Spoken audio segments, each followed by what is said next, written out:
Konnichiwa and irashaimase. Welcome to the wonderful world of table tennis. This is Tokyo 2020, the Paralympic Games, and we are here inside Tokyo Metropolitan Gymnasium.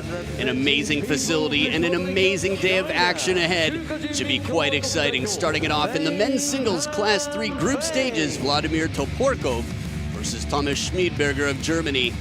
And you can see the rest of the matches there. These beautiful tea tables, the motifs that have been made by Sane specifically for Tokyo 2020. You'll have a chance to see in the group stages. The only player who you will not see right now, Peric from Korea. But starting it off, again, it is a round-robin stage group of 3. The top 2 will advance to the next round, representing RPC, Vladimir Toporkov, world rank number 15. And his opponent, Germany's Thomas Schmidberger, world rank number 2. Now, these two have quite a history between them. Thomas Schmidberger, of course, as world rank number 2, is going to be a very tough opponent in the group stages, someone you wouldn't want to have to draw, but they've had close matches before.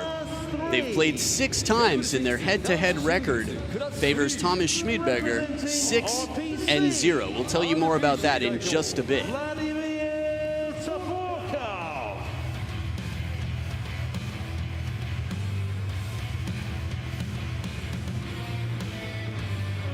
Representing Germany. And there he is, Vladimir Toporkov, world rank number 15, 36 years old, and his opponent at 29 years old, so 7 years younger. The defending silver medalist from Rio 2016 and bronze medalist in London 2012, Thomas Schmidberger, was also an ITTF star athlete, the para-athlete category at the Star Awards 2019. Interestingly enough, Toporkov making his first appearance here at the Paralympic Games. And representing Brazil. Although some people tend to blossom a little bit later, Toporkov, again, still 36 years old, and at the Paralympics, a fairly, I'd say, ripe age. We see a pretty broad span of players. On table 4, women's Now this is Class 3, so classes 1 through 5 are all seated. Players will be playing in wheelchairs. representing Australia. Rules are pretty much similar to the standing game, except for on service. We'll get into that in just a bit. Toporkov looking quite focused right now. He's done very well in Europe as a quarter-finalist in his last 2 European Championships. Thomas Schmidberger, a man on a mission. Again, bronze in 2012, silver in 2016, and here Tokyo 2020 is going to try to up that by 1. So Toporkov choosing the side, meaning that Schmidberger likely won the coin toss and determined who would serve. So, ladies and gentlemen, let's introduce you to this morning's umpires. So officiating this match from Finland, Asko Rossi then. From Republic of Korea. And on the other side of the table, Fujimoto Shigeko. From Brazil. So players will get into their athletic wear, get their warm-up jackets off, and get into a 2-minute warm-up to feel out the space, shake out the nerves, get used to each other's rackets, the air conditioning in the room, all the settings.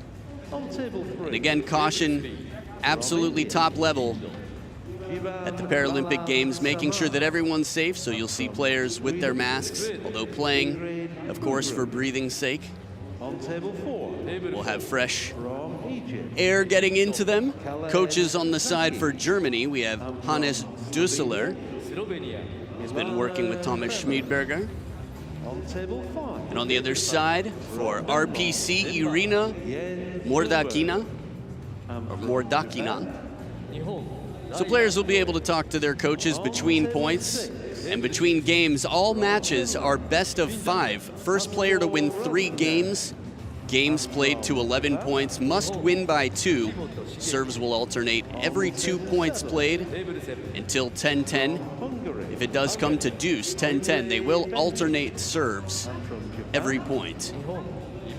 So a packed stadium right now in terms of players and tables. 8 tables in action, but this is quite an exciting one to be watching right now. So they're going to check each other's equipment here. Both players using inverted rubber. If you're newer to table tennis, that means spinny, fast, typically. There are subtle differences between different inverted rubbers, but no one has a defensive rubber out here. Both players will be spinning and attacking, controlling the ball on both sides, but looking to play aggressively. Now in Class 3, you will see a lot of backhand-dominated rallies, players more centered on the table, just because in terms of mobility, there's a little bit less out here than, say, in other events. Standing events are 6 through 11 at the Paralympic Games.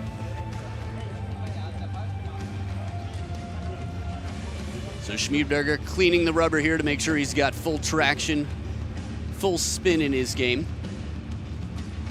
Still working a few things out. It is the first match. Schmidberger realizing he might have taken the wrong towel box. After all, Toporkov did choose this side of the table. Might have been a little confusion there. There will be ball pickers, multi-ball system.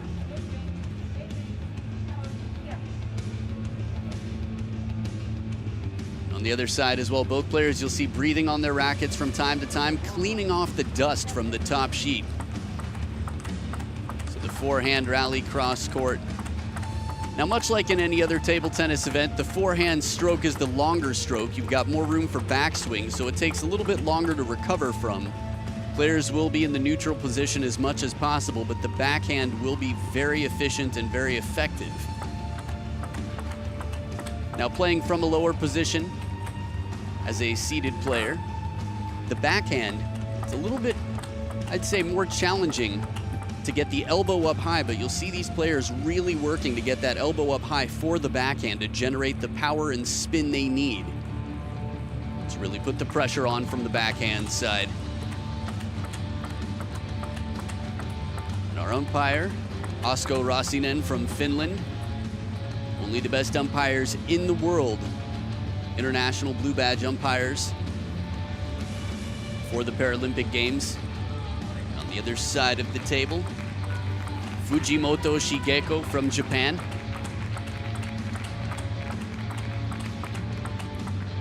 So they'll be making sure that service rules are followed, that no player has an unfair advantage. Now, service rules are a little bit different in classes 1 through 5 than in the standing classes. The rule is the serve must come off the back of the table eventually. It cannot exit the table on the sideline nor come back to the net or come to rest on the table. So if a player plays the ball after it bounces on their side of the table once, generally speaking, that means they've accepted the serve and it is not a let. But if they recognize the serve is unlikely to come off the back of the table, they will let it go. They will let it bounce a second time, and an umpire will call a let, in which case it will be replayed. There is no limit to how many lets can happen. A let means a point is not awarded, essentially a do-over. Now, shots like this you'll see quite a bit. The tetra, the one that comes back over the net, essentially a short lob that's nearly impossible to reach.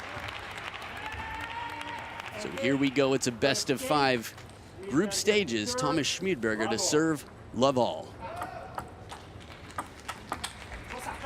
Fast, long serve into the middle on the forehand side, and Schmidberger with the third ball attack for the point. Outstanding placement here, deep to the backhand. Surprise factor high. Now, as this is Class 3, I mentioned ball pickers. In Class 3, it's less common to see it. The players, very strong upper bodies, get the balls themselves. Classes 1 and 2, more likely to have ball pickers. Down 0-2, Toporkov with the serve.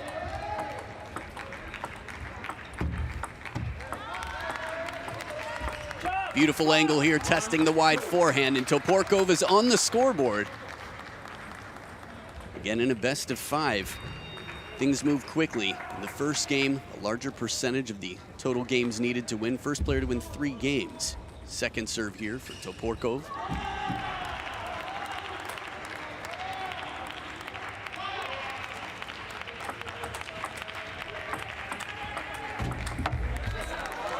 Good pressure here, but Schmidberger able to get every ball back. Toporkov keeping it challenging with the change of pace throughout that rally. You could see softer, deep to the backhand once.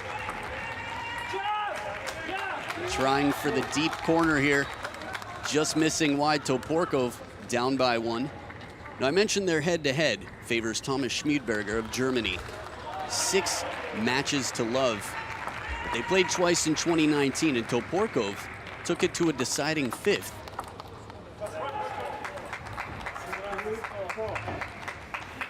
Towel breaks come up once every 6 points to make sure that the players don't stall. Interestingly enough, without ball pickers, as they wheel over to get the ball between points, essentially like a towel break, it's a bit of a moment to think through your plans, take sort of a mini timeout unofficially. So down 2-4, Toporkov with the serves.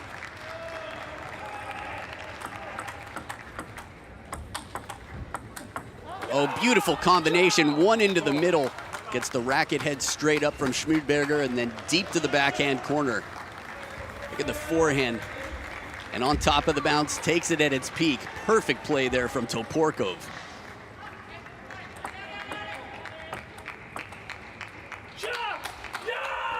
And he evens it out here, 4 points apiece now. Again, the early part of the game, but in their head-to-head, Toporkov really looking to get this first game on the scoreboard.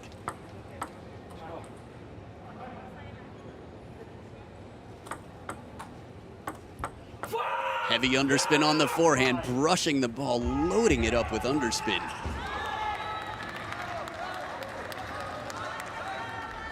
So now Schmidberger down 4-5.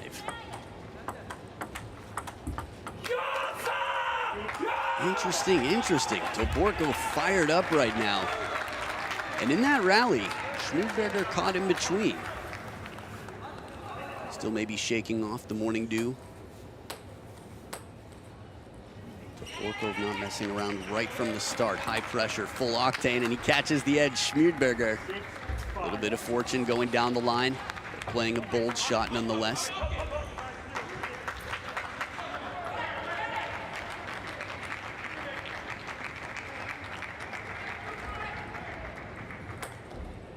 Second serve here, chance to maintain or get back into a 2-point lead. Good placement, long push into the body. That crossover point, it's difficult to know should you go forehand or backhand. So tied back up at the second towel break of game number 1.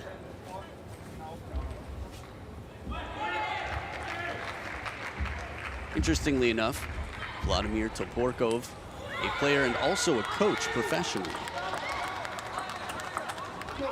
Good rotation here, chop block attempted, but loaded with spin in the placement. Onto that backhand side, the surprise factor high. Schmidberger back in the lead. Oh, smashed, Tetra denied. He tries to keep it short, but Schmidberger leans in. Watch him take this one. Not enough backspin to bring it back over the net. Good serve to set it up. Full reached, wheels come off the ground, but no problem. So Toporkov down by 2 now with his serves back.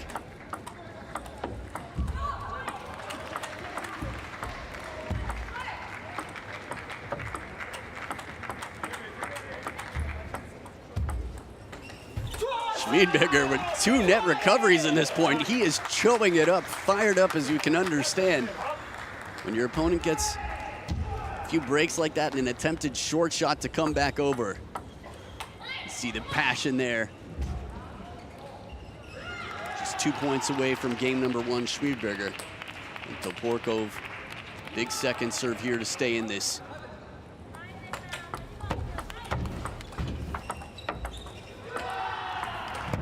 Outstanding angle, side and backspin. Toporkov leaves it near the net. Risky, gutsy play.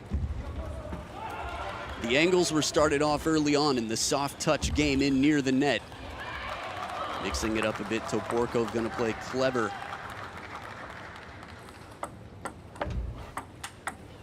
Excellent forehand, the crushing shot cross court, and it is 3 game points for Tomas Schmidberger here. The side spin serve, pretty much straight, but the follow-up attack. Heavy topspin from Schmidberger. 3 game points for the German star. Oh, and a break off the top of the net, 11-7. Tomas Schmidberger takes game number 1. Toporkov with a good fight back and forth throughout. They'll talk to their coaches for a minute and be back for game number 2 right after this.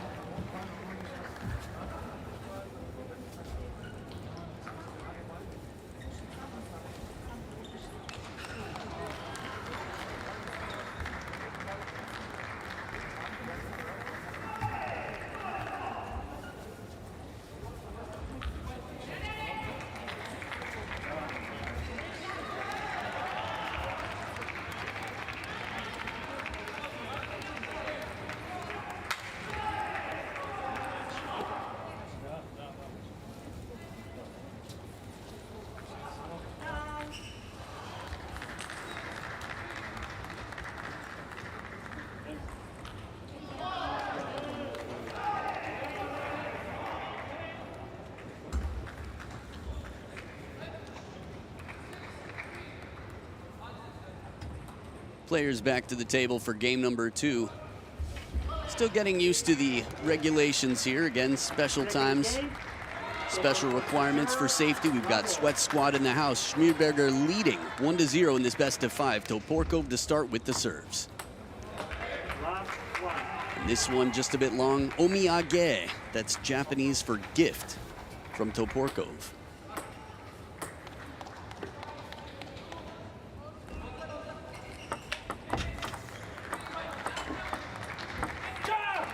Good in the push game, short serve to start it off. Now again, I mentioned the rules about service in the seeded events, classes 1 through 5, but you still can serve short.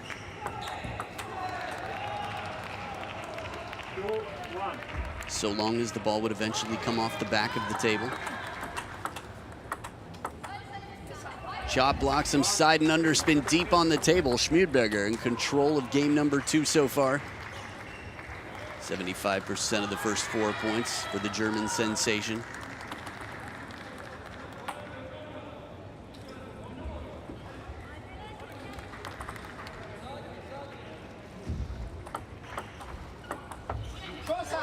Looking for the wide angles. Now he's going to have to play risky. You saw that in game number 1, but generally when you're facing someone who has a very dominant record against you, you have to take some chances. Play some low percentage shots.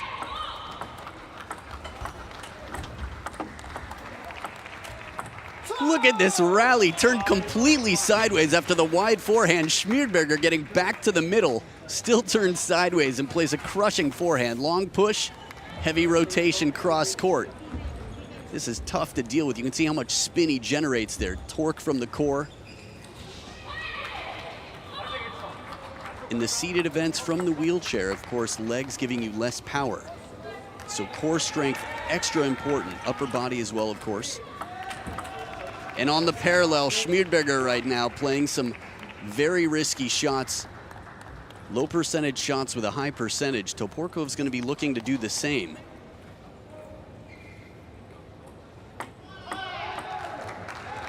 Second serve here for Schmidberger. Gets himself a good opportunity. You can see the wry smile. Still scoreline strong, but he knows as the tournament develops, and even here on out, he might have to be making sure that he takes advantage of the opportunities he creates like that.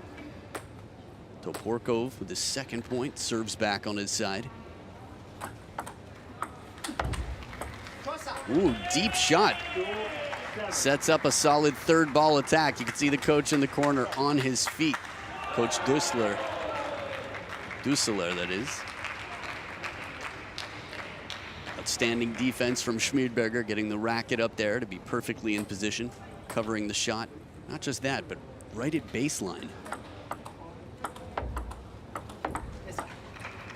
Trying for those dart-like heavy pushes, Toporkov. Score-wise in a bit of trouble. And heavy side spin deep to the corner. Schmidberger with the surprise service. He's mixed it up so well. Watch this. Tough to read if there was much topspin on that. And the angle here off the side of the table, Schmidberger on fire right now. 8 game points for a 2-0 lead. Second towel break, and Schmidberger keeping his rhythm. Says, you know what, I'm good. I'm gonna stay here right now. Toporkov taking a moment to towel off, think through his plan. It's a steep incline for a comeback, but one step at a time, Toporkov must believe.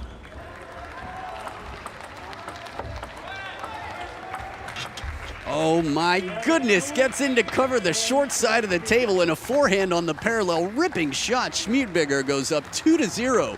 1 game away from a strong start in the group stages. Game number 3 coming up right after this.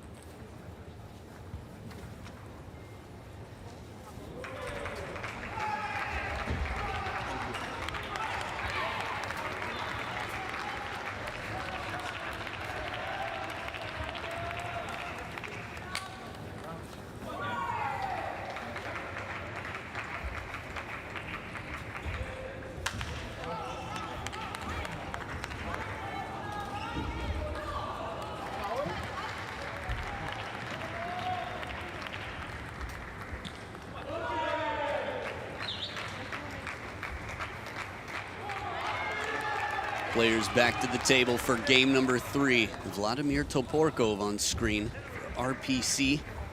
Down 0-2. Game number 1 was back and forth, well fought. Game 2, Schmidberger was unstoppable. Good pressure right into that middle. Gets Toporkov to use the backhand from the forehand side. Again, that middle, the indecision point, the crossover.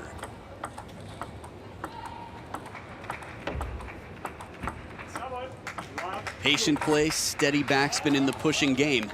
Schmidberger holding control of the points.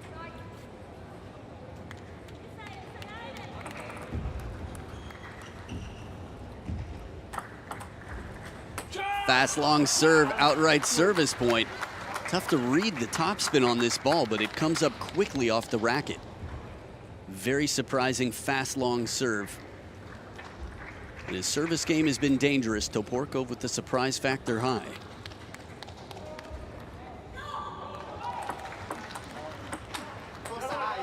Looking for the attack down the middle. The short side of the table from middle to middle is the shortest option, but he's gonna have to take those risks. If you're in the coach's corner, you say, that's right.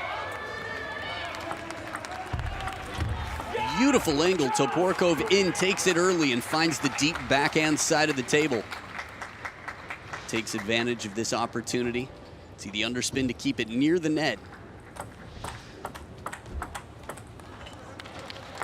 And on the parallel, Schmidberger again. He's used the parallel very effectively throughout. First towel break. Thomas Schmidberger up 4-2.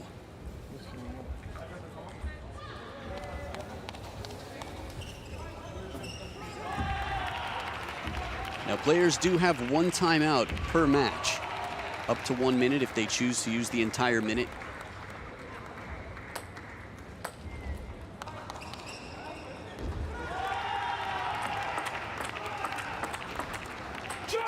Steady coverage with the backhand and ready for the forehand attack. He's going to be looking for the opportunity. Toporkov back within 1 point.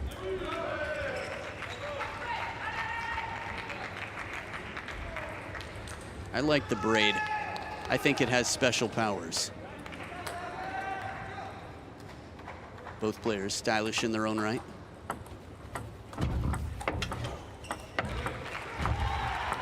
Touch game, and the tetra falls just short.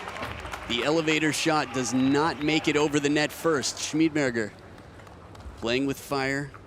In the short game, he's got the control, but it's tied up. Toporkov back against the ropes game-wise. Kill shot. Sits up high, not enough backspin to keep it shorter to get it back over the net. And Toporkov right there, watch him loosen up the grip for full extension. Smacks the ball. You could see him just extend the blade out in the hand for that extra bit of reach. 3 in a row since the towel break, and Toporkov in the lead.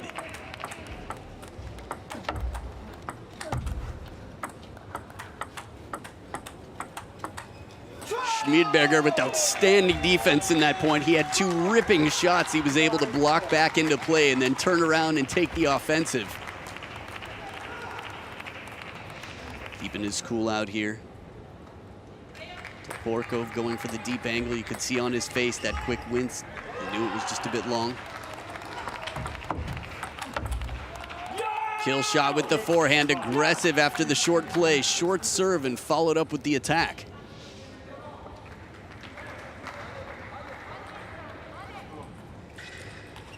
Testing the mobility, bringing him in near the net and sending him right back to baseline. Again, not easy to recover when you're leaning way over the table and have to come all the way back. Good pressure on the parallel again. This has paid off dividends for Schmidberger.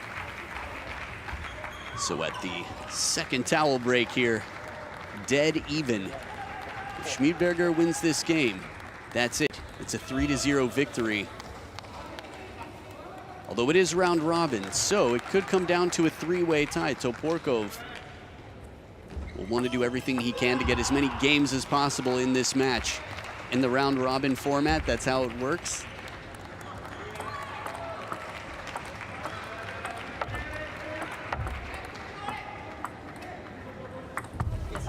Heavy backspin to Tetra, very short.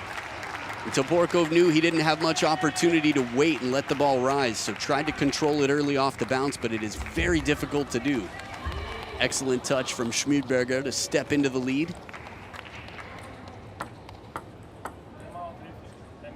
We've got a timeout called on Toporkov's side.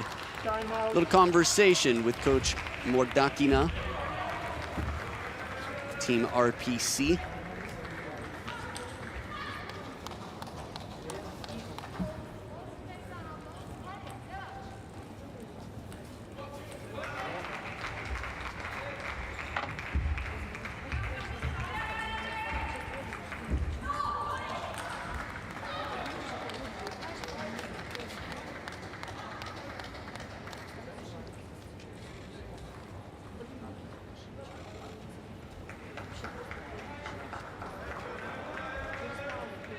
With the players so complete as Tomas Schmidberger on the other side as Sweat Squad cleans the table, it's very difficult to figure out how to open up the opportunities for your quick attacks. Schmidberger quite complete in his defensive game, his touch game. Short, near the net. Once the attack has come up for Toporkov, Schmidberger has been very calm and controlled as well. Service here with Schmidberger, second serve.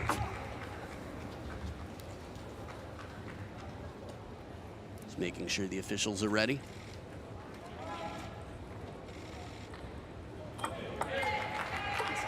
Heavy spin does it, subtle top spin. Again, it's not necessarily how heavy the spin is, but how difficult it is to read.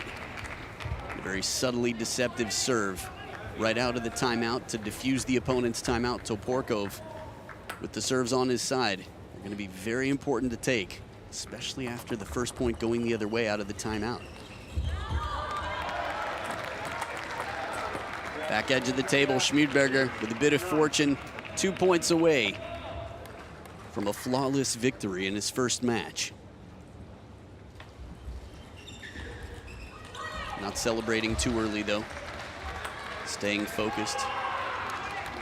Toporkov has taken him to the decider in recent tournaments. Oh, what a shot with the backhand covering the middle, short and with backspin. Excellent receive, sets him up with 4 match points. Look one more time, top and just straight top into the middle, and that's enough. He uses it well. Receive executed perfectly. Schmidberger with the serves back, 4 match points.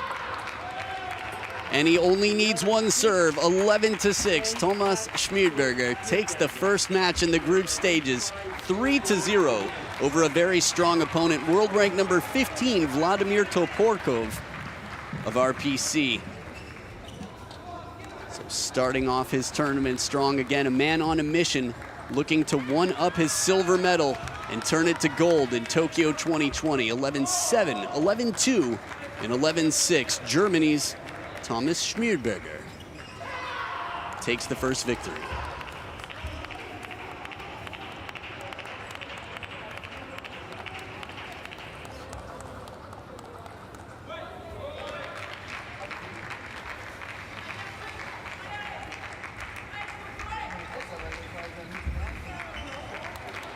Here are the match stats for you on screen. More than doubling his opponent's points. Thomas Schmidberger dominant in game 2. Average rally 5 strokes, but they had a 19-stroke rally in this 22-minute match.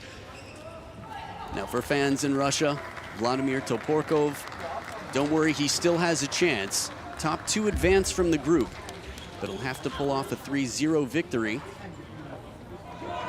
So here's a look at the group. Baek Young-bok from Korea, waiting for his matches against the 2 you just saw play. So Sweat Squad preparing the table. Stick around, more matches to come.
Here's some of the highlights from the match. Again, from the start, Toporkov making it an exciting battle. Variety of spins, smash shots here. This one literally right over the head of his opponent. And to finish, as he waits patiently, you can see the satisfaction there as he nails that service receive. And in the end, it was Thomas Schmidberger starting strong to take the first match in the group stages. Again, top 2 advance, 3 per group. This is Class 3. You're watching the Paralympics Tokyo 2020.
So our 9:40 session is about to get underway. We start with table 7, men's singles class 3. では続いての試合も紹介していきましょう。テーブル7、男子シングルスクラス3、representing Ireland, アイルランド代表、 we have Colin Judge, and representing People's Republic of China, 中華人民共和国代表、 Zhao Ping. On table 3, men's singles class 9, テーブル3、男子シングルスクラス9、 representing Great Britain, 英国代表、 we will have Joshua Stacey, and representing Australia, オーストラリア代表、 Lynn Ma. On table 1, men's singles class 9, テーブル1は男子シングルスクラス9、 representing United States of America, アメリカ合衆国代表、 Tal Lee Bobbitts, and representing Belgium, ベルギー代表、 Laurens de Vos. On table 8, we'll have the women's singles class 3, テーブル8は女子シングルスクラス3、 representing Brazil, ブラジル代表、 Marianne Amarel Santos, and representing Republic of Korea, 大韓民国代表、 Yu Jinju. On table 6, men's singles class 3, テーブル6、男子シングルスクラス3、 representing Nigeria, ナイジェリア代表、 Ahmed Koleosho, and representing Germany, ドイツ代表、 Thomas Bruechle. On table 2, we'll have the men's singles class 9, テーブル2、男子シングルスクラス9、 representing Japan, 日本代表、岩渕幸洋、 and representing Great Britain, 英国代表、 Ashley Facey Thompson. On table 4, we'll have the men's singles class 9, テーブル4、男子シングルスクラス9、イ representing Italy, タリア代表、 Mohamed Kalen, and representing Malaysia, マレーシア代表、 Chao Ming Chi.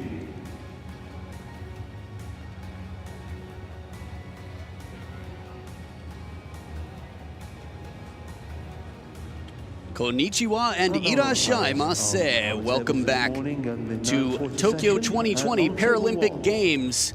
This is Class 3, round robin phases. Malaysia, The men's singles event representing Nigeria, Ahmed Koleosho, and representing Germany, Thomas Bruechle. Dominican Republic. We've got world rank 21 versus world rank number 4.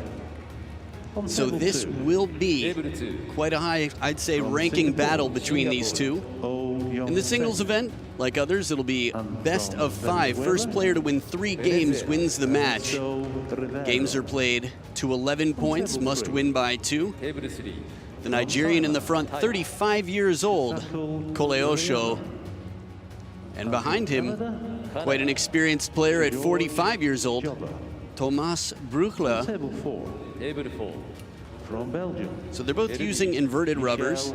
Here we're going to get into the coin toss to determine where the players stand and who serves. Esther Eliotto. On table 6, テーブル6、 from France, フランス、 So I believe he said, go ahead, you can make the call.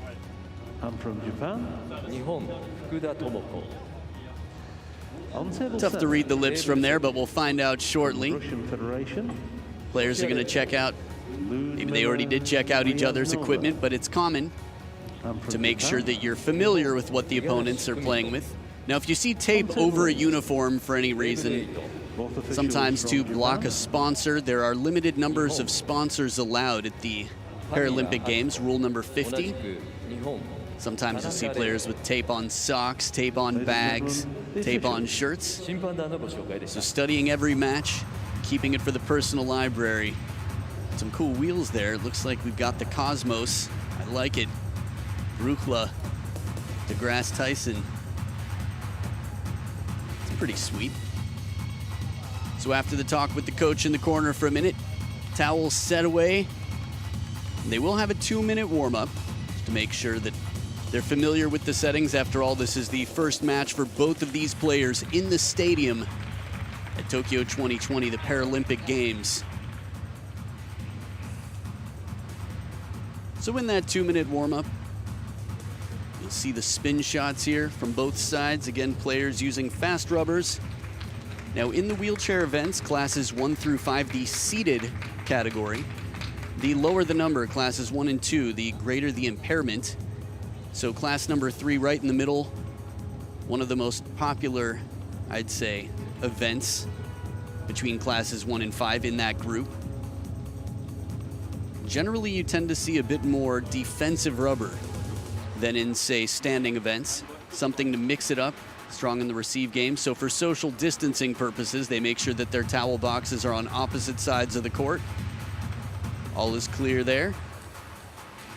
For full mobility here, to make sure he can reach where he needs, of course, Koleosho just getting the shirt loose.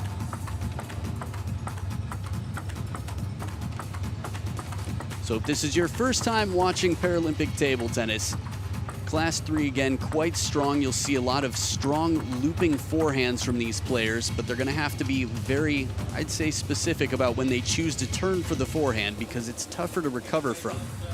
It takes a little bit longer to get back into position, although it does have much better reach for the high balls. Still a little conversation about what goes where here as they get into the warm-up. Forehand to forehand, topspin. Quite common in these warm-ups. It's what you'll see for the warm-up rally unless someone calls for otherwise. Frédéric Fauchard from France, our umpire. Again, only the best umpires in the world for the Paralympic Games. International blue badge umpires. And Fukuda Tomoko from Japan, our assistant umpire. So they'll keep track of time, make sure that the players are in the best environment possible, that anyone who might be picking balls is perfectly in position, not in a distracting point. Now head-to-head, these two have never played. Thomas Bruechle of Germany had his best world ranking in August of 2019 at world number 3. You can see the wristy backhand there. Interesting grip, the middle finger coming up just a little bit. Typically you see a change in grip between the forehand and backhand, but usually simply the pointer finger will be up on the backhand. But both players a little similar there, I would say. The twiddle on the racket, that's a 180-degree turn.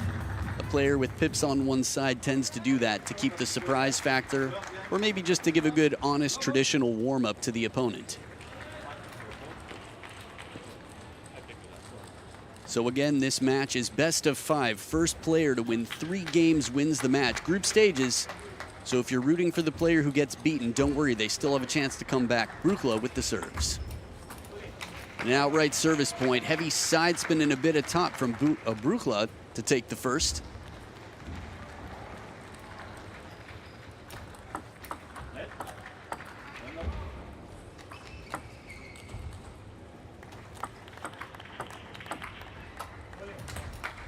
Hear the defensive black side there, the backhand for Koleosho. So first 2 points to Bruechle. Beautiful reverse tomahawk serve.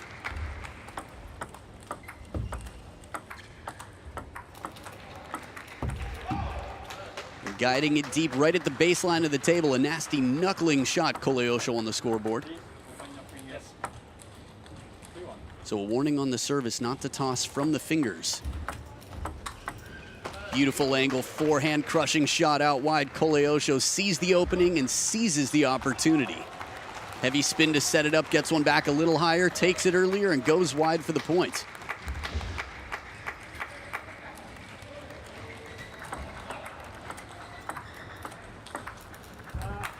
Looking to create the angles again, mixing it up. Koleosho dealing with some heavy pressure coming in though. So with the first towel break, Bruechle leading.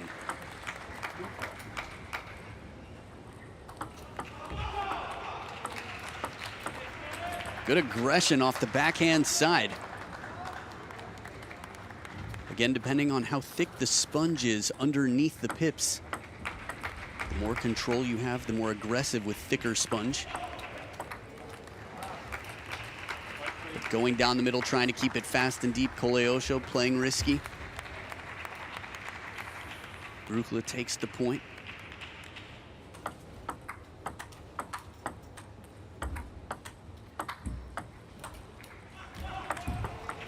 very difficult with these side spin lobs. Bruechle showing strong defense with the high ball. Still keeps it relatively deep, not trying to make it come back over the net. Oh, what an angle. Touch shot leaning in. Koleosho plays it short to the forehand and as wide as can be. This is the danger of that short serve. If it's not short enough, the player can reach it. You're exposed. Clever attempt from Koleosho with the twiddle to go fast with the spinny shot. Again, his red side of the racket is the spinny, more aggressive side. Ooh, and a bit of a gift here, an omiyage. Some fortune for Bruechle on the receive. Second towel break, neither going for it.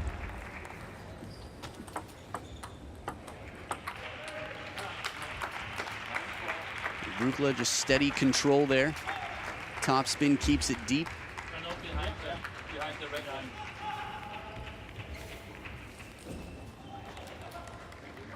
Ball getting into a very challenging place to reach there, down under the motif table. Good topspin, Koleosho. Loading it up, generating a bit more racket speed on that ball.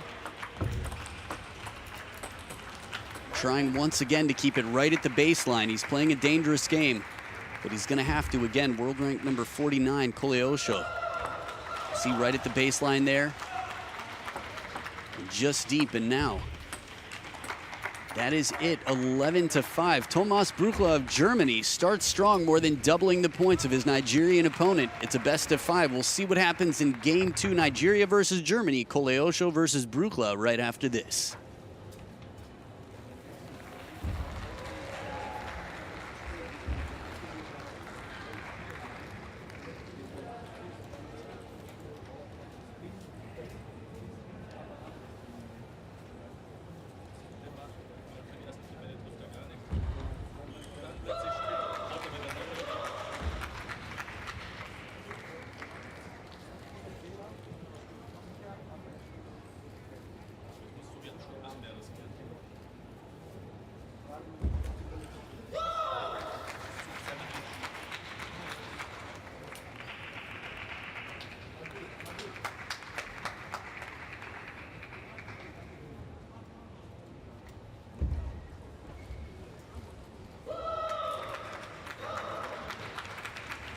Players back for game number 2. Koleosho with the long pips on the backhand here on screen. Nigeria's great hope here, starting game 2 with the serves.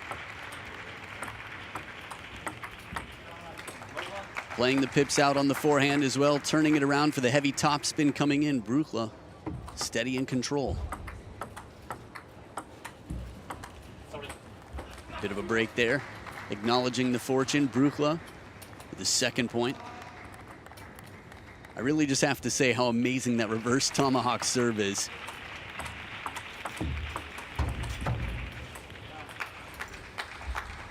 You'll have a chance to see Koleosho mixing it up with that serve quite a bit. Favoring the forehand here, turned a bit. Love the shoes as well. I think I recognize those.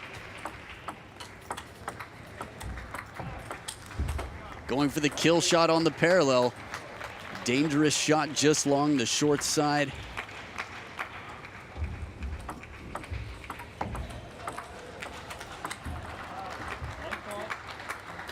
Now Koleosho's tricky. Again, when you've got a player with two such varying different rubbers, one very spinny on one side and one more defensive on the other, he'll constantly be twiddling and turning the racket.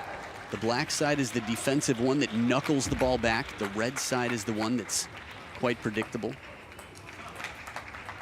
And an omiyage, a gift for Koleosho with a long serve that carries just off the table.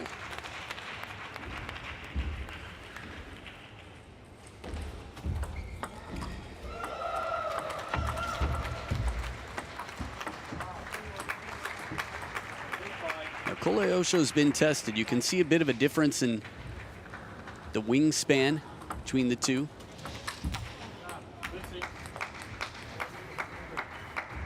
And that will play a big role again for both of these players.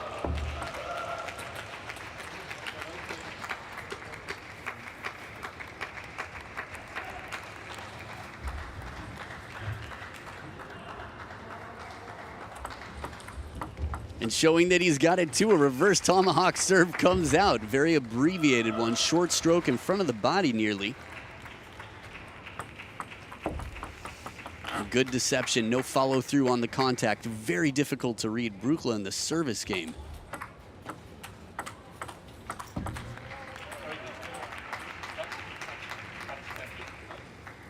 Wow, good fair play. Outstanding Koleosho. Look at this one more time, very deep.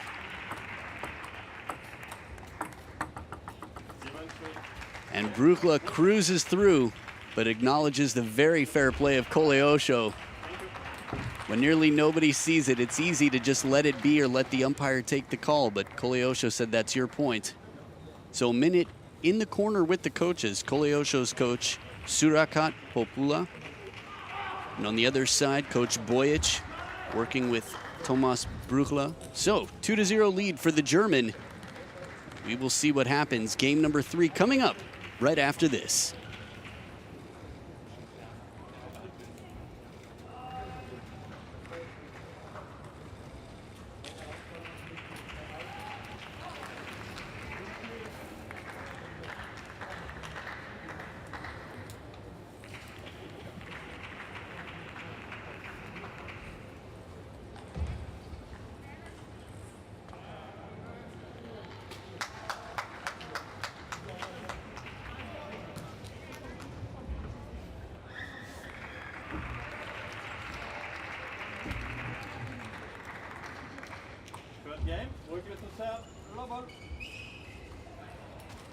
Players back for game number 3.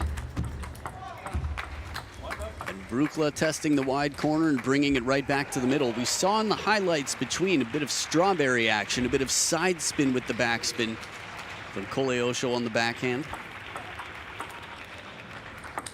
Oh, killer shot right off the bounce. Tetra denied. Again, the Tetra shot in the wheelchair event will come back over the net from time to time. That high, heavy backspin shot, but smothered and perfectly read Koleosho dominating the ball.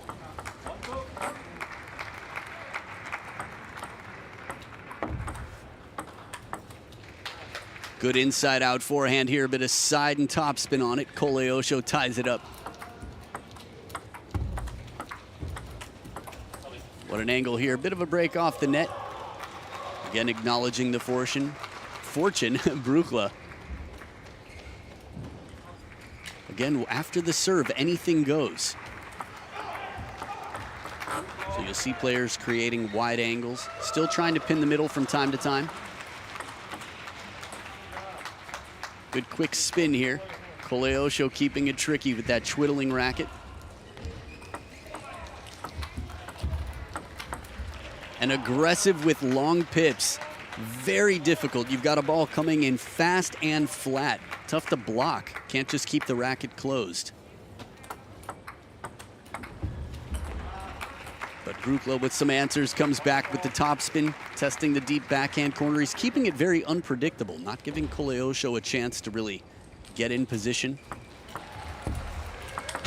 Oh, killer backhand. This one has side and backspin on it. If Bruechle doesn't get right on top of that ball, it jumps out of reach.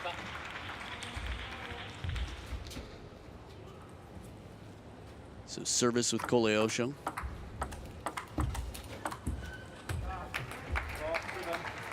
He's taking the risky shots. He knows he has to. Koleosho with less than half the points of his opponent in the first 2 games. 11-5 and 11-3 for Bruechle.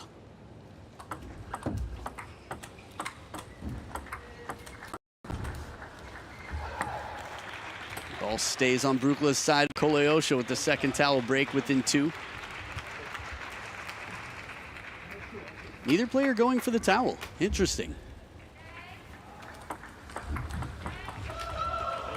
I would expect the player who's behind maybe to take a moment, use the towel to think. Bruechle with some snake-like spin from under the table. 2 shots, his backhand and his forehand, just brushing the side of the ball to make it jump on the bounce. Demonstrating his outstanding touch. Killer backhand, Koleosho taking advantage of the opportunity, quick to get in. Still, he's 2 points away from being shut out 3-0, so every single point. But he fights off another one, brings it within 2. Crunch time here, the business end of the game for Bruechle.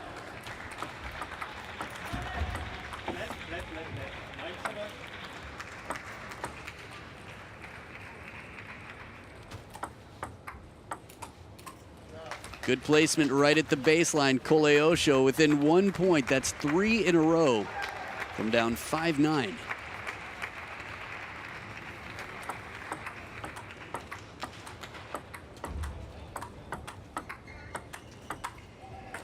And the twiddles, finishes with the forehand and the tomahawk shot. But it's just long. 2 game and match points for Tomas Bruechle.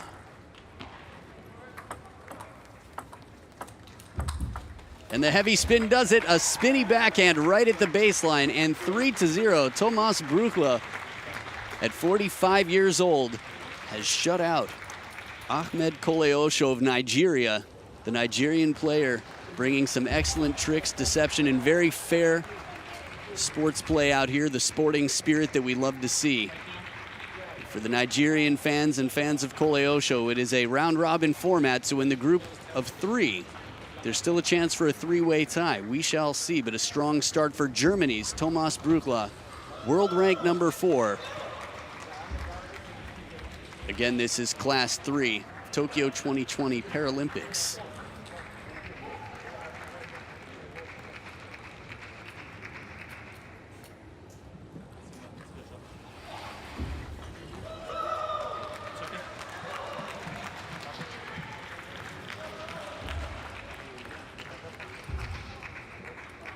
Little German fist bump here. A lot of German action right now. Germany quite strong at the Paralympics, as in any other table tennis venue. 11-5, 11-3, 11-8, a 3-0 victory. Tomas Bruechle starting his tournament strong.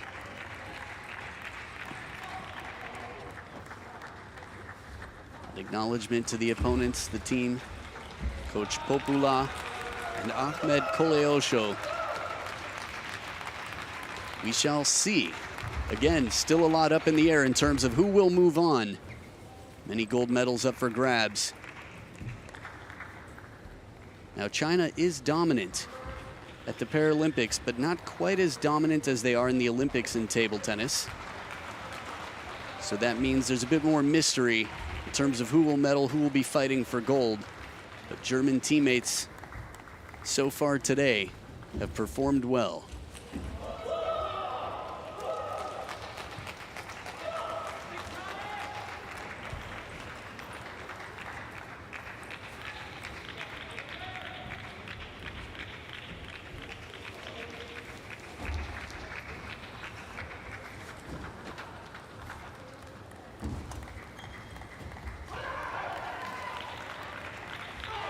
Match statistics on screen, more than double the points of his opponent, Tomas Bruechle, 33-16, 5 strokes, average rally, longest 12 strokes, but a fairly quick match. Strong control from the teacher who plays at TT Frickenhausen.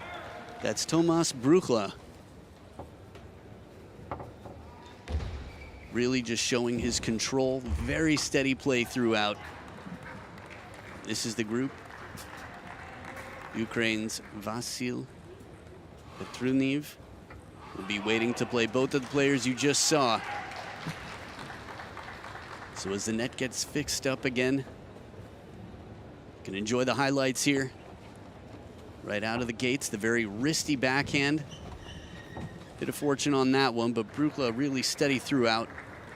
The service variety from Koleosho was very impressive. Again, he twiddled quickly, as a player with a defensive rubber on one side would tend to do, but he used his defensive rubber very aggressively as well. It's always tougher without as much topspin on it, but a solid pound and respect from both sides. It is Tomas Bruechle, the 45-year-old world rank number 4, who takes the match. Stay right here, more action to come. You're watching Tokyo 2020 Paralympic Games.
Konnichiwa and irashaimase. This is the women's singles class 3 group stages, and coming out now, we have a match that I've been very excited to see. It should be quite an interesting battle from Turkey.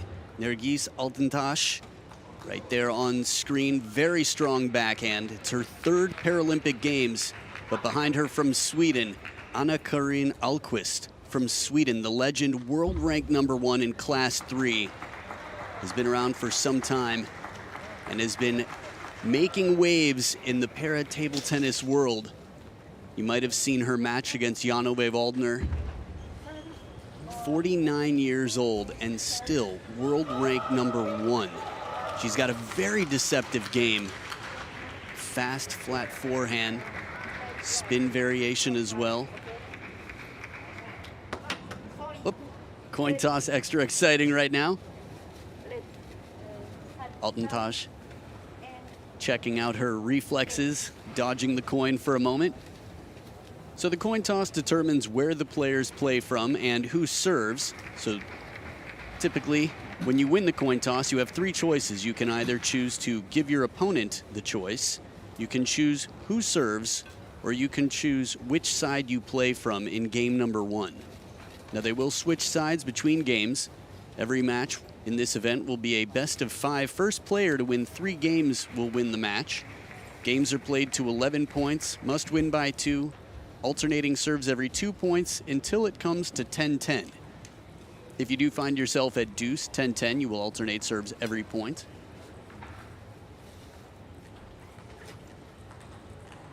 Now 49 years old on the other side, 31 years old here, so we're looking at 18 years difference in experience, or at least in life experience. Some players getting into the game a little bit later. Altintaş, world rank #12. Her best world ranking was #6. That was January of 2015. I've had a chance to see her play before, and again, very strong on the backhand side. She uses inverted rubbers, which are more common, say, for spin game and control, more traditional rubbers. But the pips on Almqvist's racket is going to make her, they're going to make her very tricky to play. Fast, flat kill shot, not to mention her deception with the long pips side. So Coach Yusuf Kilinkaya in the corner for Turkey's Nergis Altintaş. And on Anna-Karin Almqvist's side, coaches Robert Svanberg.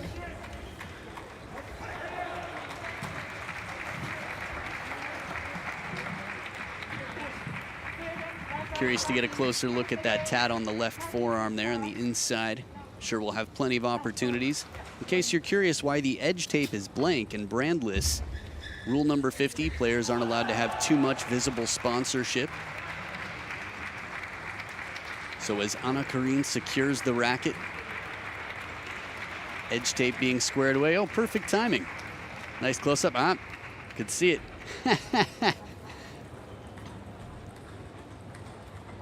So that is the job of the player. Adds a little extra weight to the blade, but they've had several days to be training and getting used to it. After all, this is her 3rd Paralympic Games. Altintaş.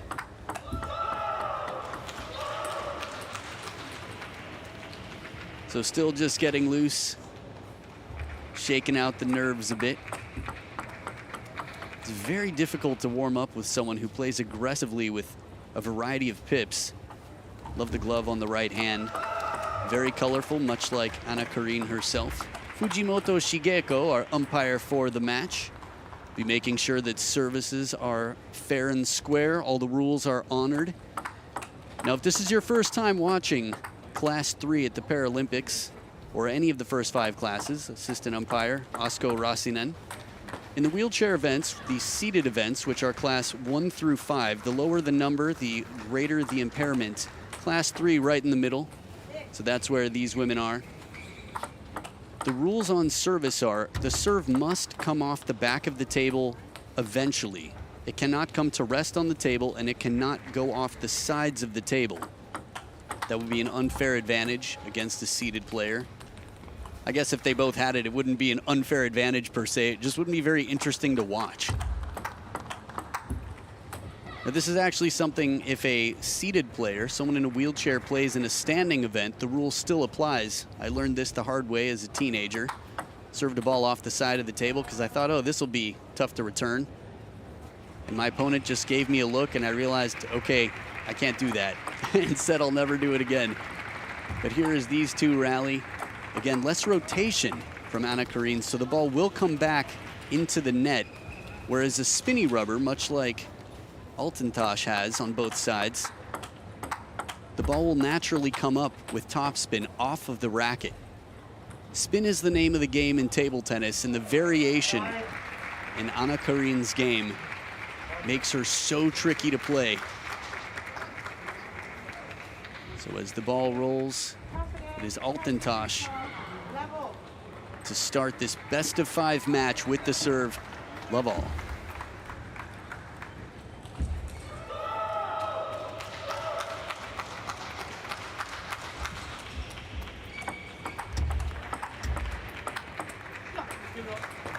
Steady spin comes in, but it sits up a little bit, and Ahlqvist right on top of the bounce, aggressive, takes the first point on the receive nonetheless.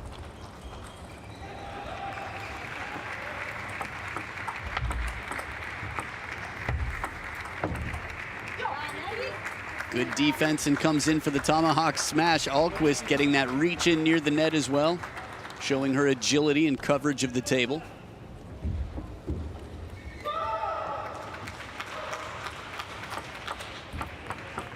Fast, long, empty serve, dead, tough to work with.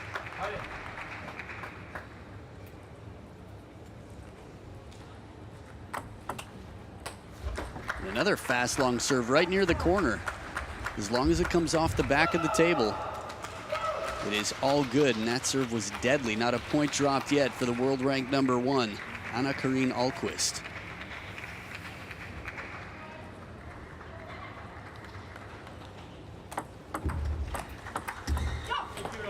Finding that deep corner once again, quick to get in.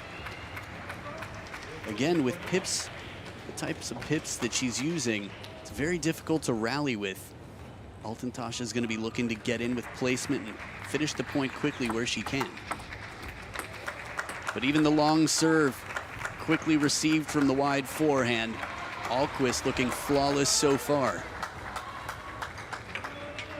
Altentosh just rolling out the muscles a bit, settling in.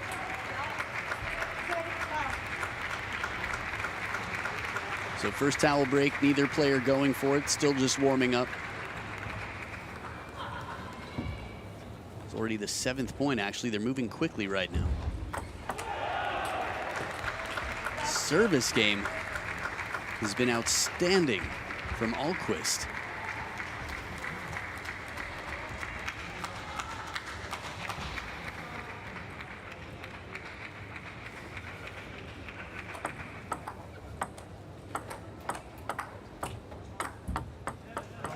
Good spin game covering the deep cross-court backhands. Altentosh on the scoreboard now.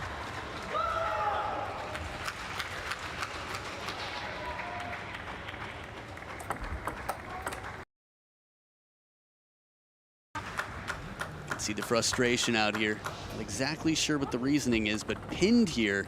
Fast punching shots right into that elbow. Crossover point, Ahlqvist. And her serves, fast and long. Very challenging to get into the receive game. Keep her off the third ball attack. It is now 9 game points, and Ahlqvist only needs 1. 11-1 domination from world #1. It's a best-of-5, so the first player to win 3 games. We'll see if Altentosh of Turkey can turn things around. Game #2, the women's singles Class 3 Group A event, coming up right after this.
And as the players come back to the table for game number 2, it is Turkey's Nergis Altintaş, who's got some work to figure out how she can get in on the receive, what she can do. Is it going to be a chop block for that deep backhand corner, the fast long serves?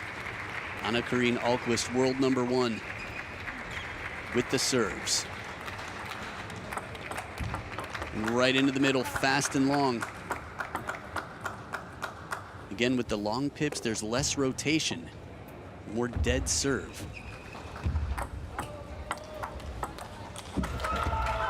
And a strong receive, but still the backhand so risky. Almqvist on the reach and the lean is able to just snap through that ball. She didn't even go cross court for that. Think about how risky that shot is. The long pips backhand there. A bit more pace and that harder sponged forehand short pips rubber. Just wheels back a little bit to create some room for the forehand backswing. Nice angle here. She says, that's it. That's what you've got to do. Where's this been? Not an easy shot. But after all, you're looking at a Paralympic quarter finalist, or you were anyway, Altintaş from Turkey, to be in the final 8. Tied for 5th place at the Paralympics, toughest in the world. Again, very difficult to rally with these fast, flat shots coming in.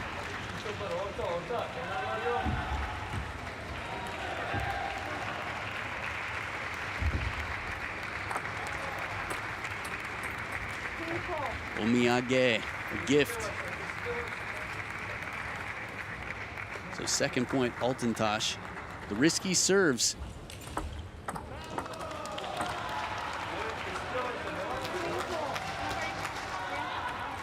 Good change in pace here in Altintaş within 1. Heavy underspin. Very deceptive serve. Again, short contact. In Class 3 so far, we tend to see a bit more shorter contact serves. After all, the neutral position is lower.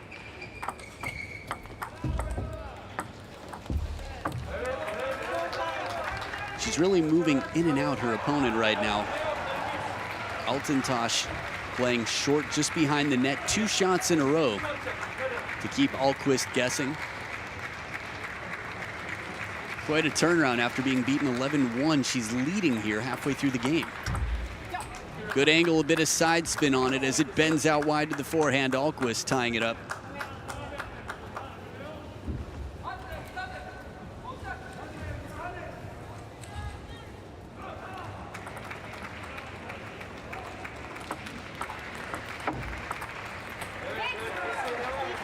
A good long push, a little bit less rotation on it, and it floats back long. This is the beauty of table tennis. Who would have guessed after game number 1? Some adjustments made. But good placement here from Almqvist, deep into the backhand corner to rush Altintaş a bit. Finding her placement for the serve. Second towel break, no towel used. Again, I can tell you from experience, a long pips, long, fast serve right into that crossover point can be very difficult when you don't have time to really calibrate and adjust. Attempting to open up the racket and spin back. Perfect placement this time, Altintaş. Testing that backhand corner. She's been fired up, but it's not over yet. She needs to put this game in the bag.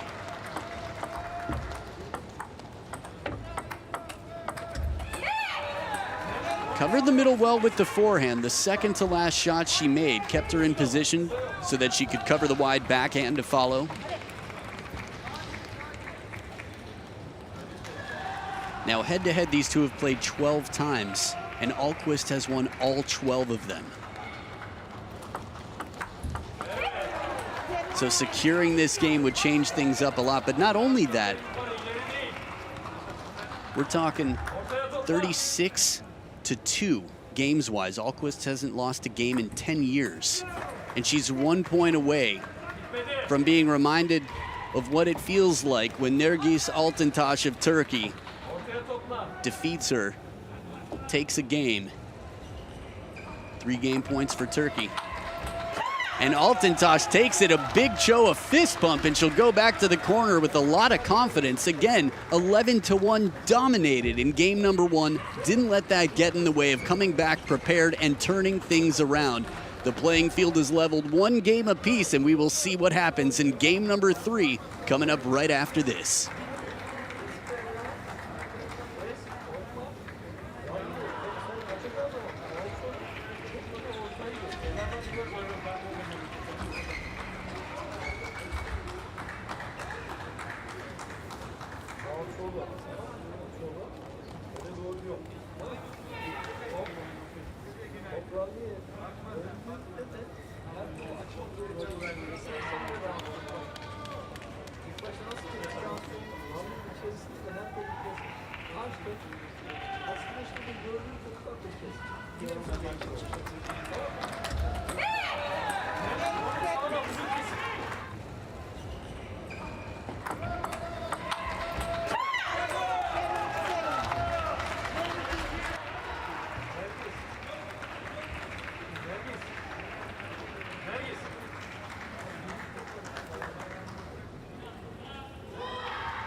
Back for game number 3, a little conversation in the corner. Nergis Altintash with the momentum.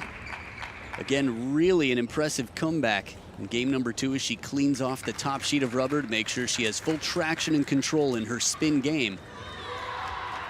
Serves on her side, as they were in the first game. World number 1 Ahlqvist, gold medalist in London, bronze medalist in Rio, and back for action here in Tokyo.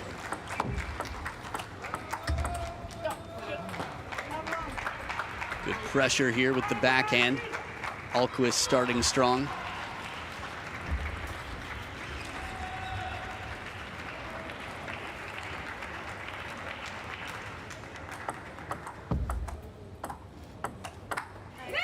And there's that backhand. If you've seen Altintash play, you've seen her backhand before. It is aggressive, it is fast, and it is unpredictable.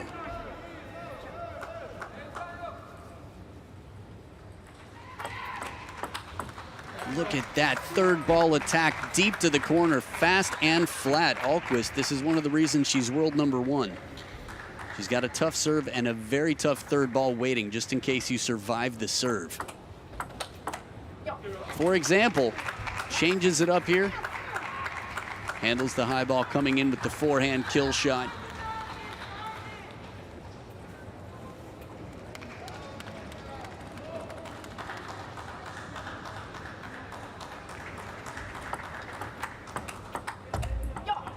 Good read on the receive. Ahlqvist recognizing the heavy underspin, opening the face of the racket, controlling but still aggressively bringing the ball back.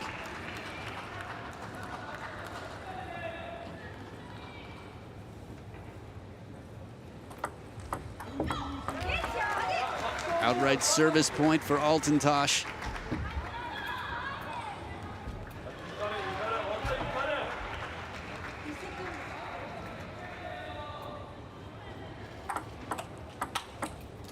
That was crazy. That serve, it looked like she was setting up for a tomahawk, and then it appeared that maybe she contacted it with the backhand side of the racket, a reverse tomahawk.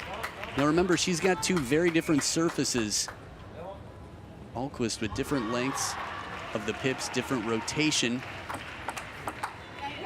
depending on which side of the racket she uses.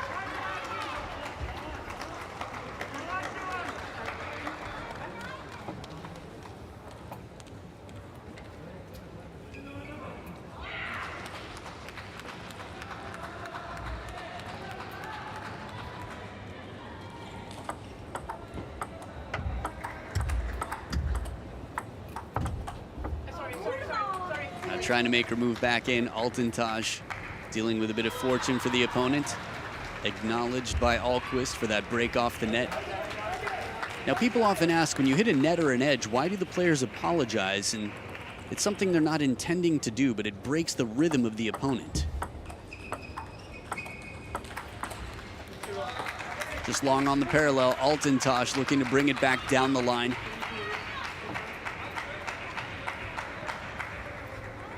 Alquist really keeps you moving. Doesn't mess around too much, but she has the short game if she needs it. Let service. Again, there's no limit to how many lets you can serve. Fast, flat backhand right into the middle, Alquist. Scoreline more similar to game number 1. But still, we see a different Nergis Altintash here. A little bit off the edge, acknowledges the fortune, but a good placement, I'd say, here. Short and right down the line, changing up the pace. Altintash looking to make a run.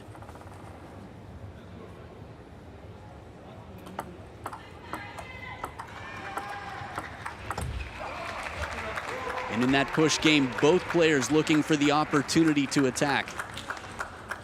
Now, one thing that Altintash will do to set it up is surprise the opponent with variation in her push game. From time to time, she'll do a fast, long push, sometimes heavy, sometimes a bit more empty of spin.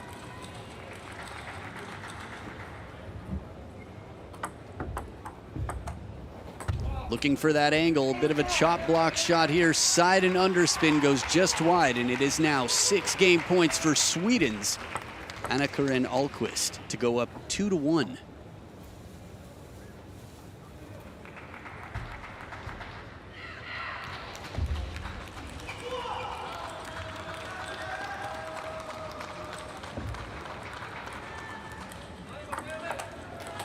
And the fast long serve does it. Outright service point, fist clinched, and 2 games in the bag.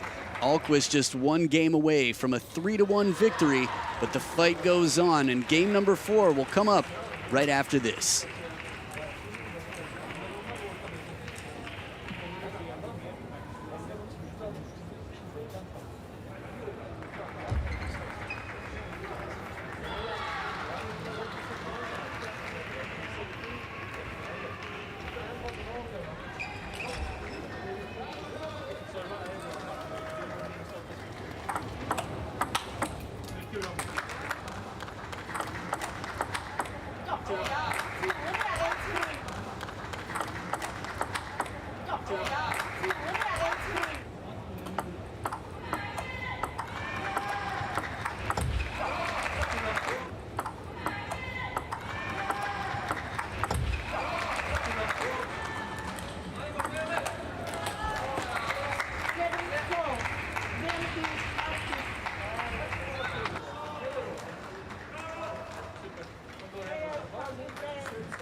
Players back to the table for game number 4, and the world rank number 1 in her 4th Paralympic Games. Anna-Karin Alquist, the Swedish legend, is leading 2 games to 1 over Turkey's Nergis Altintash. Also very strong in her 3rd Paralympic Games, Altintash on screen. Still settling in, getting ready. Alquist apologizing for the quick serve. Excited to get into the action. So here we go. Game 4. Both players ready? Love all.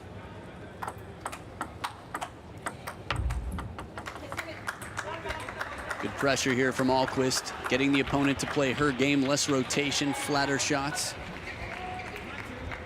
Altintash in more of a reactionary position in that point.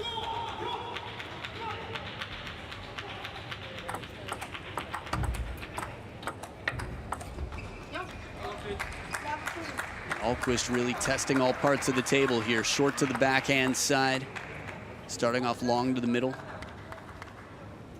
She really uses the whole table so well, it makes her very difficult to play against.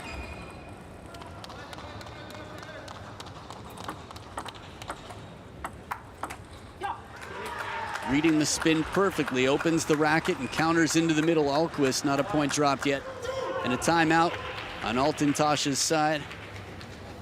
Coach Kilinkaya, Yusuf that is,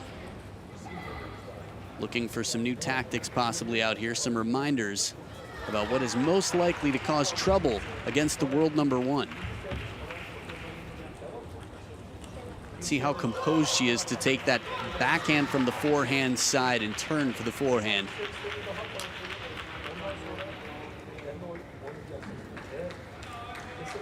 Now my Turkish is probably, I wouldn't say native, I would say something extremely less than native, but body language I do okay in.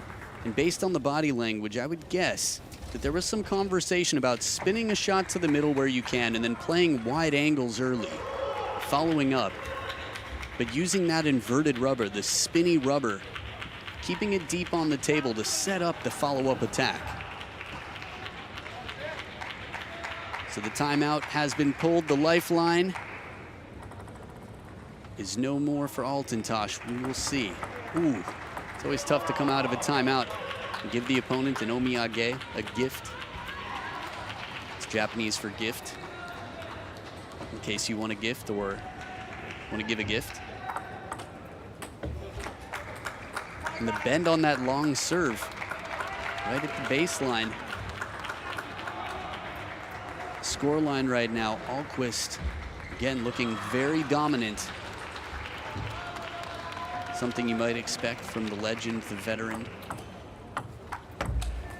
Veteran, that is, and she recovers an edge ball here.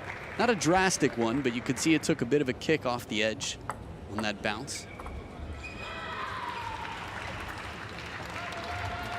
Altentosh keeping her cool, figuring out what it's going to take here. Side topspin read perfectly on the receive. That serve can be tricky. It kicks on the second bounce.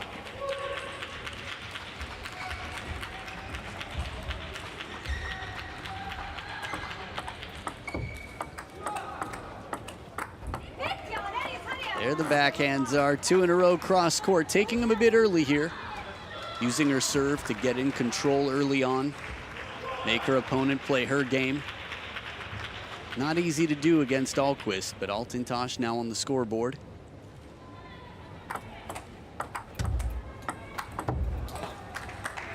And the wide angle moving in and out quickly in to take advantage of that opportunity. Ahlqvist, take another look here. Has to turn for that bit of backswing to get the extra power on the forehand.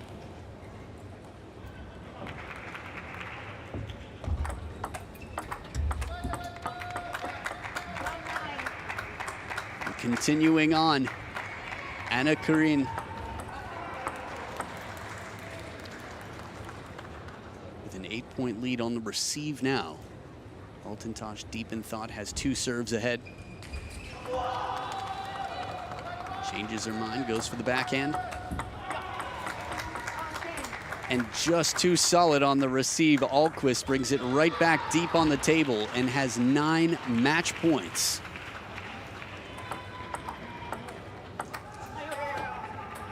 This one gets away here.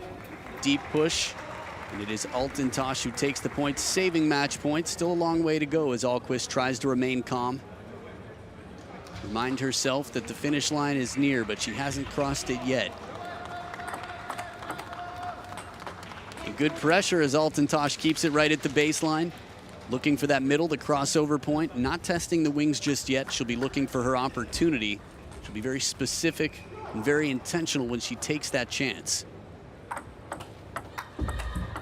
And there it is. Anna Karin Ahlqvist moves through 3-1. Again, it is the group stages. A strong performance from Altentosh of Turkey. Nergis Altentosh, a quarter finalist at previous Paralympics, and her 3rd appearance here. Still has a chance to move on. Again, it is the group stages, so 2 advance. But a very gracious Anna Karin Ahlqvist, the 49-year-old world #1. Gives her gratitude to everyone involved in her camp. Coach Schmidberger, Team Sweden, and 3-1. She has shown why she has medaled so many times before and what has made her one of the most respected athletes in the Paralympic Games.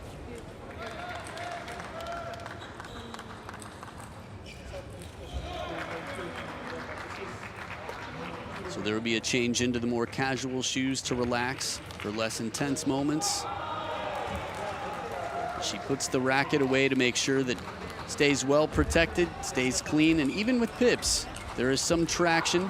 Of course, spin reversal is a big factor in the longer pips, but players need their cases. When you have a professional racket, you got to take care of it. 24 minutes long the match, 4 games played, and some dominant games. Game number 1, game number 3, and in the end, it was Anna-Karin Ahlqvist who pulled through. I wouldn't be surprised if we see Altintash, though, continuing on. That said, Thailand is very strong in para-table tennis. So Asayut will be battling and might be the end of Altintash's tournament in the women's singles event. This is Class 3, Tokyo 2020 Paralympic Games. You've been watching the women in the women's singles event.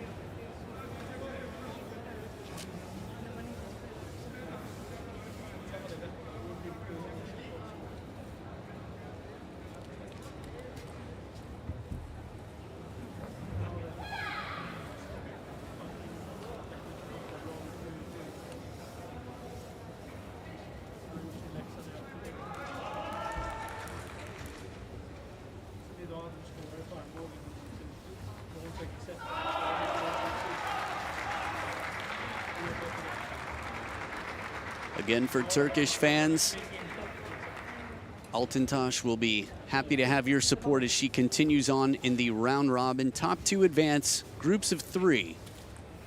Anna-Karin Ahlqvist living up to expectations despite a bit of action on the other side. A victory for the opponent in game number 2, 11-7. Ahlqvist holding strong in the end, finishing the deal 3-1. We have several more matches to come in the first session of the day. Again, 11 different classes being played in the singles events at the Paralympics. Classes 1 through 5 in wheelchairs, the seated events, and standing are classes 6 through 11. 6 through 10, physical impairments, and class 11, intellectual. So some very strong players. You'll even see players here that have played the Olympic Games and the Paralympics for their country. Namely, Millie Tapper of Australia and Natalia Partyka for Poland, 4-time Paralympic gold medalist. But here, the highlights from the match, Ahlqvist showing her flexibility on the forehand, how well she covers. Game number 1, she was nearly unstoppable with her fast, long serves, her quick third ball attacks, and finding the corners where she needed. Quite a dominant performance, 11-1. In game number 2. And Ahlqvist in the end pulled things together. Again, sign of respect, social distancing, and hygiene here at Tokyo 2020. This is the Paralympic Games. Stay right here.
Konnichiwa and irashaimase. This is the men's singles class 2 Group D.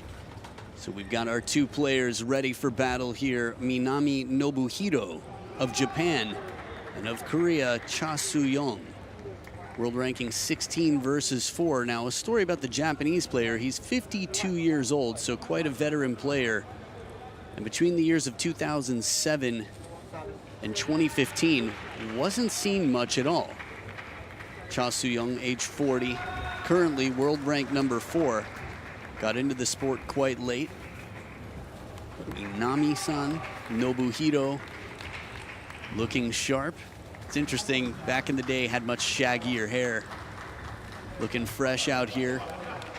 So don't call it a comeback. He's been here for years, but the truth is, it's a bit of a comeback.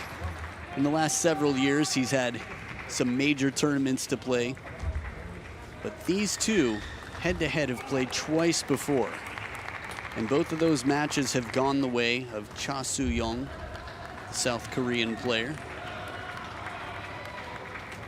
So he's world ranked number 4. His best world ranking was number 3. That was August of 2019, so not long before a lot of tournaments were canceled or postponed. Means he's in good shape. It's his second Paralympics. And on the other side, Minami Nobuhiro, world rank, well, I said 16. We also have some updates, but his best world ranking, world number 4. That was 2003. So as they check out each other's equipment here, it's going to be very important.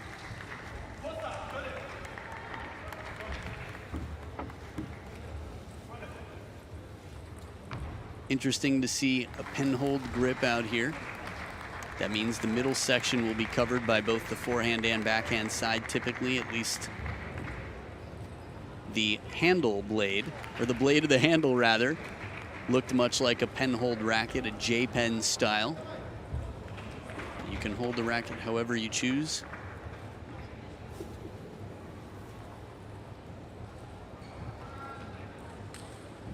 So as the players wrap in the hand to the racket to make sure it stays secure. Sometimes a bit less grip function from the hand holding the racket. This is very helpful. You can see the pips there. Look to be long pips from here. That's the black side of the racket. We saw earlier at the top of the screen for Minami-san.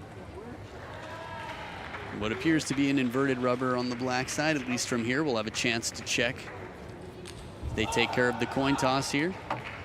I think that was probably already taken care of.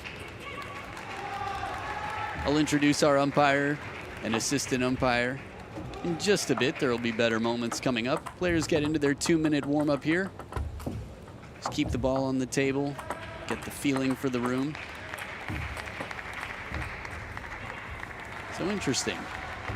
Almost looks to be a bit of a similar grip out here on a racket that appears to be a penhold racket, but used in a more traditional shake hand / similar style. Korean side is warming up the slow spin shots. Now in terms of the classes here, this is class 2. So in classes 1 through 5, players are all seated in wheelchairs. Here's our umpire from USA, my friend Esther Aliota. She's been doing this for quite some time internationally now, so the biggest stage in the world. An assistant umpire from Belgium, Michel Hermans. So both of our officials will make sure that players are playing in the top conditions, the fairest service rules and everything else. So as I was saying, the lower the number, classes 1 and 2, the greater the impairment, the less the mobility. And one thing that you might think it'd be really cruel to hit a shot that comes back over the net, but I tell you, I have never seen that shot more than in classes 1 and 2. You'll see it from time to time, a high arcing ball close to the net with heavy backspin, nicknamed the Tetra, comes back over. The name comes from tetraplegic. It is incredibly useful out here, and any skill that the players develop, it's sort of a survival thing really, an evolution of the game. You develop the skills that are going to be most fitted to help you win matches against your opponents. So here comes a best of 5 match. First player to win 3 games, Minami-san with the serves.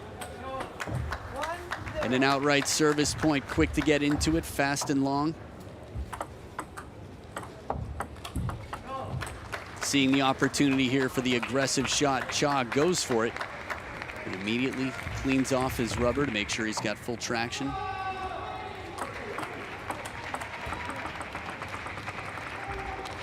Let called. I think there might be a technical difficulty.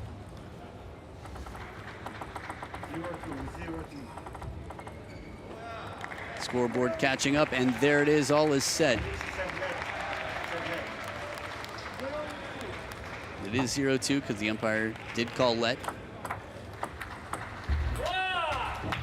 You can see the difference when using the pips on the receive.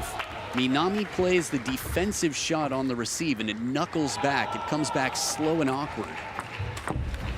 But right there, 2 in a row, Cha capitalizing, creating third ball attacks to even out the playing field here. 2 points apiece now. Service game has been strong on both sides.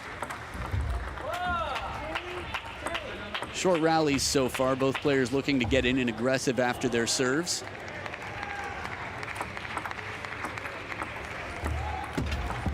Nice placement short to the forehand. Takes a lot of strength to get in for those very short shots. So good placement again by Minami. Cracking backhand right into the middle.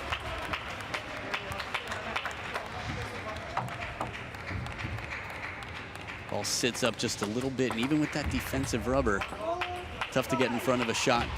So much pace.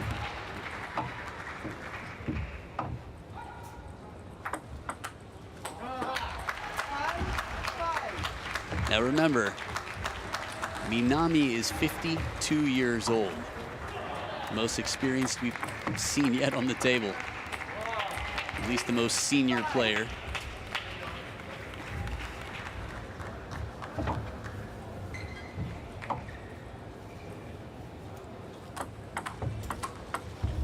Nice angle, comes in wide and comes back even wider. Cha taking advantage of the opportunity. Closed racket, just bends it way back wide to the backhand side.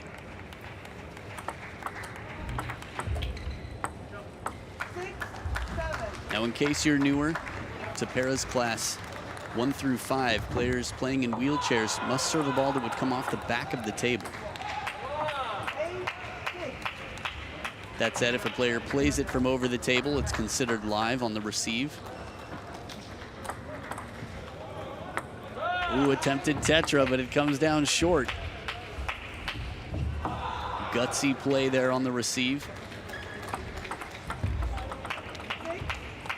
And now it is 4 game points for Korea's Cha Soo-young. Heavy spin coming in. A nasty spin reversal shot from Minami. And 2 quick game points saved on the service as well.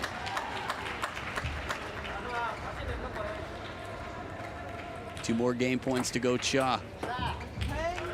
And an omiyage, a gift as he serves long. 1 more game point, 10 serving 9. 3 in a row for Minami on the receive. And there it is, the finisher, the backhand deep to the corner. On his 4th game point, he captures it 11-9. So it's a 1-0 lead for Korea's Cha Soo-young. Minami-san of Japan has some work to do. Game number 2 in this best of 5 coming up right after this.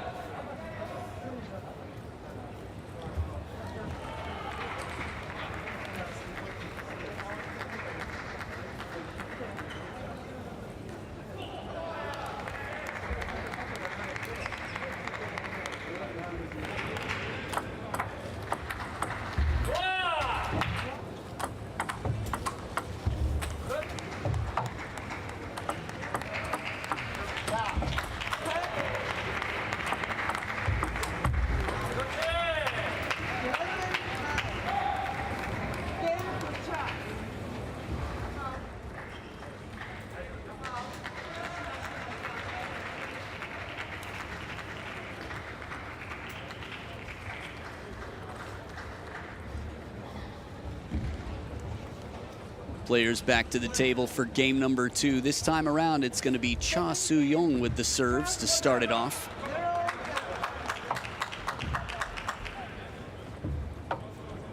Minami-san on the receive, centered. Had the defensive rubber up. The black side is going to be the more spin reversal, knuckling, tricky defensive rubber. Good deception on the serve. Cha quickly turning his racket around to use the backhand. It's not so common after the toss that the racket is twiddled, especially without a toss that's super high. Fast, long serve. Dangerous service game to tie it up.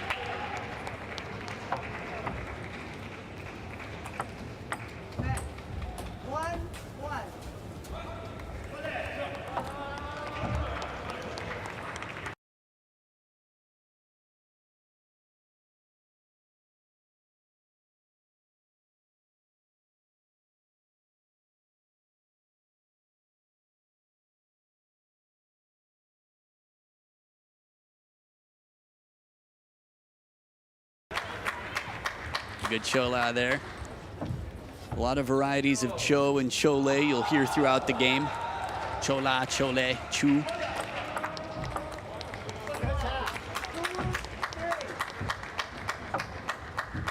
Minami quite consistent in his chola. He's fighting back now. In front by 1 here on the receive.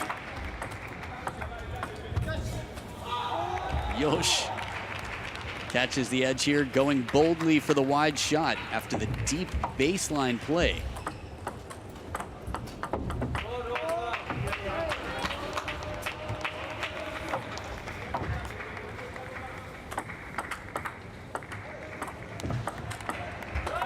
Leaves it just a little bit high. Cha's been very consistent in capitalizing on the height that he's given. Seems quite comfortable near the baseline of the table to attack. And a knuckling ball plays with the pips. Comes back with the awkward ball. Red side again.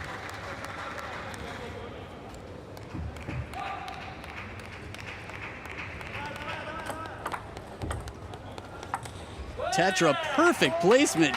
This one doesn't come back over the net, but it's so short. He gets the nod of, okay, that was pretty sweet. Got to give you credit for that ball. Look at where this one comes down. Touch. Oh, that one's just next to the net.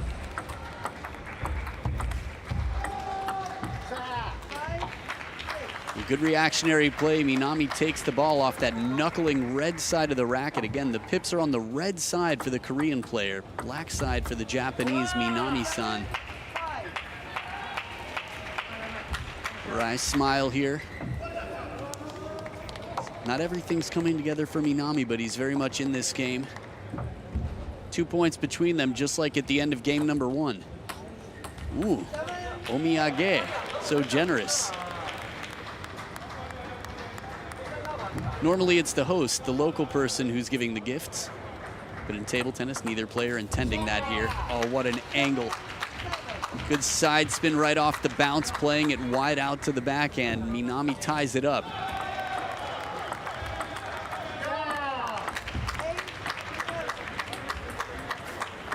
And now in front by 1. Last game came back from 6-10 down to get 9 points, but it wasn't enough for the game. And now he's got 9 and a 2-point lead. Again, Minami-san took nearly 8 years off of international play. And omiyage, once again, it is 3 game points for Minami Nobuhiro of Japan.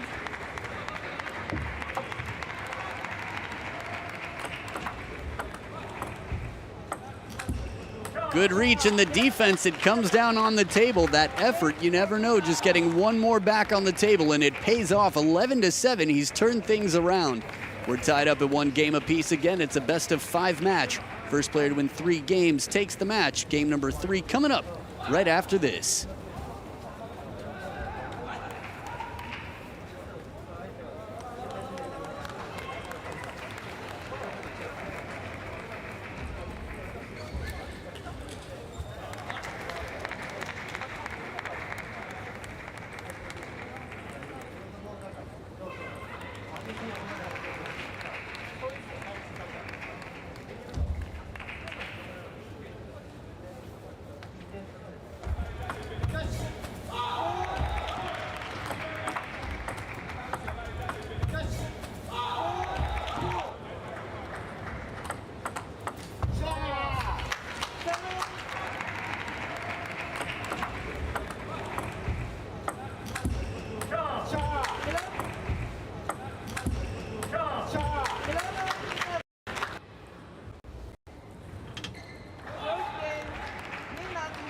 Players back to the table for game number 3. Minami with the momentum and the serves at the top of the screen.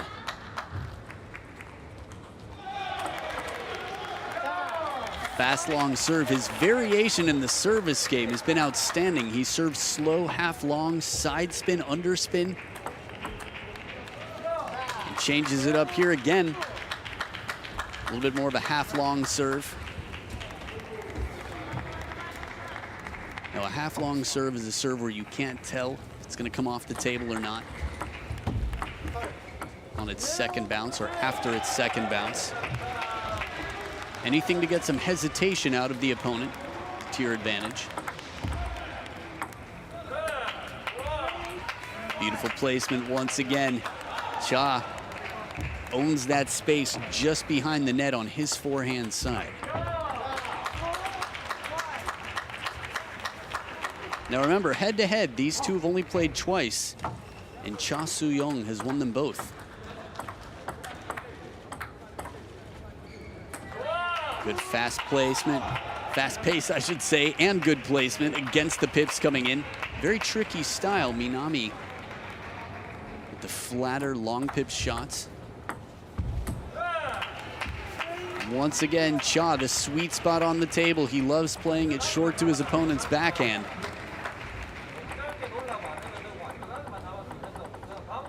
Minami knows he's going to be tested to move in and out, cover the short parts of the table. So wants to make sure he's got a firm base, settled in well.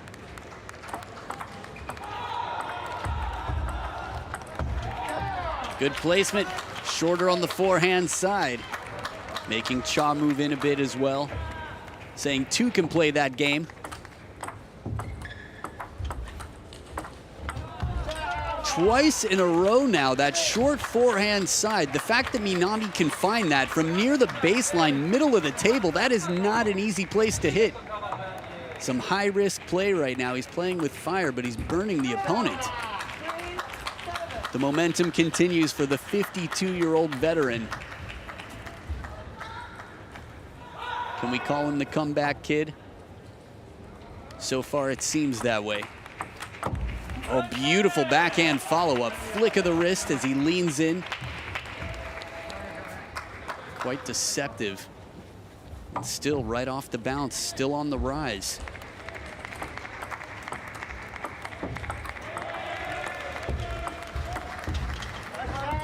Short to the forehand once again. Minami recognizes the opportunity, sets himself up with a 4-point lead.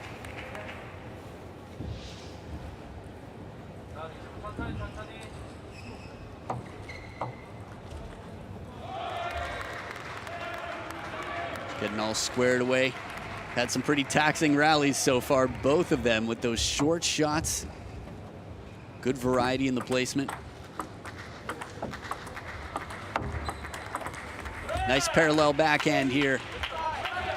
It's Cha Soo-young closing in, still a ways to go, a 3-point lead. Big serve here for Minami to keep the momentum.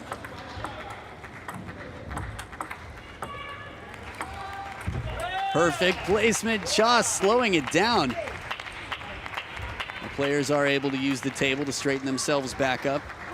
Once the point's over, it's all fair game anyway, but even mid-point, as long as it is the hand holding the racket or the arm holding the racket and a timeout is called, could see a bit of exhaustion possibly setting in. Minami, again, 52 years old, and he's being tested out here.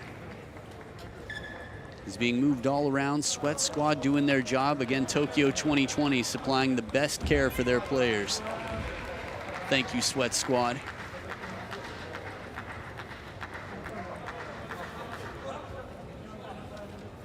So for Minami, after being up 8-4, 2 points, I think this is a good timeout. Remember, head-to-head matters here. In his corner, he has coach Tanaka Takuya. And on the Korean side, Park Jun-seo.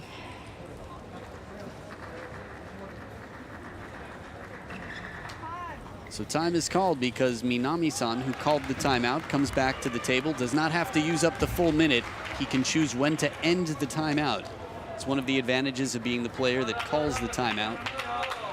It's either up to 1 minute or whenever you come back to the table as the player who called it.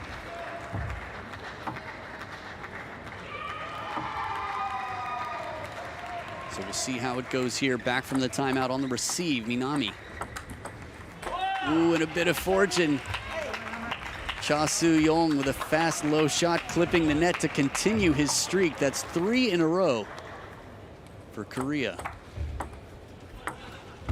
And the placement once again, he has nailed that shot. He's done it so well. Short to the backhand side for Minami, and now 8 points apiece. This is the pivotal game. It's a best of 5. So whoever goes up 2-1 has a strong advantage, and this time Minami puts a bit more pressure on, doesn't allow Cha to play the short backhand. Right off the bounce, smothering the ball.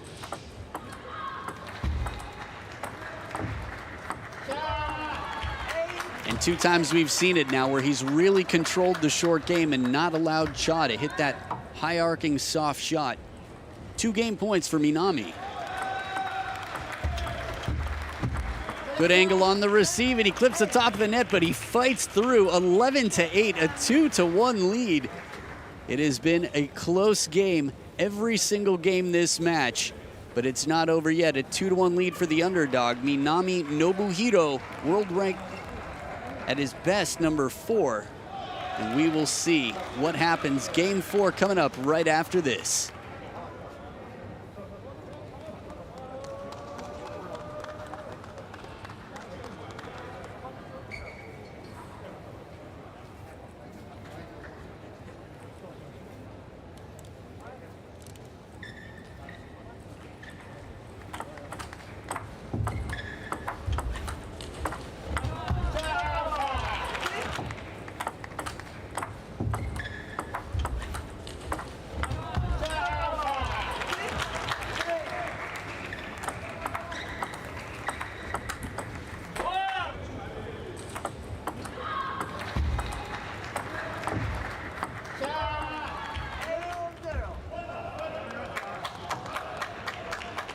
Players back for game number 4. Minami looking to end it here.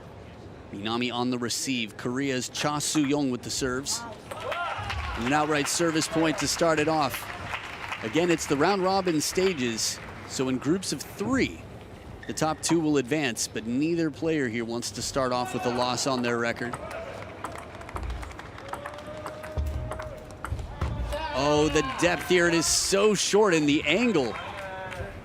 He has controlled those pips so well. Again, the black side of the racket for Minami-san, the more defensive, slower rubber.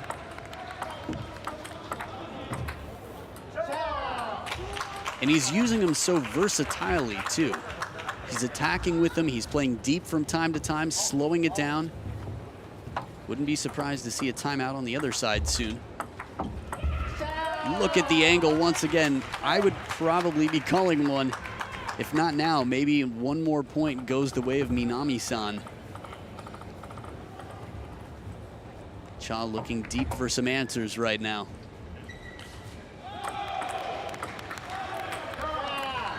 There's got to be a timeout here.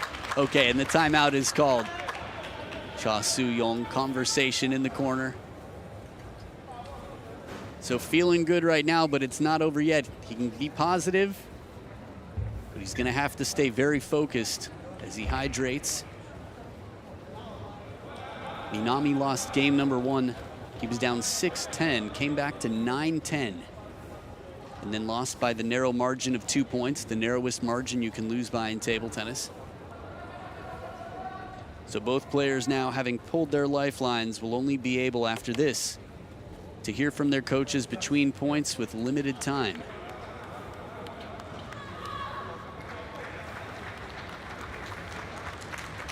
This is very impressive right now, the turnaround. I mean, Minami's been a fighter throughout. We've seen it.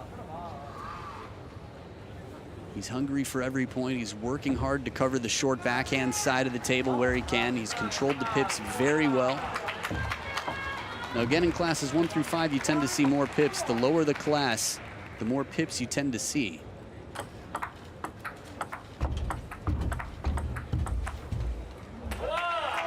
And the lobbing shot just too long. Cha using the timeout well, getting the first point out.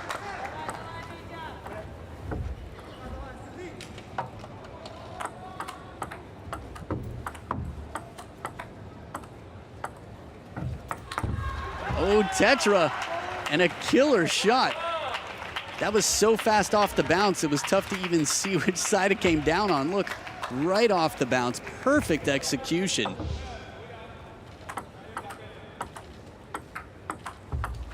There's an angle that's not coming back. He's found it many times before.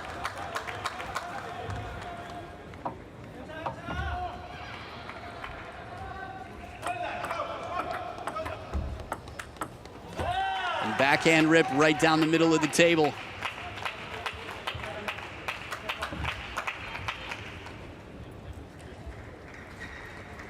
It's interesting how the tides have turned a bit. It's been back and forth here since the timeout.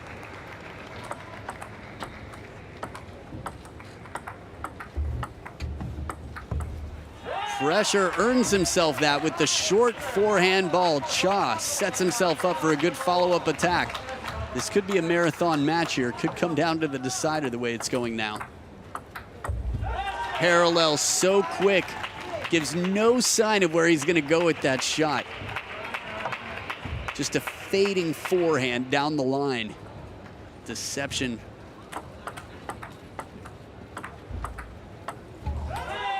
Just out of reach again.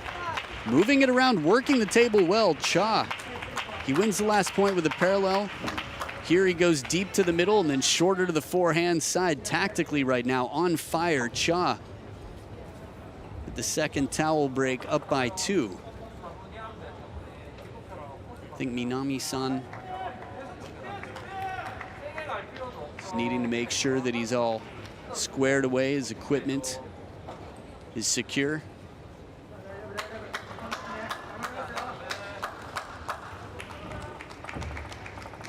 So again, a bit of a run on the other side. Several points now. Cha Soo-young with the momentum and the serves. Oh, beautiful cover. The short forehand has to lean way in over the table, then plays the parallel for the winner. At the timeout earlier this game, you could see the expression on Minami-san's face. But it comes down on his own side, and it's Minami's point. It's not an easy shot to pull off, but I'd say in classes 1 and 2, we see it pulled off more than anywhere else. Just missing the corner here. A big point for Minami. If that comes down, again, he's looking to seize this match. But Cha with the angle, the short backhand side, the touch play, what feeling in control. He earns himself 4 game points to send this to the decider.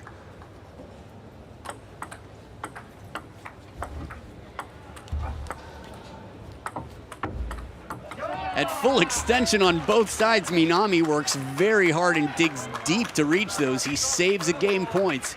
Still 3 more to go for Cha Soo-young.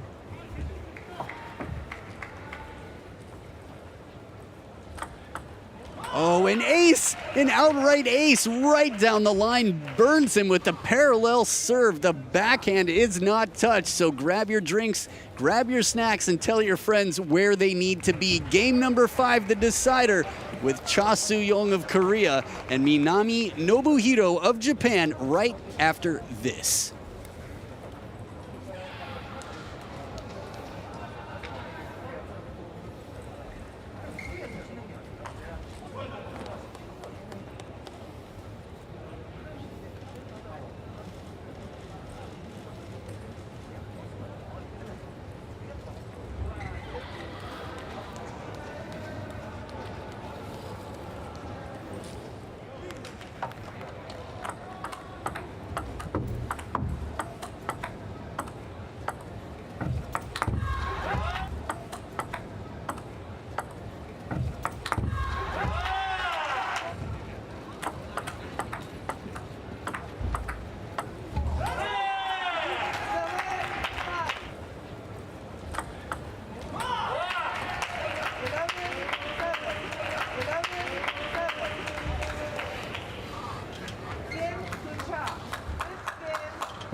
Players back for the decider. Minami to start.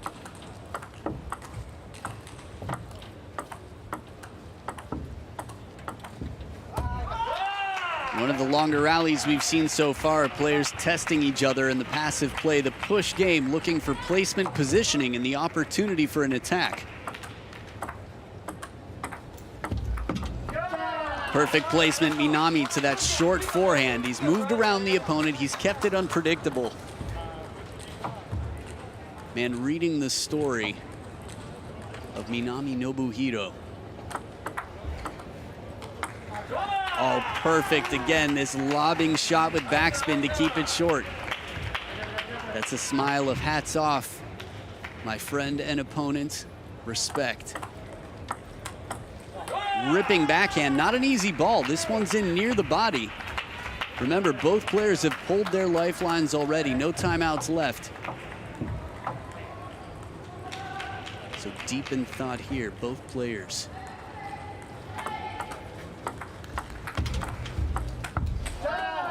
Well placed, good combination. Short to the forehand, blocks it right off the bounce, using some backspin to keep it short on the other side. Minami back within 1 point. Ripping backhand. He comes around the outside of that ball. That is a gutsy shot. Side spin on it. Take another look at this attack. Sits up a bit. Oh, just closes on it. It's basically a reverse tomahawk smash. And he continues his streak. So 3 in a row for Minami. Quick shot deep to the forehand corner. He's just keeping it so unpredictable, so players will switch sides now as it is halfway through the deciding game. This makes sure that neither player has an advantage based on which side of the table they started on. Keeps it balanced. So 5 serving 3, Minami, with 2 serves on his side. He keeps the pressure on. The parallel shot does not come down.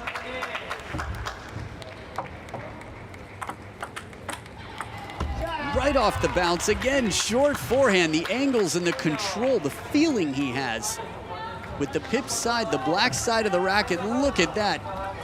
Closed racket right on top. Hits it exactly where he wants.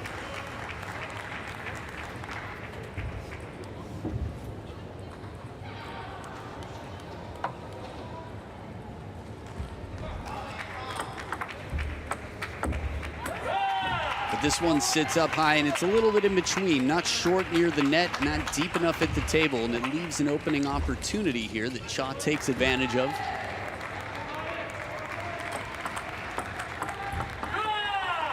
Solid third ball attack after the fast, long serve, and Cha back within 2.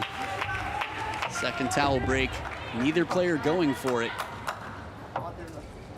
Minami-san, when he was in 2nd grade, had a road traffic accident where he fractured his neck. And he was encouraged to try para-table tennis by a para-sports instructor who actually saw someone else with his impairment playing at an international event. And since then, he's become quite a fighter at the table. Again, 52 years old and challenging right now, world number 4. Up by 2 at the business end of the decider against world number 4, Cha Soo-young. And just long, Minami up by 3, 3 points away from his first ever victory against Cha Soo-young.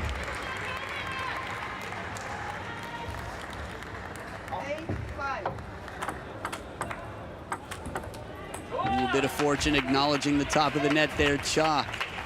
He's been strong, he's turned things around a bit. His backhand attacks, quite merciless, relatively consistent, but it's Minami-san's job to give him something different every time. Oh, that parallel forehand is so smooth. It comes out of nowhere. Barely any backswing, just flicks it down the line. And good pressure from in right at the middle of the table. Right behind the bounce, Minami-san. 2-point lead and 2 serves on his side, a chance to close out the match.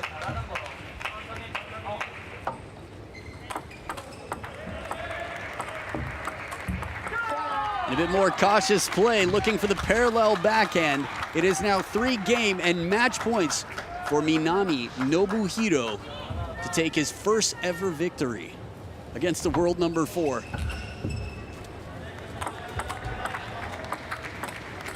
Ooh, that parallel forehand keeps him alive. Cha Soo-young down the line once again, saves a match point now. Serves back on his side, still 2 match points for Minami. Third towel break, Minami doing exactly what he should, taking advantage. His opponent's got some momentum. He wants to make sure he's clear on his thoughts, comes back to the table ready. It's interesting, in terms of it being a towel break, in theory, I guess you shouldn't have to use the towel. It could just be over the towel box. Who's to say? Anyway. Killer forehand, takes a risk, plays it with the pips aggressively and saves another match point. This match will be won by a mere 2-point differential, a margin that can be no smaller. Oh, and the serve to save it. He ties it up, deuce in the decider. Minami still has a chance. He had 3 match points to pull off the upset. Alternating serves here, but Cha deep with the counterattack. A beautiful shot right at the baseline. 4 in a row, and the serve on his side, his first match point.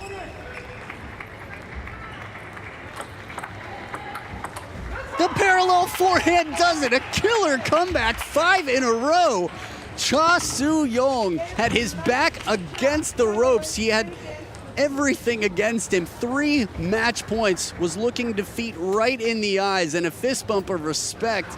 Minami Nobuhiro made that quite a battle, and it's got to be heartbreaking for Minami-san, but he has to know that he played some outstanding table tennis.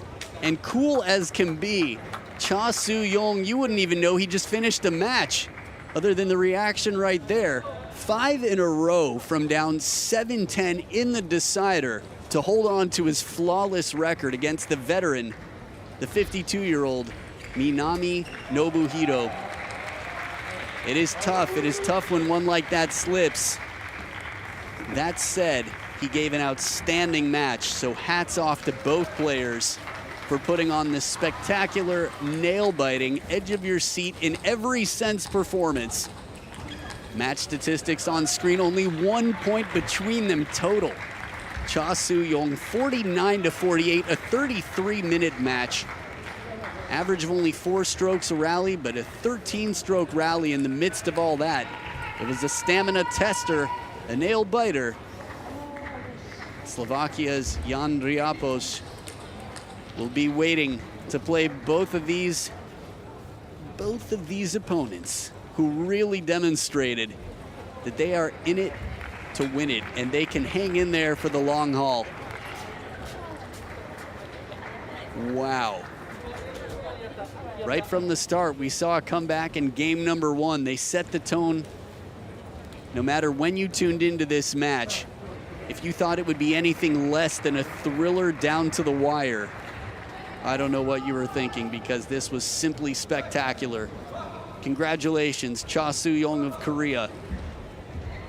But again, top 2 move on from each group. So, Minami-san still has his chances, and Cha Soo-young won't have it easy either, because this one was barely won.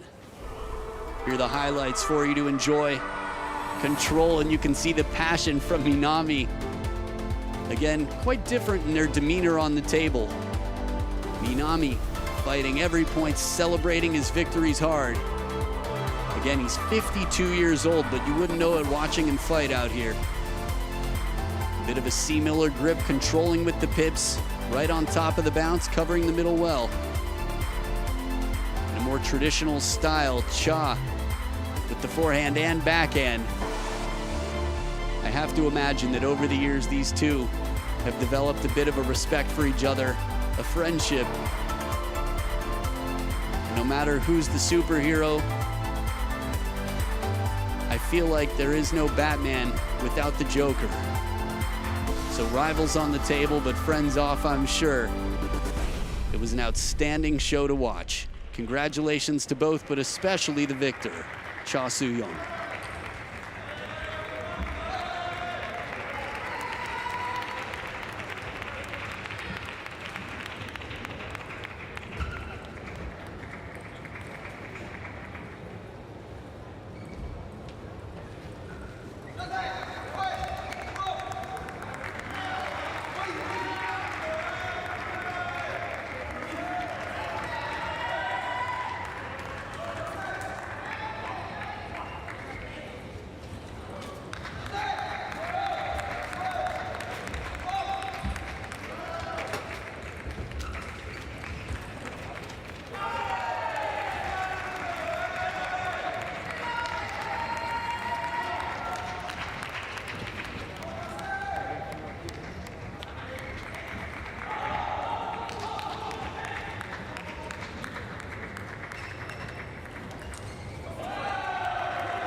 Konnichiwa and irashaimase. Welcome back, ladies and gentlemen, to Tokyo 2020, the Paralympics. We are getting into the Class 4 women's singles event. Lisa Daniela de Toro, age 46 from Australia. I have more to tell you about her in a bit. Her opponent here, Sandra Mikolashek, 24 years old. So just more than half the age of her opponent. A youngin here at the Paras. Good friendly demeanor to get started. So we've had some nail-biting matches today already. All matches will be best of 5. First player to win 3 games wins the match. If you're new to table tennis, spin is the name of the game, and these two will have a lot of control, especially in the seated events where players are seated in wheelchairs. The control factor is incredible, and the spin variation simply outstanding. Now the rules are the same for classes 1 through 5, more or less. to any other event in table tennis except for on the serve. Now on the serve, a serve must come off the back of the table eventually. Otherwise, it would be considered a let service. So if it exits the side of the table or it comes to rest on the table, it would be considered a let serve, but the receiver can choose to play it or not. Now, if it's close to the corner, typically players will receive it anyway. So players checking out each other's equipment to make sure they're familiar with what is where there are pips, where there is defensive rubber, how much sponge is underneath, because that will determine how fast the ball springs off, how much spin is able to be generated, what sort of shots you can really expect from your opponent at any given point. Love the hot pink tape. So good spirits out here from both of the players already. It's a fine balance. It's the biggest tournament of their lives, but it's also an honor to be here and exciting to see the best in the world. There's a special spirit here at the Paralympics. I feel like the camaraderie of seeing your greatest opponent, your greatest opponents, and maybe some of your closest friends that you see around the world on the world tour, playing the para events over the years. Nice to sort of reunite, especially in the last year and a half or so. I know a lot of people haven't been able to see their friends as often as they might like. Umpire for the match from Finland, Asko Rassinen, be officiating from the high chair to make sure that serves and everything else is fair and square. On the other side of the table, Fujimoto Shigeko of Japan. Again, only the best umpires in the world are here. International blue badge umpires.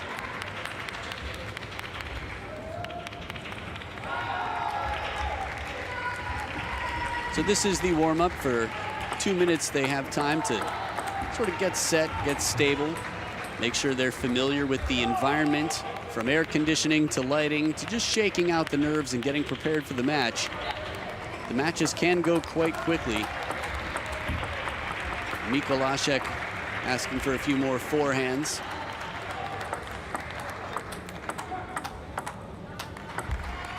Now the forehand game, a little bit more expensive time-wise. Now in the seated events, players playing in wheelchairs, they tend to take the ball quite early. As you can imagine, reaching the high ball is a little bit tougher, limitations for how high you can reach, so they want to catch the ball on the rise before it's in a very uncomfortable place. That said, they can use that to their advantage as well, hitting a high ball just behind the net. So, Mikolashek to start. Here we go, love all. Just out of the table, that's going to be Toro's point.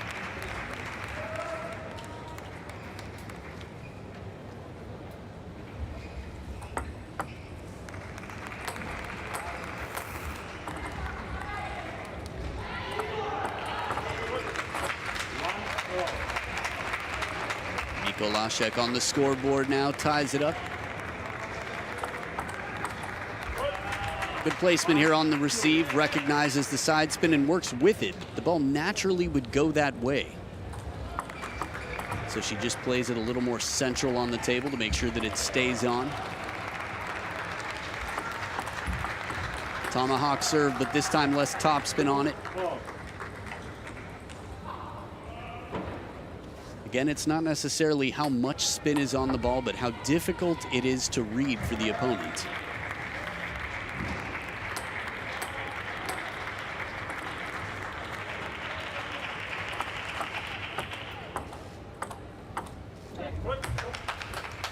Caught a little bit in between. Toro looking like she wanted to play a defensive shot with some heavy backspin, high and near the net.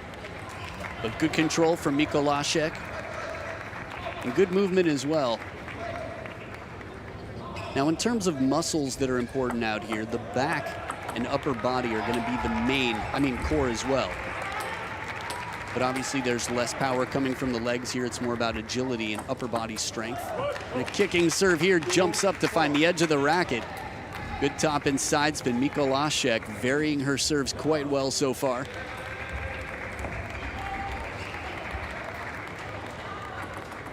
So 2-point lead for the German youngster at the table.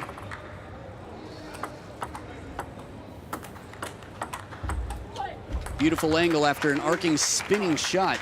Bends it with the backhand. Take another look at this. Comes just around the outside of the ball for the surprise fast angle.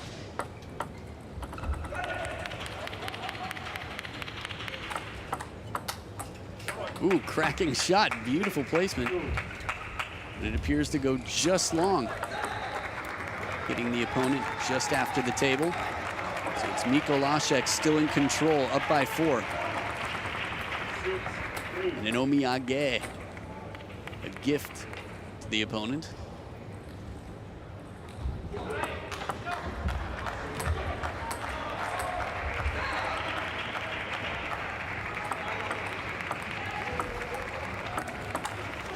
Nice change of pace. Defensive shot. Playing a high arcing spin ball out to the forehand and then quick off the bounce with the follow-up. Mikolashek maintaining, getting back that 4-point lead.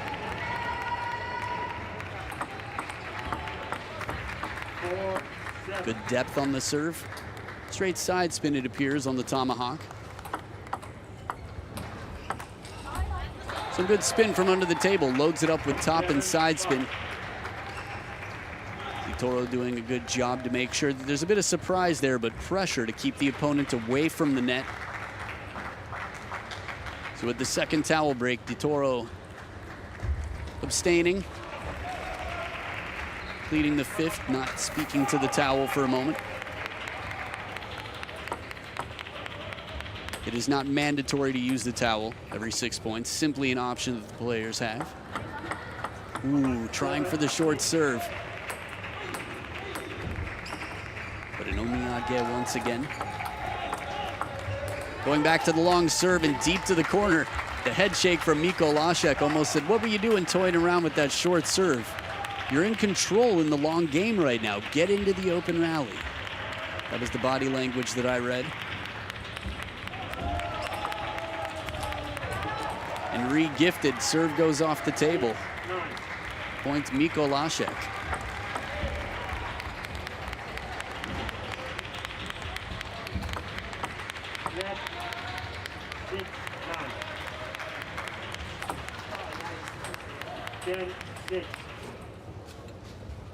Well, now we have 4 game points for Sandra Mikolashek.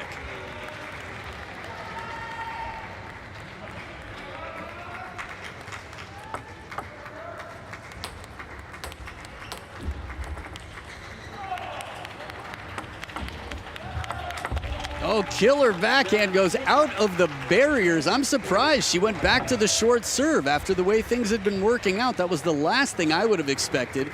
Maybe the same for her opponent, hence the surprise. But that third ball backhand, just killer power. And game 1 to Germany's Sandra Mikolashek will be back for game number 2 in this best of 5 with Lisa Daniela de Toro versus Sandra Mikolashek right after this.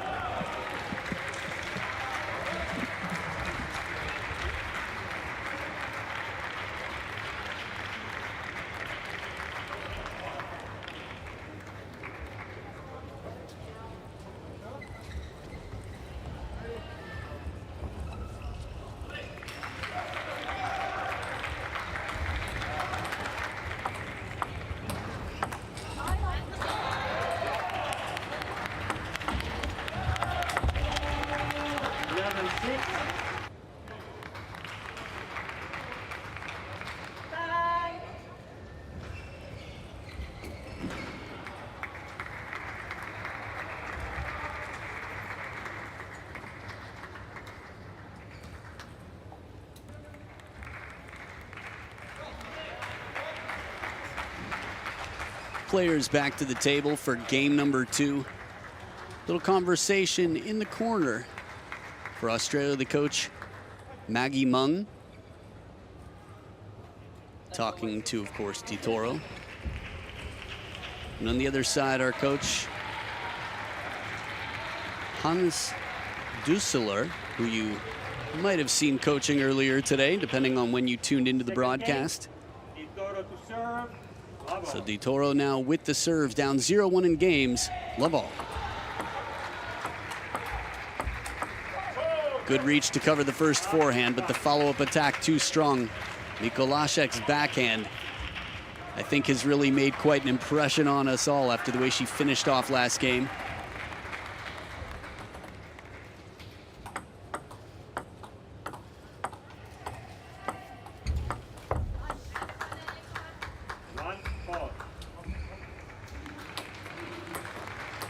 So 1 point apiece now, split on the serves. Toro saying outside of the table, let. Close to that corner. Umpire agreeing though. And this one's inside the table, comes off the back end properly. That was the reactionary play that you would see when someone serves near the corner. There's not enough time to say let sometimes when you're receiving the serve. Oh, beautiful movement here to get in over the table. A short serve that would have eventually come off the back. Again, very strategic placement. Mikolashek getting up and in quick and early.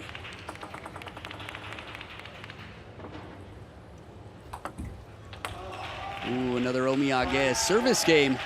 A few have gone loose so far in game number 1 from both sides. Both sides playing high-risk serves. Looking for that touch shot. A little bit of short play, change of pace from Mikolashek. But it's a second point for Toro. Now these two have played twice before, and Mikolashek has won them both without dropping a game. Cracking backhand, high to the backhand is not easy for anybody, but when you're coming from a seated position, even tougher. Still, Mikolashek makes it look like a walk in the park. Look how high this ball is. That was about eyeglasses height, and she just smacks it back cross court. So controlling the scoreboard with 75% so far, Germany's Sandra Mikolashek.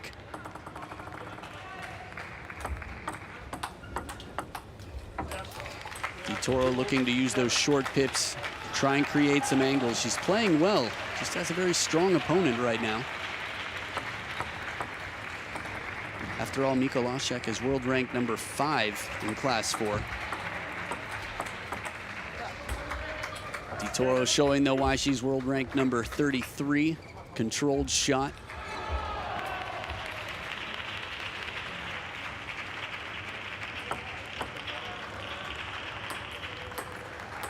So a long way to go for Toro, but still within reach.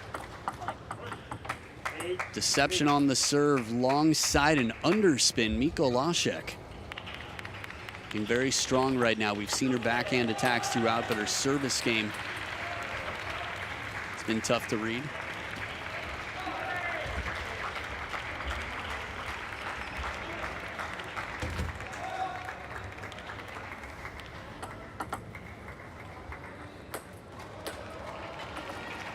Back for the second serve.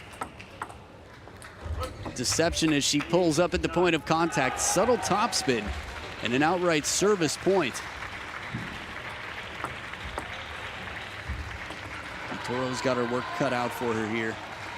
Down by 6 at the second towel break. Good use of side spin on that shot. Touches it, keeps it shorter to the forehand. Now, just like in any other table tennis match, identifying your opponent's weaknesses, where you have your best chances of winning the point, and then playing to those. It's a strong tactic, but so far, Mikolashek hasn't allowed for too many, say, weak points to come out. She's quite a complete player. She's difficult to receive in the service game, controlling over the table. She's got 6 game points to go up 2-0. And there it is, outright service point. Heavy backspin on the backhand serve, and 11-4 domination in game number 2. Sandra Mikolashek with a 2-0 lead. It's a best of 5, so we'll see what happens. Game number 3 coming up right after this.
Players back to the table for game number 3. Maggie Mung in the corner for Toro.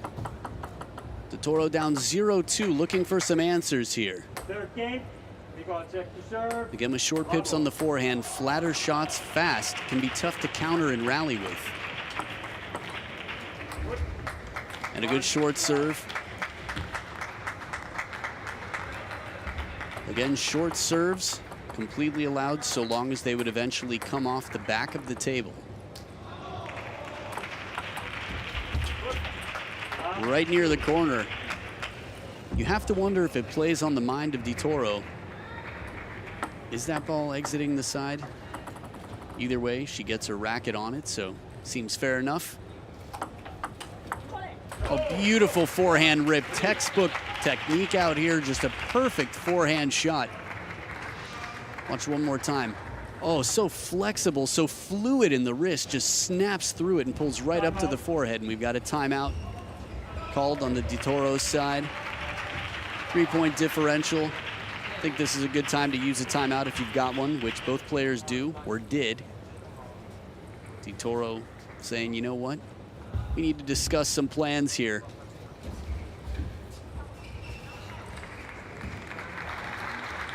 Maybe trying to get in with the backhand earlier in the point.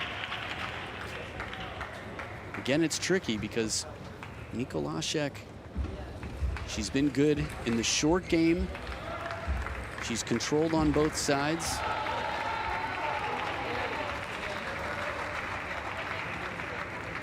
The last time they met in the Paralympics, Rio 2016, it was 11-2, 3, and 3. So complete control for Mikolashek. Although the last time they played in general was the World Championship in 2018, and Toro had 2 deuce games, 14-12 and 12-10.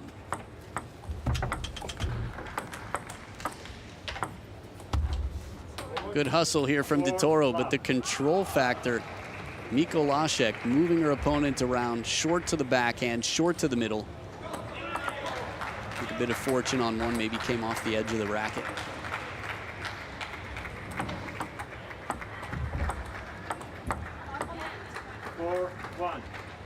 So Toro on the scoreboard now. First point since the timeout. First point period this game. Side of the table, they'll play that one again. Right idea, ball near that edge with sides. Ooh, I thought okay, good. I'm newer to this than the umpire is, so I'm happy that that's confirmed out here. 4 serving one. Toro keeping it deep at the baseline in the push game. Gets her second point on the scoreboard. So with the first towel break, 2 points between them now. We know Toro is capable. Again, you don't take world number 5 to 14-12 and 12-10, 2 games in a row at the World Championships. These are major events. They've only played on the biggest stages in the world. Oh, what an angle here. Toro short to the forehand side, comes around that ball, strawberry shot. Side spin from right at the baseline with that backhand, and now she's only down by 1.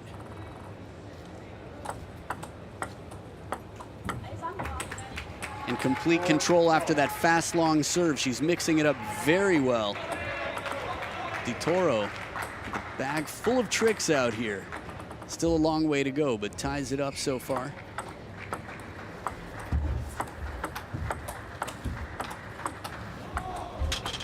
Oh, an angle comes back even sharper. What movement, Mikolashek. Has to get some movement here. Watch her turn, covers there, recovers the net. This one has to roll a good few feet for that. Again, it's really tough to move around the wheelchair mid-point. Obviously, with a lot of experience, these two in Class 4, more upper body strength, able to be quite mobile within the point. Good heavy push to Toro, keeping herself in this one, pulling back to within 1.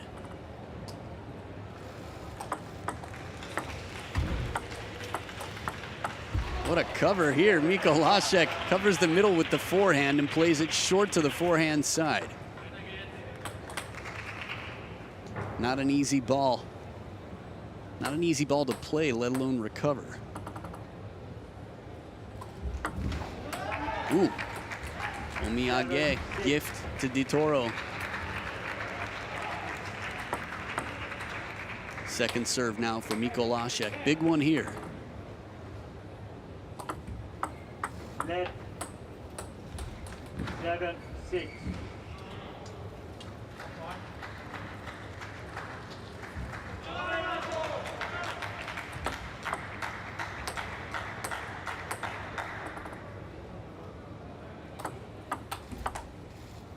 Ooh, a little break off the top of the net, but good look to Toro, getting aggressive on the receive, sees the opportunity.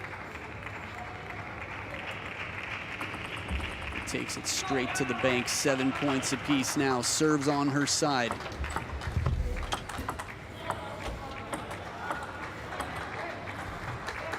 An outstanding recovery from Mikolashek, and still Toro is right there in control of the point. Clever combination from the start, short serve, and then the quick attack back at the baseline. And deception on the tomahawk serve. Toro now getting dangerously close to taking a game.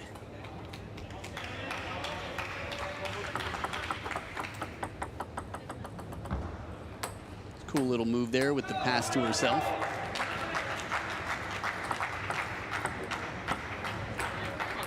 Tight short game tested, and Toro now with 3 game points to get her first game on the scoreboard.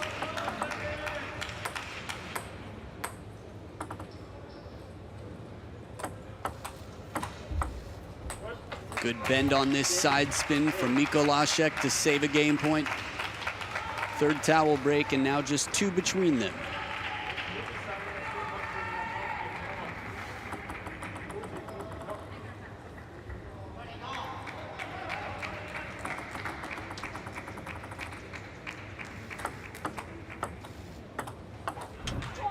Outstanding angle here. The touch play, Mikolashek from the baseline finds a good angle to the short backhand side. 1 more game point for Toro.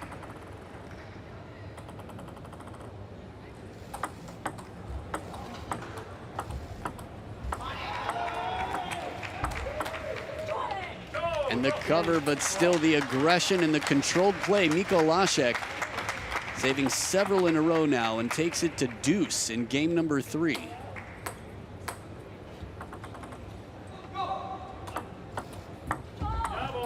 Heavy tomahawk serve for the outright point. It is game and match point for Sandra Mikolashek.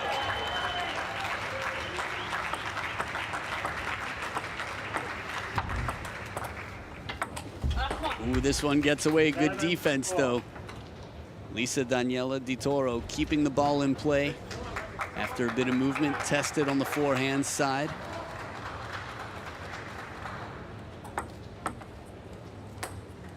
Second deuce point, serve back with Mikolashek. Good amounts of underspin on this deep serve to the backhand, and Mikolashek with another match point.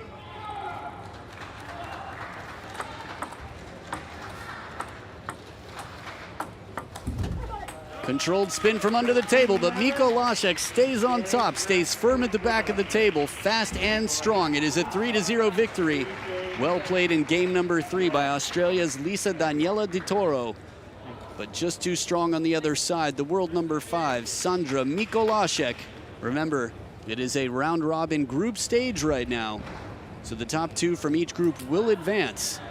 So Lisa Daniela Toro still might fight through and move on to the single elimination rounds. But Sandra Mikolashek starting strong in Group E for the women's singles Class 4 here at Tokyo 2020, the Paralympic Games. Match stats on screen. 4-stroke average, quick rallies in general, one that hit 11 strokes. Anything else stand out here? Well, service game from Mikolashek. I mean, 19-12. It's a pretty heavy favorite in terms of serves. But at only 24 years old, she's clearly strong. aggressive with both sides of the racket, control in pretty much every aspect of the game. So we look forward to seeing more of both of these players, but it's Sandra Mikolashek of Germany who moves on with the victory. Highlights right here. Mikolashek demonstrating her calm and control, how she can quickly convert from underspin to topspin. Kill shot. Finish off early. Quick to follow up. Again, over the table, so strong. Fluidity with the wrist, both wings, very spinny, controlled, able to lean and generate some real racket speed on that one. Toro demonstrating a master of control here. The strawberry, beautiful side spin there, a bit of Ito effect.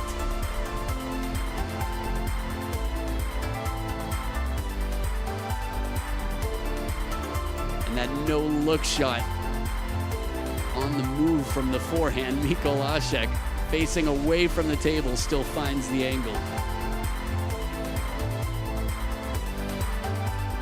And in the end, the attempt was the right idea. Toro can't be too upset about that. She played well. She gave it her all. And at the end of the day, no regrets. So, stick around. We've got more table tennis action to come right here from the Paralympics at Tokyo 2020.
Red or white?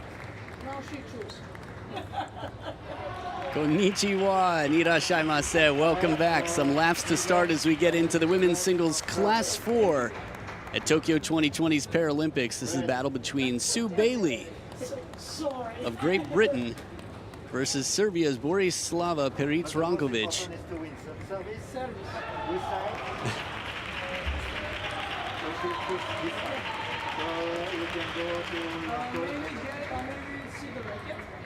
Yes, of course. I like it. Maybe see the racket. Players will check each other's rackets here to make sure that they're familiar with the equipment on each side. Same as before, she says. No change. Players know each other well. It's the advantage of being a veteran or, say, some of the best in the game. Sue Bailey, at 48, has a lot of outstanding table tennis stories from over the years. And quite a fan following, I would say, in Great Britain. She'll be competing, this is her 6th Paralympics. She's been a part of the team for Great Britain at every edition of the games in this century.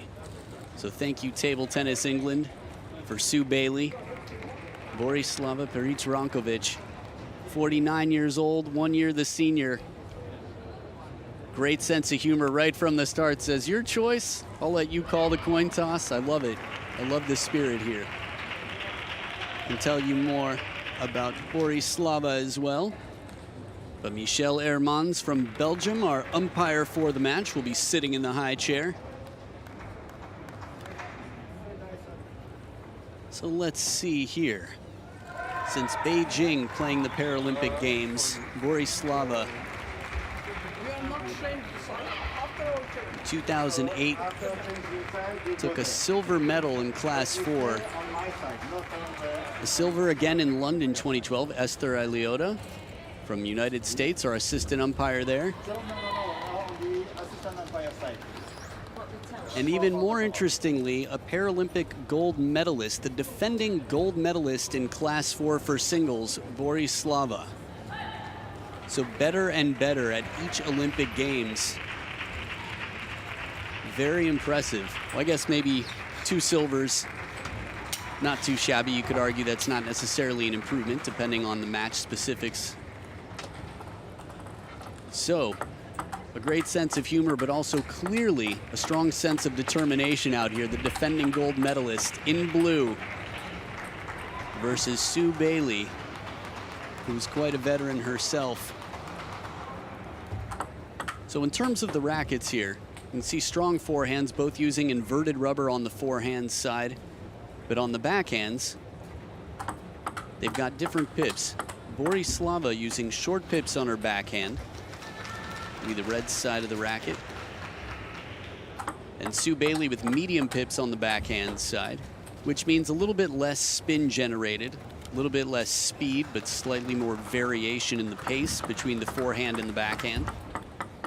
It'll be tougher to rally with, but it'll also be tougher for Sue Bailey to generate more pace mid-rally or hit a finishing shot.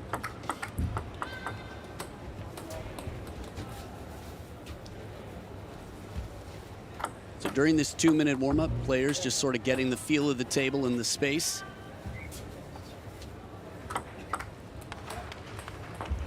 It's crazy to think, nothing wrong with 48, but if I hadn't read that ahead of time, I probably would have guessed something about a decade even younger. You can see the spin here that she generates still. The spinny side of the racket is the forehand side, but Sue showing that with the backhand, a little bit thicker sponge, she will be able to generate that spin. Coaches will be quite actively involved as well.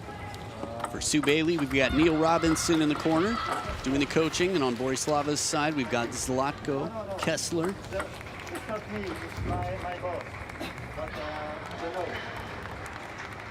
And it seemed like the conversation was make sure that you keep your mask on even while coaching. Coach Kessler saying, sure, sounds good, I understand, got it. So if you're just joining us, matches are best of 5, first player to win 3 games. Each game will be first to 11 points, must win by 2. Borislava getting in the zone, maybe visualizing, just taking a deep breath, taking a moment. Game. Peric, Rankovic to serve. We'll see if she's in the zone. She's got the serves to start. Love all. Good angle here right out of the gates and pumped up. A good fist pump. Plan executed.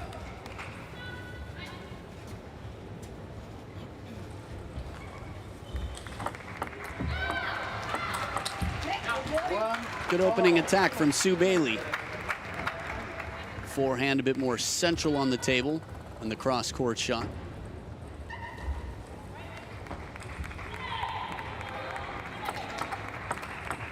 Oh, what a backhand follow-up.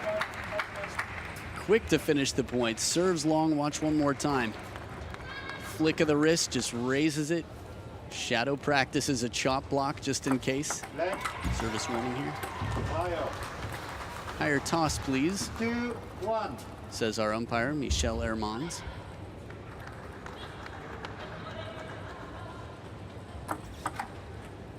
Good fast, long serve. Jamming up Borislava on the other side. Getting her to play a backhand from the forehand side of the table. That's good deception on a fast serve. 1-4. Interesting to twiddle right there after the serve. You'll often see players with pips serve with the inverted side of the racket and then twiddle.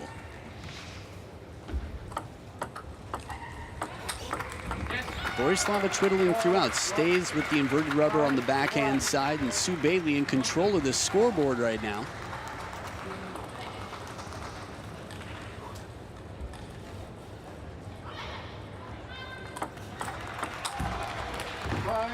A bit more shallow on the table here. Low to the net, Borislava protecting.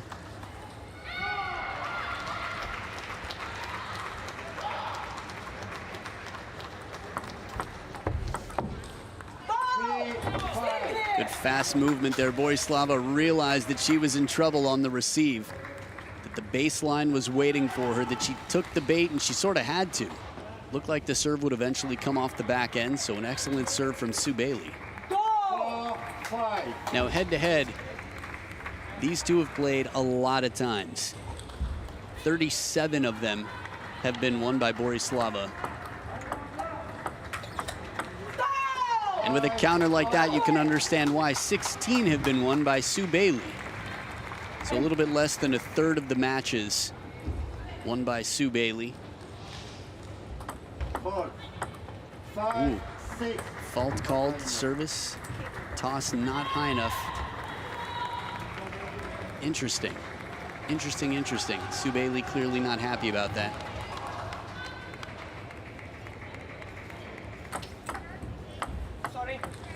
Makes the effort for a higher toss here, and a bit of fortune acknowledged by Borislava on the other side.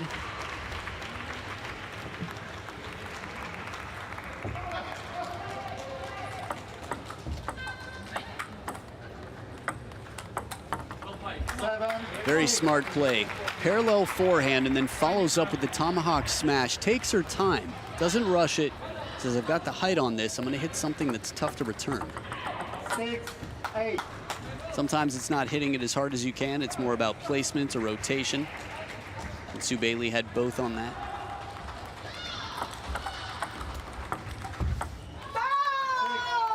Good placement deep to the middle. Peric, Rankovic now with a deep breath. Good long push right to the middle, takes advantage of the opportunity, but Bailey with the counter. Fanning off to stay cool here.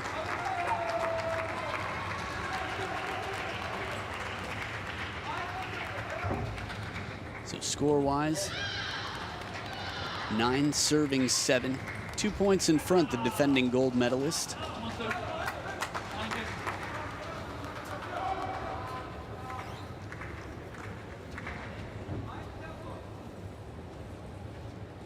And just cleaning off the rubber for the spinny serve here.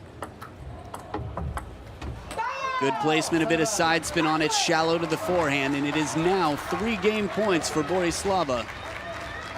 Take another look at this third ball shot. Defensive play, surprise.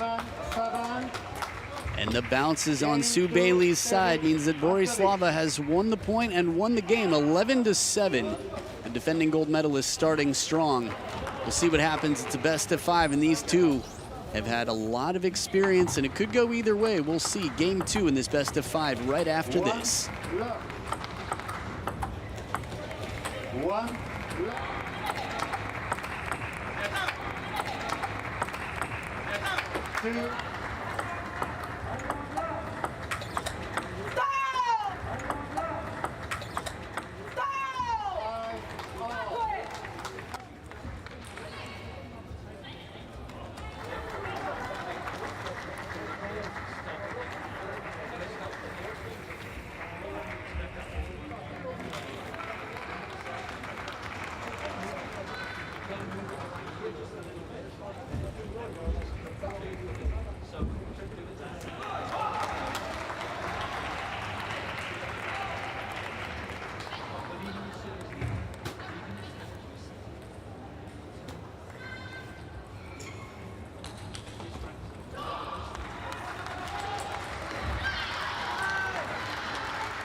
Time.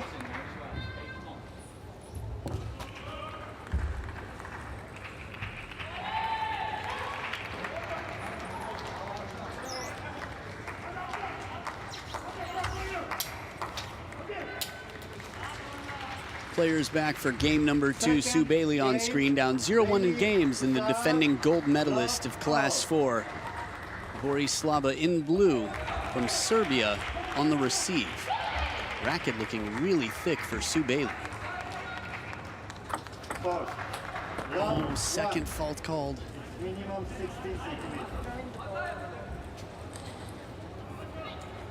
It's interesting, the rules are enforced more strictly at the Paralympics than any other tournament. Sue Bailey obviously feels that she's tossing the ball high enough.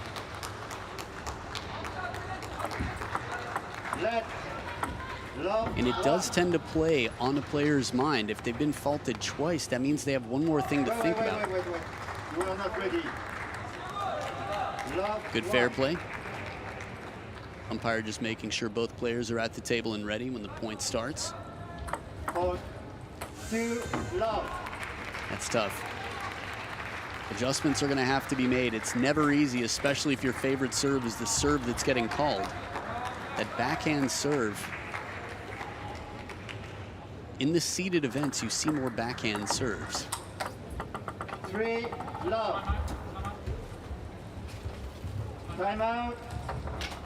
I think this is a good timeout. It's early in the match. 2 of the 3 points have been called on faults. Borislava saying, yeah, well, I've got to focus on my stuff. It's going to have to be some conversation about the serve for Sue Bailey. What can she do to make sure that she's not giving away omiyages, points as gifts to the opponent? Sue Bailey's forehand is clearly very strong. We've seen it throughout. It's just going to be a question of setting it up, service variation. Some touch in the short game.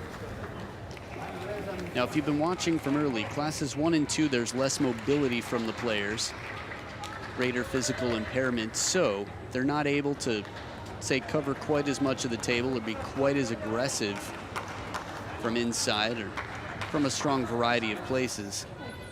But Borislava's been very controlling. It's not easy to find weaknesses in her game right now.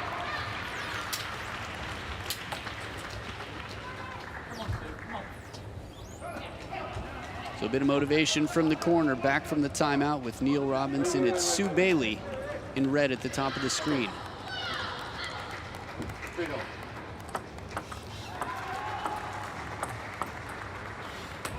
Right into that middle, caught in the crossover point. Borislava finds the perfect placement.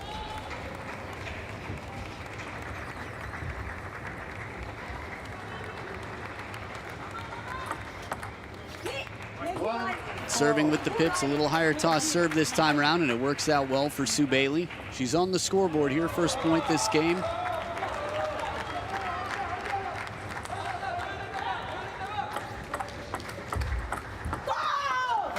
That's a tough rally.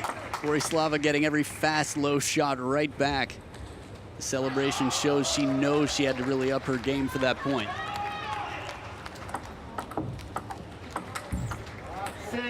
Bold shot.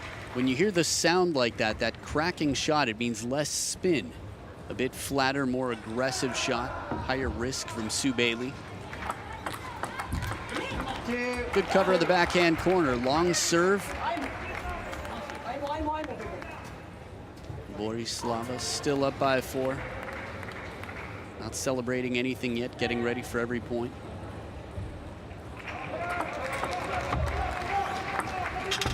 Oh, what touch, the feeling.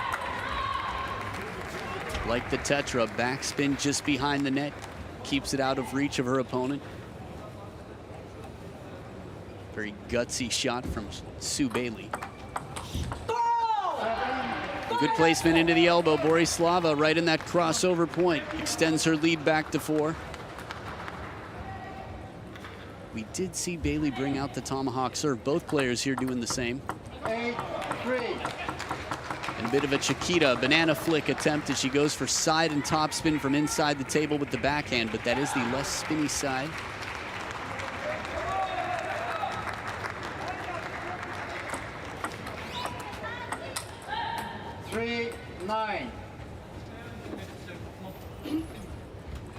With the second towel break, neither player going for the towel. It's a 6-point lead for the defending gold medalist.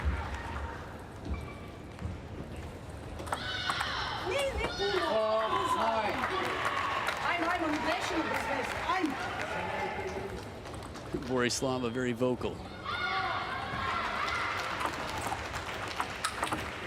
Crushing forehand. These shots are so tough to get back when there's little topspin on it. The ball sits up high.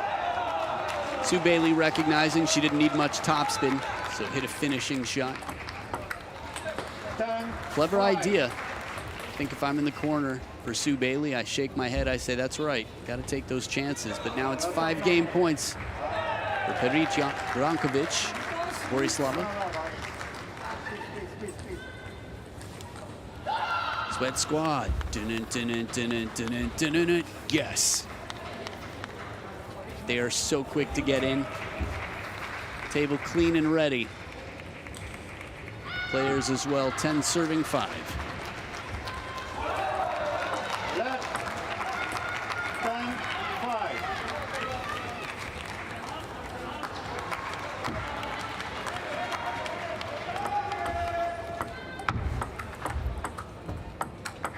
Oh, Borislava with a devastating backhand right down the line after the touch play on both sides. It was a quality point. Ball sits up a little bit, and the defending gold medalist just turns it on and shuts it down. So, a 2-0 lead for Serbia's Borislava Peric Rankovic. And Sue Bailey of Great Britain will be fighting. We'll see what happens. Game 3 coming up right after this.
Players back to the table for game number 3.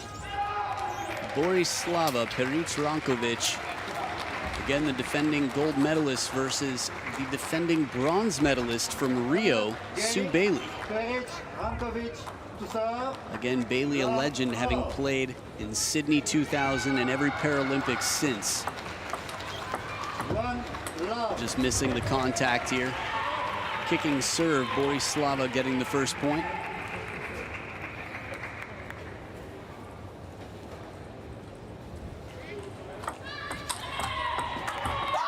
Strong receive, but it comes back awkward. Beautiful floating shot comes back.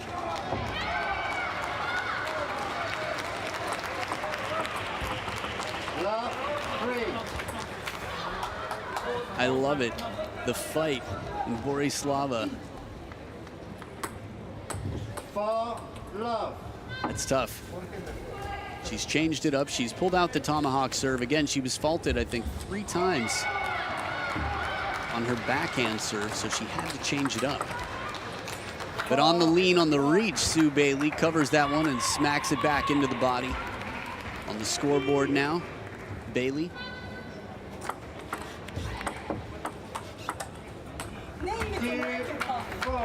Takes a risk here, playing the middle, leaning to get that forehand into play, leaving herself exposed on the wide forehand, but put enough pressure and quality into the shot before.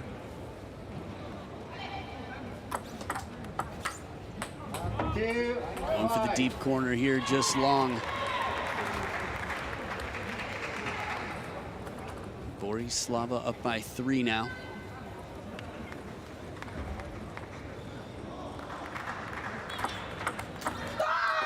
Beautiful backhand, rock star-like celebration again. She came out with a great sense of humor, but as soon as she shut her eyes and got in the zone, the warrior came out. Right idea, Bailey looking for that corner.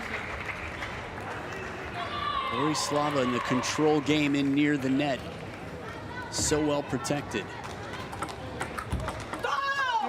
Deception on the tomahawk serve to go up 8-2. 3 points away from the shutout. Sue Bailey still fighting for every point. Tomahawk serve is tough. How much she's twiddling the racket on the other side. At least was until it was mentioned. There we go. Parallel shot, a high-risk shot. It was just long. So with the second towel break of the game, 6 points between them. We're looking at 2 medalists from Rio, the bronze medalist in red and the gold medalist in blue. Interesting, a similar-like backhand there, turning with the forehand side of the racket to cover the middle just in case. Was more determined to play with the inverted side of the racket than what might be more comfortable grip-wise.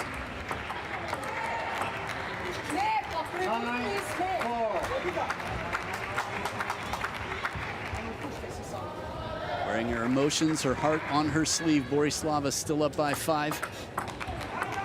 Ooh, and a break. Acknowledging the fortune off the top of the net. It is now 6 game and match points for Borislava Peric Rankovic.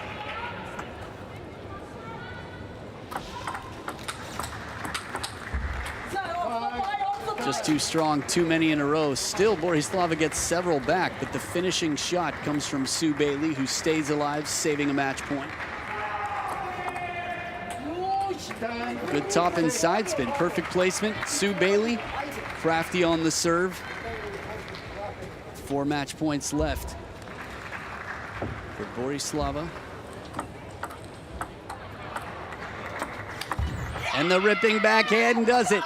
Plays more patiently, extends the rally, and waits for the opportunity. Peric, Rankovic wins the match 3 games to love. And I think that could have been sorry for how many faults you had. I know it's not something you're used to dealing with. I didn't want to win points that way, so apologies. That said, good match. You have to imagine Sue Bailey has a lot to work out because she's got another match to play, and she needs to make sure that she's not battling service calls and service faults as well. So 7, 5, and 6, an average of 6 points a game for Sue Bailey. But the gold medalist defending from Rio, Borislava Peric Rankovic, just too strong out here today. Match statistics on screen, 33 points to 18. The average rally was just 3 strokes. That's quick. I wonder if that's because the service fault is a rally that is 0 strokes, which is sort of like not showing up for a final. It's not a fail like a 50% out of 100. It's a 0. So maybe that's part of the explanation. But either way, Borislava starting strong, a woman on a mission. Class 4 will be looking to double up the gold count.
Well, there you have it.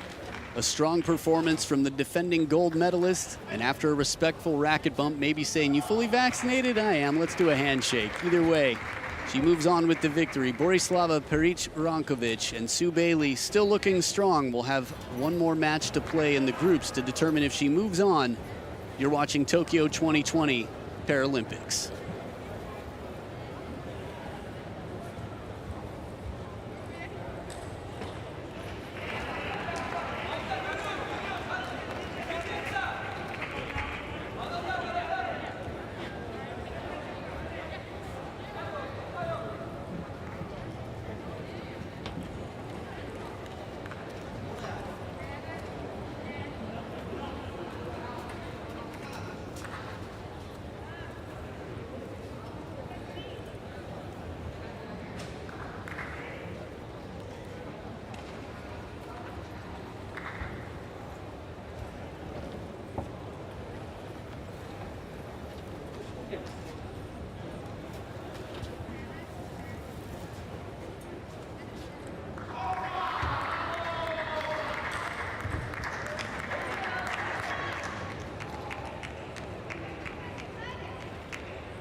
Konnichiwa and irashaimase. Welcome back and hello. This is Tokyo 2020, the Paralympics men's singles class 5, Pool D, the group stages. 3 players and only the top 2 will advance.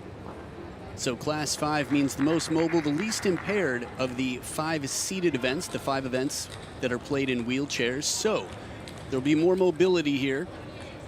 And we will see between the, I'd say, service game, the lob shots, and the aggression that we've seen throughout. We've seen a variety of styles, surfaces on rackets, but the 2 opponents come into play here. From Egypt, we have Ayman Kamal Zenati. It says world ranking 11 there on screen. And for Germany, Valentin Baus, who I have written down as 4. His best world ranking was number 2. Ayman, 46 years old, playing his first Paralympic Games. He's played the World Championships in Beijing in 2014. So some experience on the big stage. For the coin toss here, it seemed like we had the serve chosen by our 25-year-old German. So the coin toss is to determine who serves and where the players play from. No coaches in the corners yet. Interestingly enough, Germany has definitely brought a lot of participants to the Paralympics. We've already seen several on screen. And the coaches come around. I'll introduce you to them in just a bit. So in terms of results here, Egypt, much in the Paralympics, much like, say, the Olympics, quite strong in table tennis. And within Africa, you've got Nigeria and you've got Egypt, the 2 countries that really stand out. So Olympics, Paralympics, the same. Tends to be the countries that love table tennis, that have the proper support for all classes of it. The classifications, for those of you newer to the Paralympics, are 1 through 11. The lower the number, the more the impairment, or the greater the impairment. So class 1, for example, will be in a wheelchair. Classes 1 through 5 are all wheelchair. Classes 6 through 11 are standing. 11 is intellectual impairment. So you can even tell just by the, say, the chair itself in some senses, the mobility, that these players will be moving quite a bit.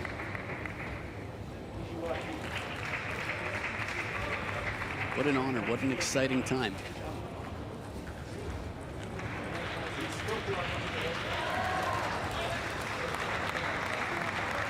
Sorry, trying to figure out what the conversation is here.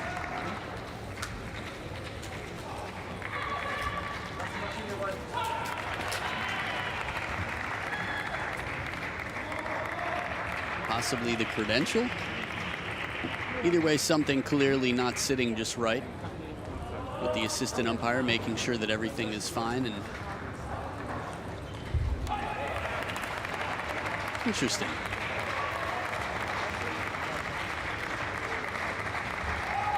Could be some of the fastening.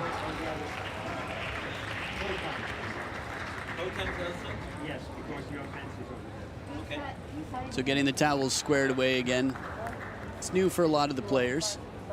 Generally, the higher the class, the classification of the players, the less pips we see. Pips can be very effective for people that either have trouble receiving heavy spin or maybe have a little bit less mobility and look to finish the point quickly. Very smooth technique here. Inverted rubber, it appears, on both sides for both players, so fairly traditional game. Now in this 2-minute warm-up, players will just be sort of shaking out the nerves, getting their rhythm settled, getting their game face on, their focus, the feel of the ball on the table. Now around the world, equipment is different, but the best equipment in the world is here, much like the umpires. Fujimoto Shigeko from Japan, our head umpire, the umpire for the match. On the other side, Asko Razinen from Finland. So head-to-head, these two have played twice before. Both of them were at the World Championships in 2014. And both of them favored Valentin Baus of Germany. He won 3-1 in the singles event. And in the team's class 5, he won 3-0.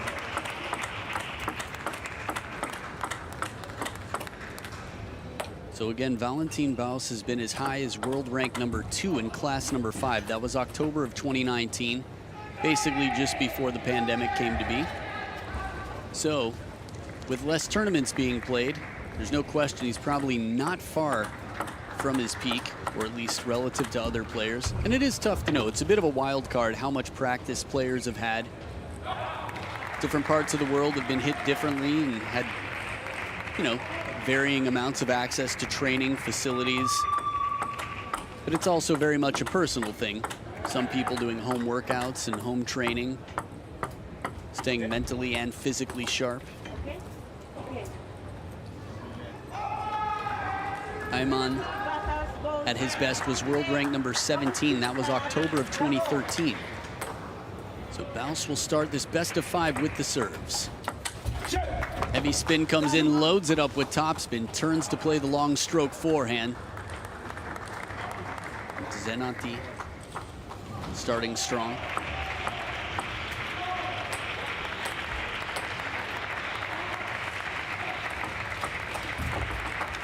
Long serve again, gets him to turn and play the forehand from a bit middle on the table instead of the full extension forehand, so jams him up a little. Better placement on the serve from Baus.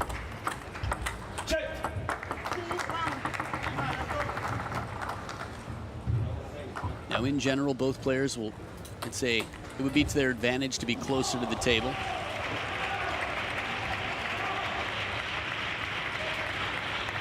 Well, Baus looks like he might not have quite as long of a torso. His wingspan is quite impressive. And he definitely takes the initiative here. You could see him trying to play the ball from out in front on the second ball, but a quality first attack left no need for a follow-up. Perfect placement here, half long, deception on the serve. Side and back spin for the point. Omiyage, a gift. When you play high-risk serves, sometimes that's going to happen. That's okay. You still win a high percentage when you make your serve, and that's the payoff, or the risk, I should say. That's the cost. There we go.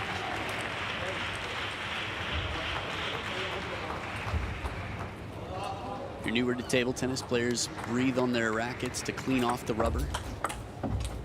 Outstanding topspin, really leaned back to get into that one. Bought himself a little extra time there. Again, talked about how in class 5 there's more mobility. And Baus definitely showing that on the second to last receive.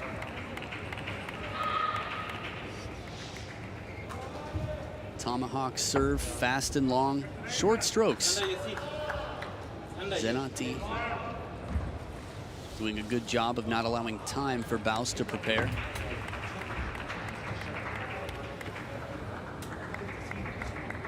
The good old hidden ball trick, testing out the assistant umpire.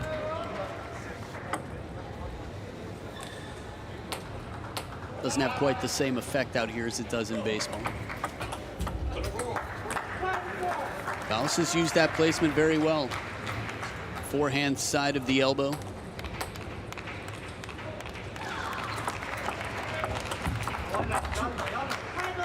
A very wristy, heavy topspin shot finds the net. The points go quickly here. Zenati getting right back into the serve.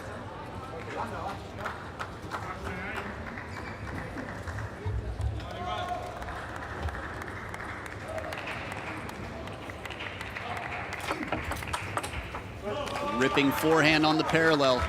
He does a good job, Baus, of turning. He turns the wheelchair a little bit to get back and turn his body sideways to generate that topspin on the forehand.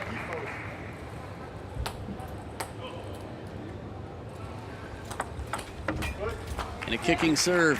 Top and side spin, the second bounce jumping out into the edge of the racket.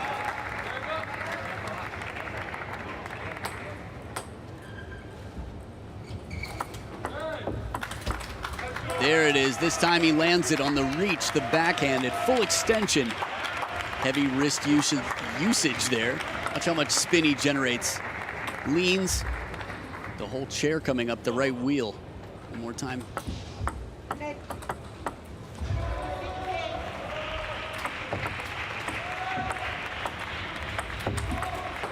A little bit off the top of the net, but good placement here. 2 points away from taking the first game.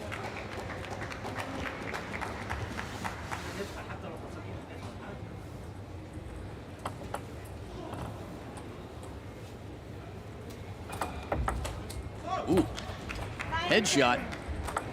Not intentional. Baus catching the edge of the racket. As long as it doesn't hit the open eye, doesn't tend to hurt too much.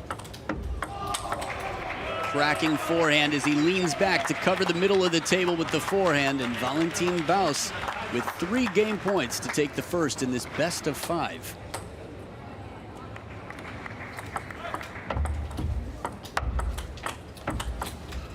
Oh, beautiful spin shots. One to the backhand corner and right to the middle. Baus with some very impressive, breathtaking play. So much spin. And once again, in control, just bouncing it around. So, we'll see. Game number 2 in the best of 5. Zenati versus Baus right after this.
Players back to the table for game number 2. Zenati talking with his coach, Hossam Eldin El Shobri, in the corner.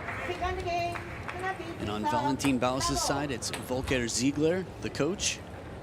Zenati with the serves.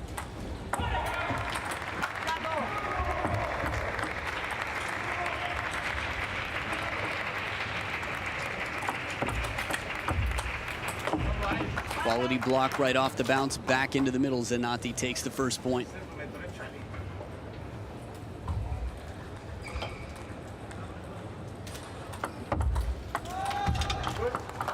Good placement here. Funny, I was just thinking size-wise, Baus definitely the smaller of the two, but power-wise, he takes the big strokes and is very powerful in his style of play on both wings. But has demonstrated his touch so far in this game as well, from service to receive game. That backhand, so much topspin.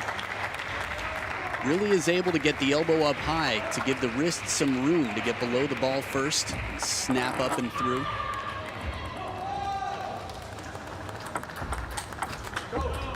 That forehand just has me shaking my head in the commentator's booth. Take another look. Fast long serve, just leans back. He's calm, doesn't move early. It really creates some space for that forehand, and it pays off.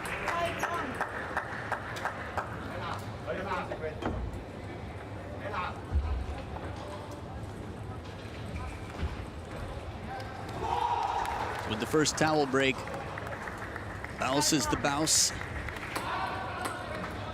5 of the first 6 points so far.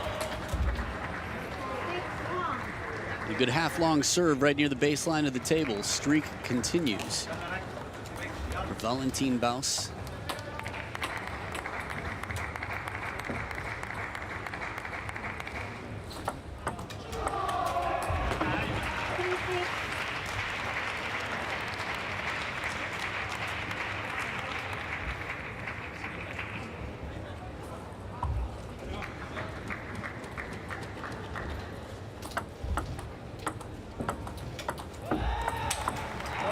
right to the corner, down the line, smacks it. You could hear that high-pitched sound, the vibration through to the wood of the blade after a pushing rally. Ball sits up a little bit, no hesitation. Bausman style.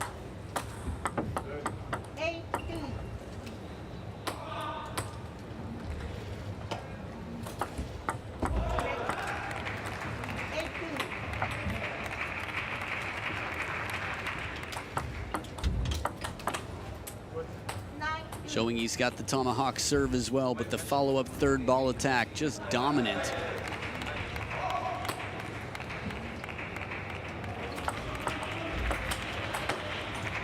Little fun fact for you. This is the second Paralympic Games for Valentin Baus. At only 25 years old, he's the defending silver medalist in Class 5. No question about why watching him play. Oh, shots like this. Please give me that for my next birthday. How do you make that shot so easily?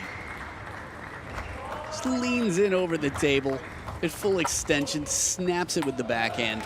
7 game points for Baus. Only one needed, like a Baus, 11-3.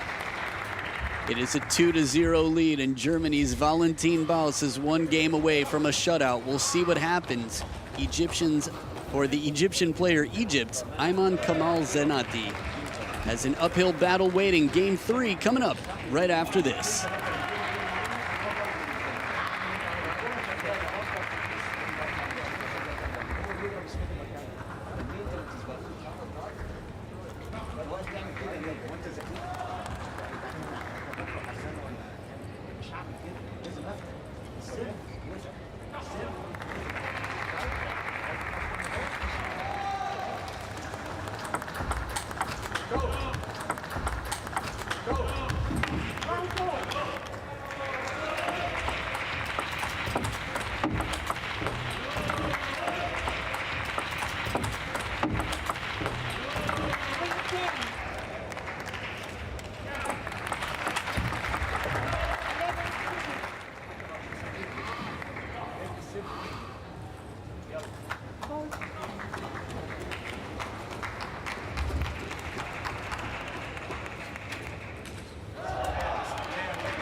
Players back to the table for game number 3. Baus with the lead and the serves. Love all. He's so deceptive on that backhand serve. Oh, crushing forehand after the spinny opening backhand. Similar delivery on his serve, but different placement, different spin.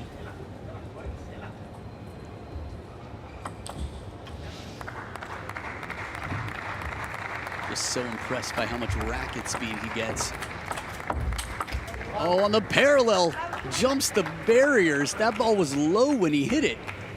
That's what the topspin's all about, but that was a high-risk shot. He made it look so casual.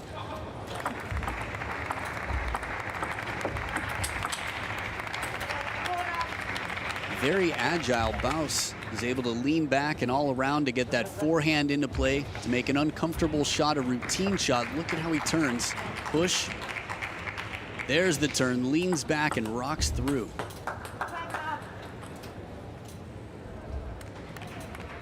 So no timeout called yet.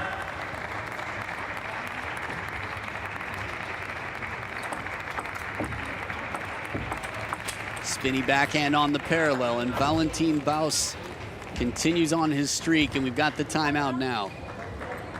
Timeout in the Egyptian corner. A little conversation with Coach El Shobri and Ayman Kamal Zenati.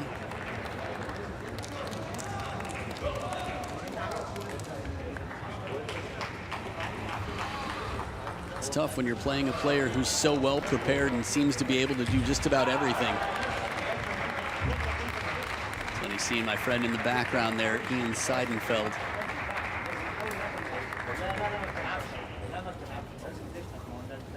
Class 6. Again, 8 tables going on in the arena right now, so lots of good table tennis to watch. Watching Valentin Baus is a bit of a master class, really.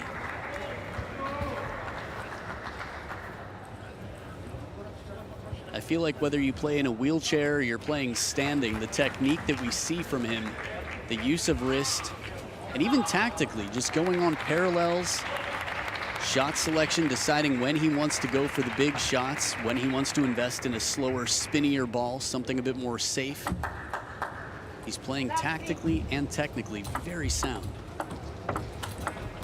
Oh, this backhand again, a little bit off the top of the net, but it's tough to come out of a timeout and deal with a shot like that.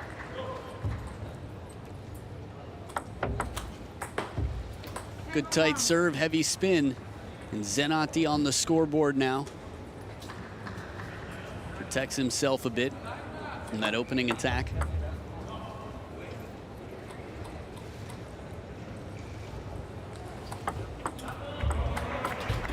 Beautiful placement here, side and topspin as that bends out of reach. Baus's house. The chairman of the board here. 8 serving 1. It is just impeccable how fast and spinny that backhand is. I guess he's training in one of the best centers in the world at Borussia Düsseldorf. Loaded with spin here. It is now 9 game and match points to move on. Both sides put it anywhere. Baus can do it. So 11-1. Valentin Baus with an outstandingly impressive performance. And Ayman Kamal Zenati never really given a chance to show what he can do. A strong player, world rank number 26 at 46 years old. Egypt's got a lot to be proud of with their player, but simply outplayed by Valentin Baus of Germany, the defending silver medalist from Rio. Scores on screen 7-3 and 1. He just got more impressive as he went. He'll stay hydrated because he's got a few weeks of competition ahead. Singles first, and then the team events to follow. Coach staying hydrated as well. Important to do for everyone.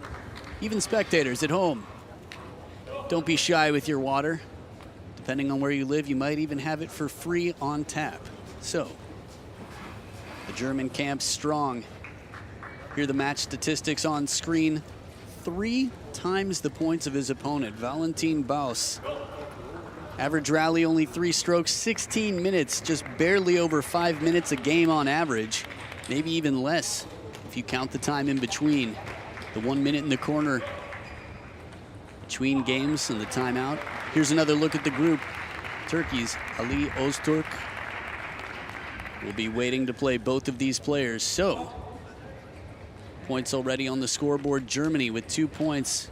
Could be a tiebreak in the future, but it'll be up to this player right here to set that standard and change things up.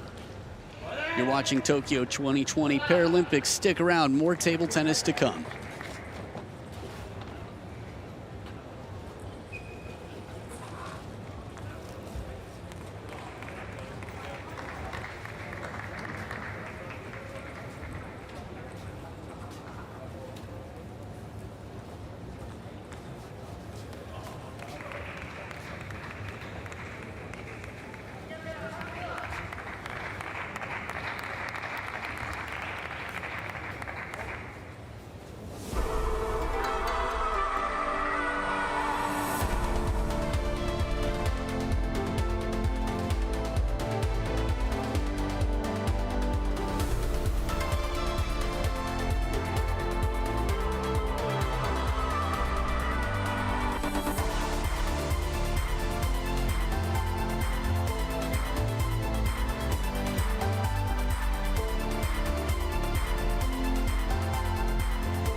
Konnichiwa and irashaimase. Welcome back to Tokyo 2020. This is the Paralympics, and we're getting into the table tennis women's singles event for class number 2. You saw the 3 players in the group on screen, and 2 of them will battle here on the table today.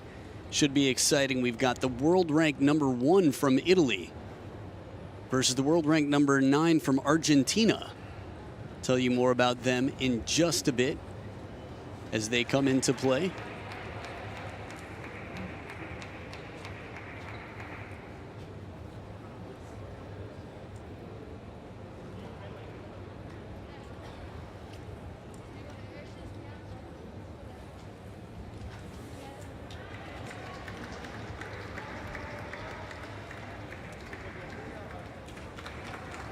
The world ranked number 1, 27-year-old Giada Rossi will be playing against Maria Garone, world ranked number 10 from Argentina, the land of alfajores. If you have a sweet tooth, be careful, but you should definitely go there. And there is Giada Rossi, trains 6 hours a day to maintain the shape she's in. She was an ITTF Star Award winner in 2019, which is a big honor the whole world is watching.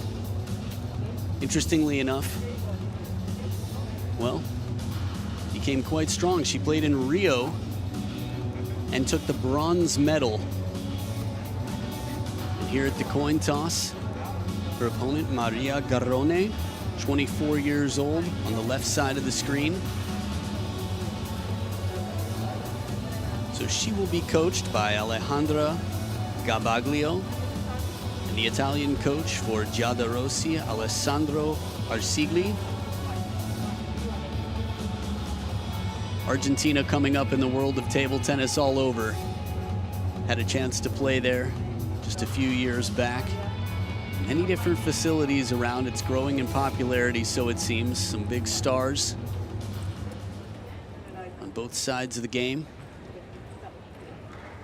But it's always tough to beat someone who's just the hardest working player in the game. World number 1 doesn't come easily, and it's not easy to maintain because everybody's chasing you, chomping at your heels, trying to take over the spot. So as they check out each other's equipment, there'll be an understanding of what sort of spins to expect. It appears to be inverted rubber on both sides of the Argentinian racket. It appears to be pips on the black side of the Italian racket.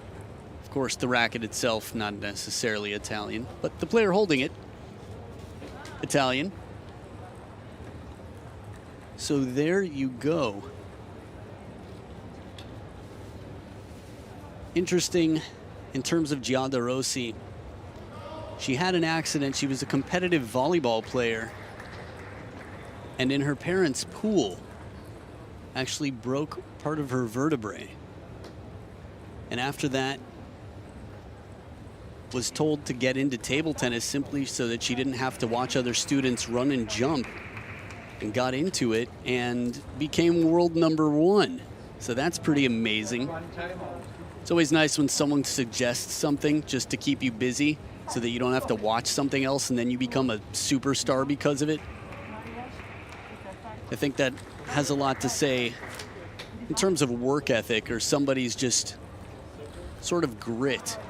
So as she stretches out here, again, class 2 means less mobility than, say, class 3, 4, or 5. If you're new to the classification system, there are 11 different classes in para-table tennis. Classes 1 through 5 are in wheelchairs. Classes 6 through 11 are standing. 11 is an intellectual impairment. And classes 6 through 10, physical.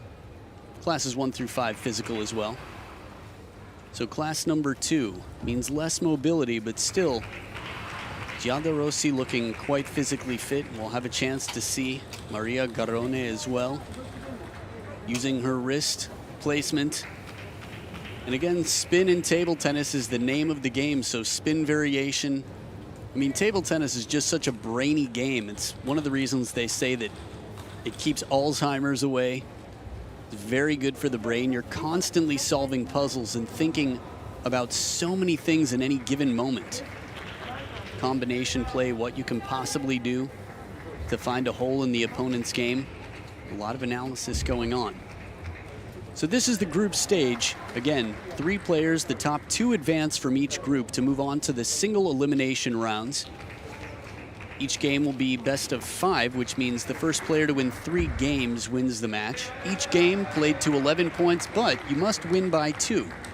Serves alternate every 2 points. And if a game ever goes to deuce or 10-10, then serves alternate every point from there on out for that game.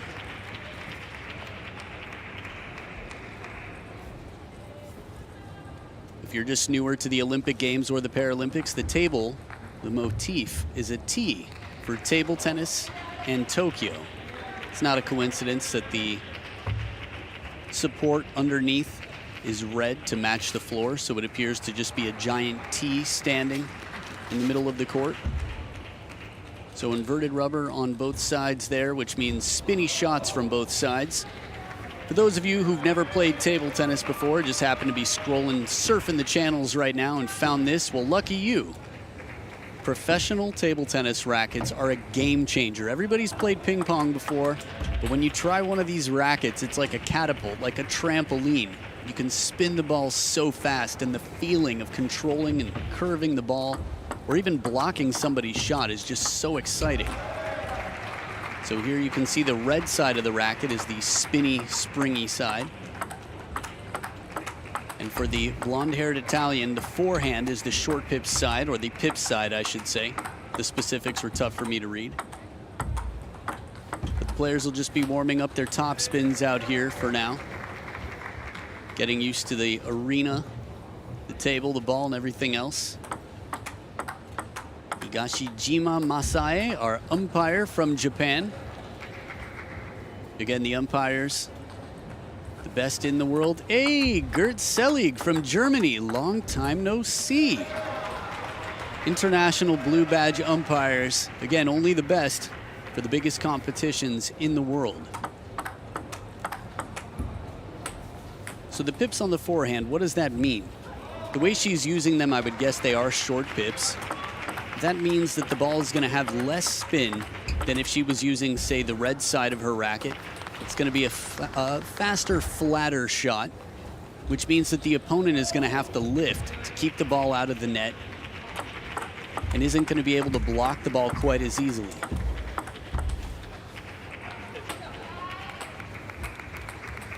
It's interesting. So many different ways to get an advantage on the opponent. Physical fitness is a big factor. So 6 hours a day for Giada Rossi. You would imagine that she's in probably the best shape you can be at this point. Again, 27 years old, younger than many of her opponents. We've seen even a 52-year-old compete today. One of the most exciting matches today. If you haven't already seen it, I highly recommend checking it out, whether it's video on demand, YouTube, wherever you can find it. So, it's a best-of-5 battle. This is the women's singles event for Class 2. Giada Rossi in red from Italy, world number 1 to start with the serves.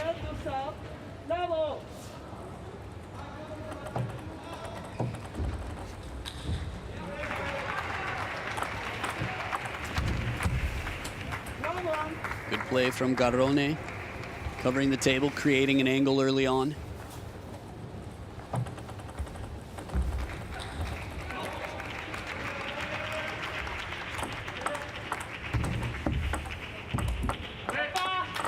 We've definitely seen one of her signature shots so far, that backhand where she comes around the outside of the ball and plays it deep cross court. Garone.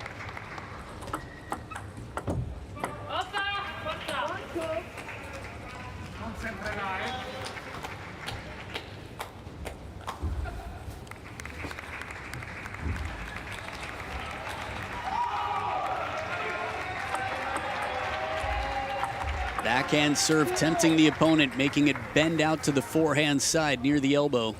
Getting that backhand receive out of Rossi. I think that's exactly what Garone wanted.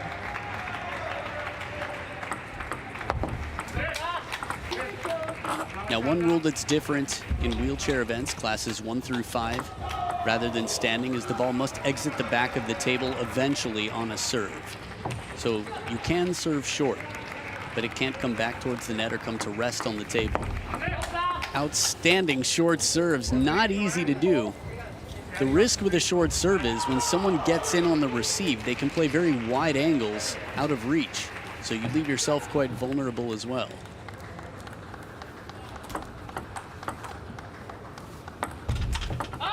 Oh, perfect cover. The Tetra shot blocked right off the bounce. Again, it might seem cruel, but it's a very smart and effective play. In classes 1 and 2, it's incredibly common. That high lob that comes back over the net. And trying for it again, but just missing the contact, and it comes down on her own side of the table.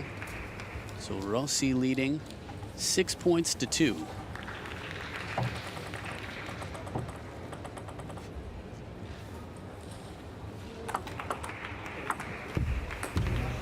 Looking for that deep corner cross court. Garone taking the point. Garone in the short game has been strong. Good control, again, both sides of the racket. She's spinny. Serve has been trouble, though. She's going to have to find some answers for that serve that's just behind the net that will eventually come off the table long.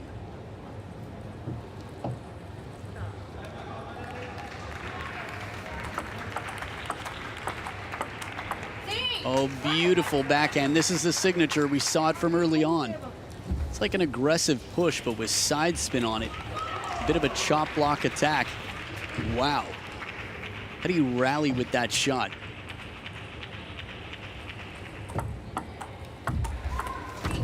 So far, the answer is you don't. Just try to stay away from that shot, I guess. Garone is going to do everything she can to make her opponent play her game right back in it.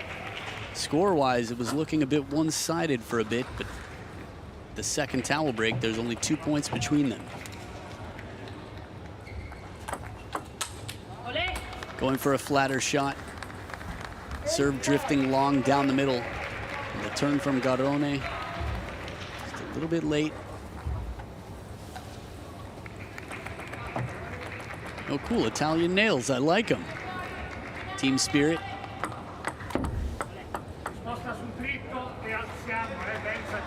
So that serve has been worth its weight in gold so far. Rossi with the short serves goes back up by 4.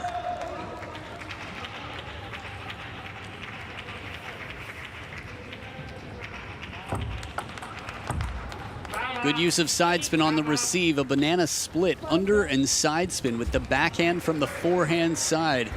And it is 5 game points for Italy's Giada Rossi.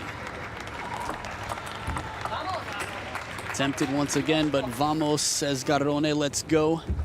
Keeping herself motivated out here, saves 1 game point.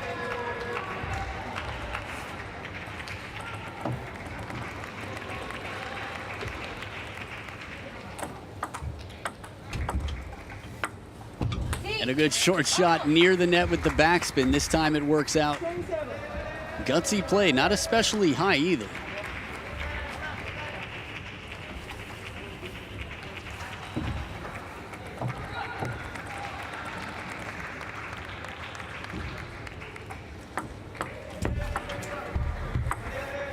And just out of reach, it comes back. The Tetra shot wins the game, 11-7. Giada Rossi over Maria Garone in game number 1. It's a best of 5, so we'll see what happens in game number 2. Still a ways to go. Game 2 coming up right after this.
Ryan.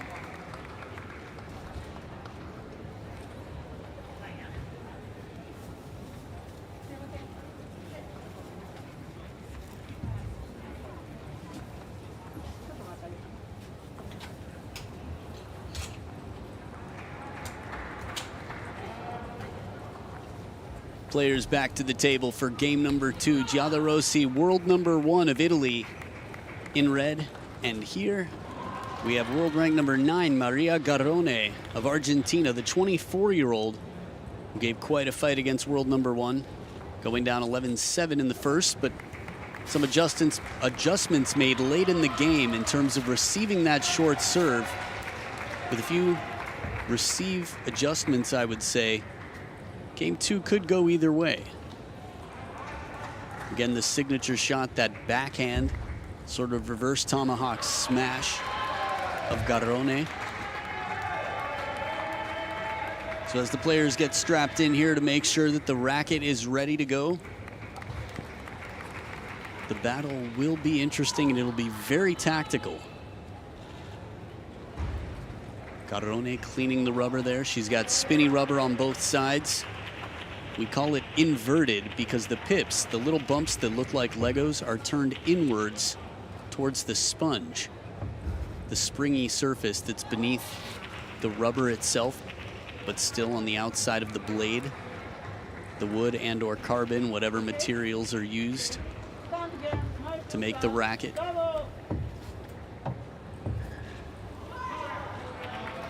So ready to go, here we are. Oh, what a deep shot, deep serve, and a follow-up fast and flat to the backhand. Quick off the bounce, Garone starting off quick.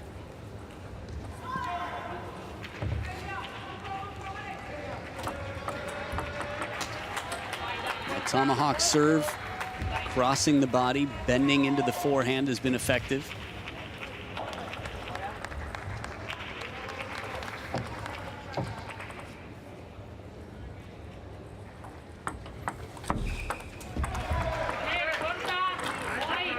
Good adjustment to the short serve, but a follow-up ball, taking advantage of the positioning where her opponent had to go to get in for that short backhand. Ooh, a break off the edge, but she's getting there. In game number 1, there were several outright service points on that short serve to the middle and to the backhand side of the table.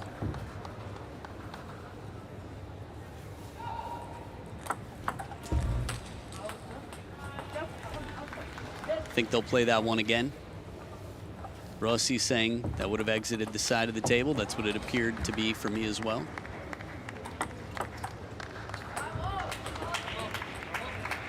Now, when it's a fast serve like that, players don't have time to say let. Sometimes they play it and then they say it as soon as they can.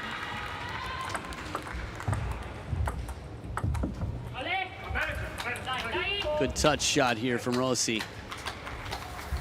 She likes to use the backhand, the spinny side of the racket, and I think that's a big part of it. She's got two very different surfaces on her racket. The forehand for faster, flatter shots. It's the black side of the racket for Rossi. This is the danger of that tetra shot, the one that comes back over the net. If it's not close enough to the net, doesn't have enough backspin, it doesn't actually come over. Spilling out on the table to get in and capture this. Takes advantage, Rossi. Closing in, just 1 point down now. Ooh, a break off the top of the net. The placement's just right, though. Acknowledges the fortune a bit, but would have been a tough ball either way.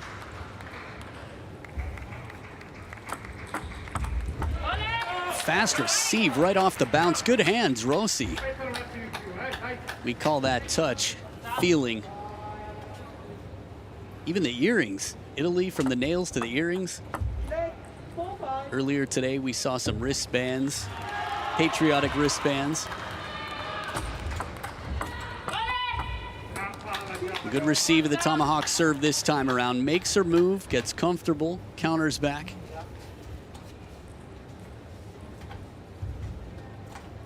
Quite a turnaround here on the scoreboard. 6 hours a day of training and being world #1 doesn't come from nothing.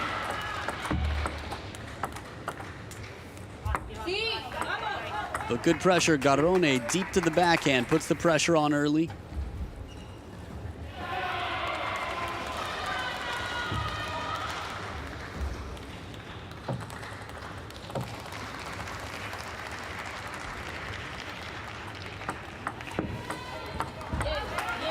And that was a very strong receive. The serve itself was difficult because it was going to bend back to the middle of the table, but it was short to the backhand side.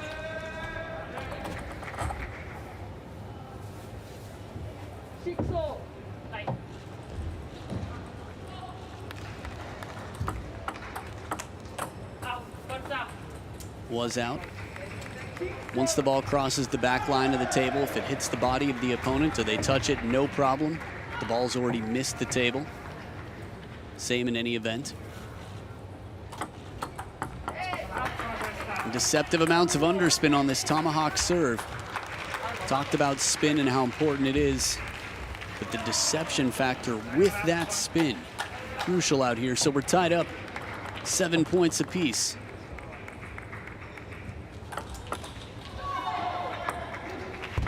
Gutsy receive and heavy backspin. The Tetra shot comes right back to her. Gotta love it. Gutsy, bold play, and well executed. That's tough. Rossi knows that next time she sees a ball like that, she's gonna have to catch it on the rise before it moves back towards the net. Not easy to do, especially with all the underspin, to play it back safely. Bold, aggressive receive. Little rotation off those pips coming in. And Garone taking advantage of the opportunity. Serves on her side. If she can convert them both, she takes the game to level the playing field.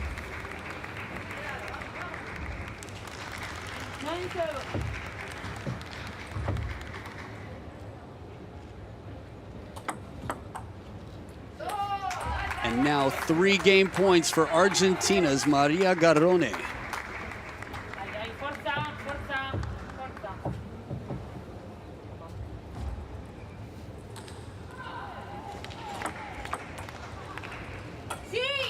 Tetra shot attempted, but it does not. Down 11-7. It is tied up at 1 game apiece. World rank #9 battling very closely with world rank #1. We'll see what happens in game #3. It's Class 2 women's singles, game 3 right after this.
As time is called, the players come back. I told you a bit about Rossi's previous competitive career before she got into table tennis. On the other side, Maria Garone was actually a gymnast and had a cervical vertebrae injury, fracturing her 5th and 6th vertebrae when she was 14 years old. But never lost her love for sports. Actually, a school psychologist suggested that she take up table tennis after her injury. Even the edge tape, I love it. Pants, nails, earrings, edge tape. If I'm watching this in Italy right now, there's just so much pride to be taken from watching this match. Although Garone doing an outstanding job of keeping the Argentinians proud as well. There as well, wow, personalized wheelchair with the Italian flag. I love that the cameraman's helping me out on this. We'll see where else we find an Italian flag. It's like subliminal Mickeys at Disneyland. They're just everywhere.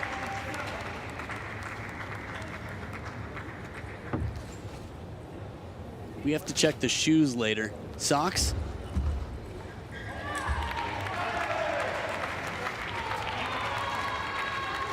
So Garone with the game plan.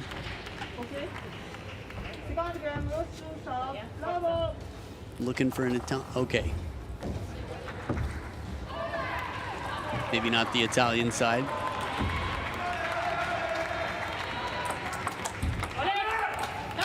Fast long serve. Appeared to be a bit of side and underspin. Not always easy to read with the slightly lower tosses. Still high enough. Again, the rules are being enforced here at the Paralympics more strictly than anywhere.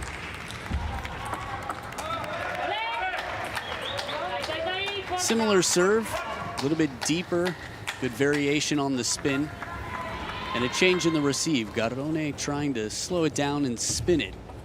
Open the rally instead of finish the rally. At least that was the idea.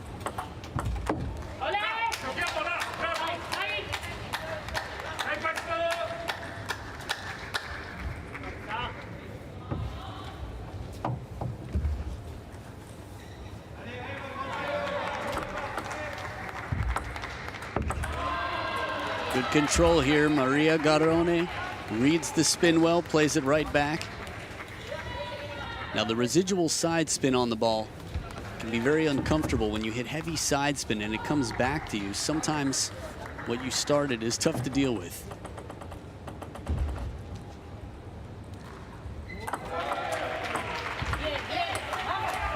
Bien, bien, good, good, she says. Indeed it is. And after an 11-7 victory for Rossi in game one, the same scoreline in game two favored her opponent from Argentina, Garone. Exits the side of the table. They'll play that one again, a let. It was close though. I was a little surprised Garone didn't reach for it. Maybe she recognized it wasn't going to come off the back of the table quick.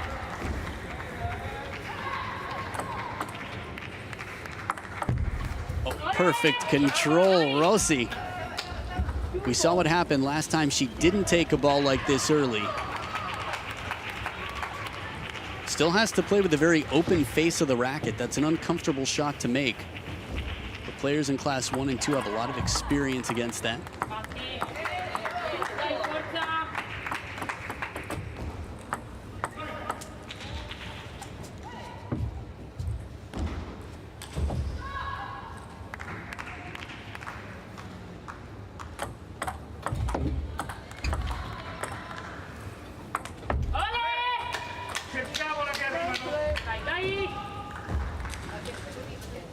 Very difficult ball to play from over the table that much. Limitations to how far you can get in terms of out of your chair, for example. Although I think that's not super common. At least I haven't seen it yet.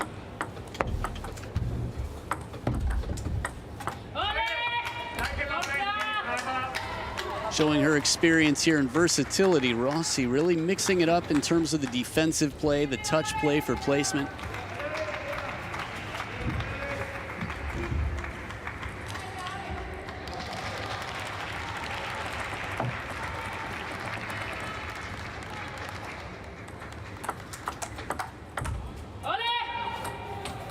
The first ball's strong from Garone, but the defense, the reaction and the placement from Rossi once again saying, go ahead, you can attack, I'll be here, I'll play the wall, I'll block for you. Tomahawk serve in action, down 3-7. And a good serve indeed, long with deceptive amounts of underspin to go with that side spin.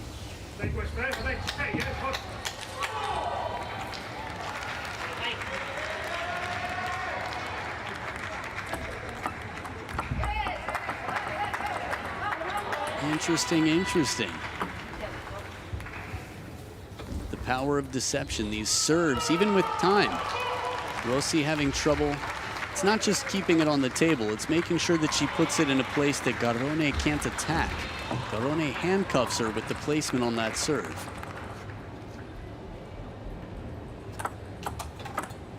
A good parallel shot here from the forehand of Garone, and she's within one. We're gonna see a timeout here? I think so, good call. 3 points in a row to the Argentinian opponent, Maria Garone.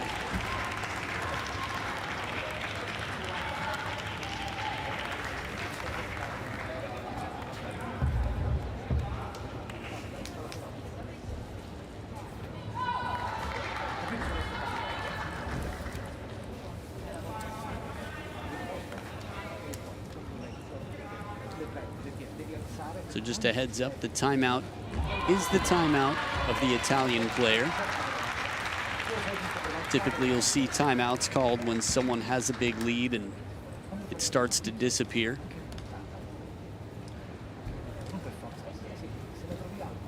But the body language that I saw from the corner, again, my Italian, I wouldn't say is fluent. I wouldn't say native. Somewhere between not at all and I read body language, but it seemed that there was some conversation about the higher arcing shots, the defensive play with backspin. If Rossi can use that from time to time. After all, getting the opponent to play the ball from in near the net, that's going to be out of the comfort zone in terms of reach.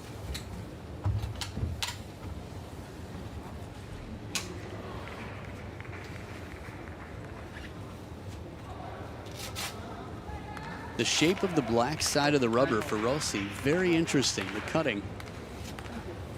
It almost looks like it's intentional, like it's creative and artistic. I wouldn't put it past her with all the different Italian flags that have been brought in. We'll have a chance to see it more throughout. So back from the timeout, still a 1 point lead. Rossi with her second serve.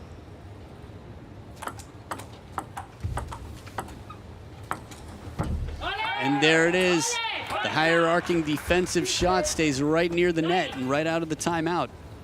Tactic pays off. Took a while to get to it, but in the pushing rally, found the opportunity.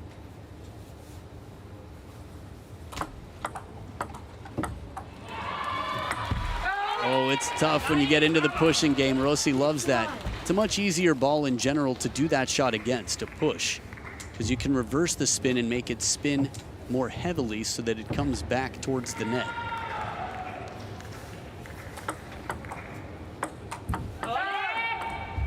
Trying for a tomahawk smash, Garone. Since the timeout, Rossi's been very difficult to deal with. She earns herself 4 game points for a 2-1 lead.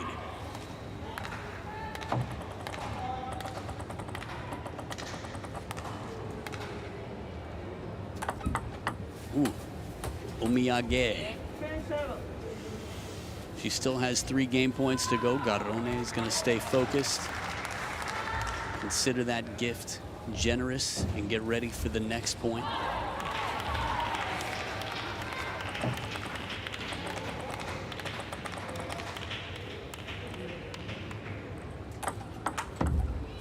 Beautiful backhand receive. Ball sits up a little bit and aggressively she takes it from right in front of the body. So 2 game points saved, 2 more to go. The serves with Garone. She's got that tomahawk serve, but what can she do to stay away from the defensive play? She goes long to the forehand, tempts that backhand receive, and now within 1. Second serve for Maria Garone.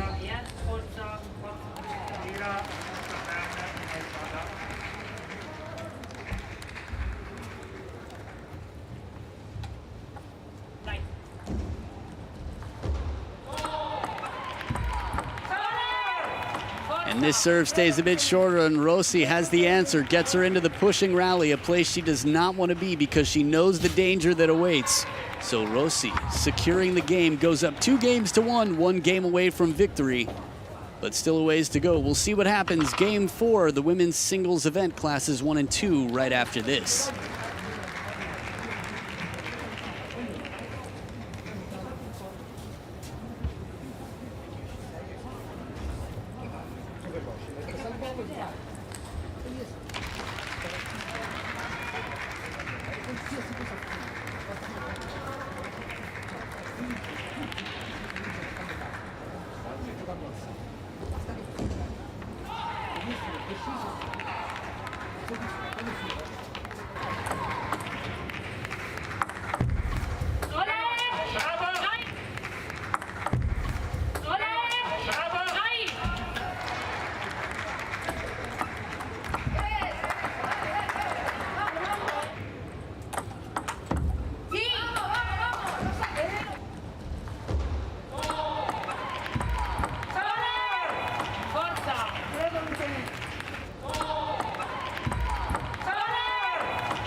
Time, please.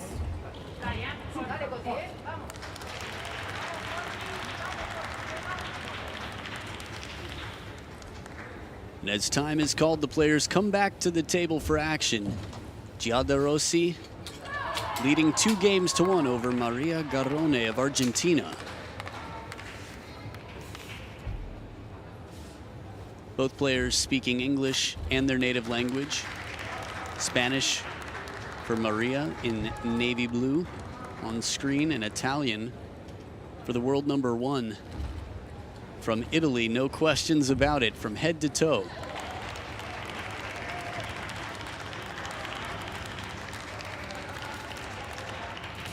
Rossi actually a big fan of music, romance novels, and cooking. Growing up, I think Italian food was definitely my favorite and is still way up there, so it's always nice to meet people who love cooking delicious food. Anyway, talking about world number 1 here, 6 hours of training a day. And 4 years after her bronze medal in Rio, looking to upgrade the color of that medal. Bronze not too shabby at the biggest competition in the world, the Paralympics. But at 27 years old, she's world number 1. So I think she's got bigger on her mind.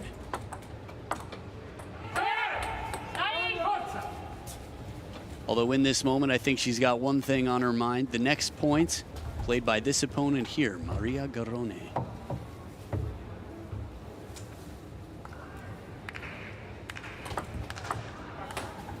It'll be a let service because it exits the side of the table. If you're just joining the broadcast, in the wheelchair events, classes 1 through 5, serves must come off the back of the table eventually. If they exit the side, it's considered a let service.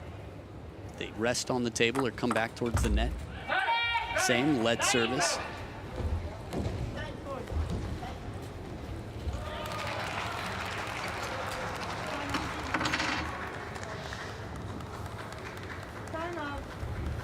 Now we've got a timeout on the Garone side.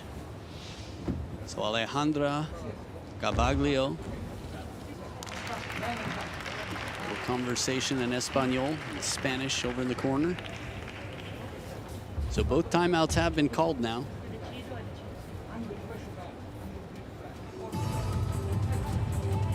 Sweat squad making sure the table is clean and pristine, if you know what I mean.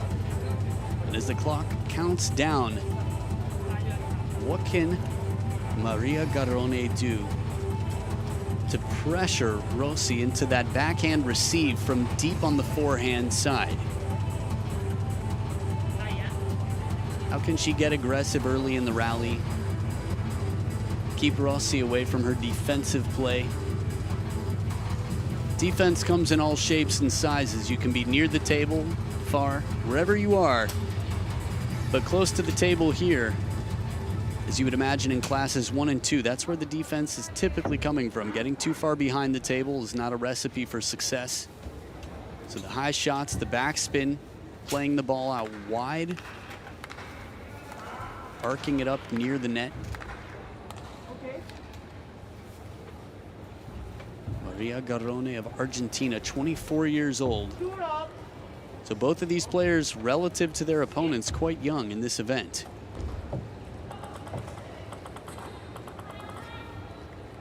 Back from the timeout, Rossi with the serve.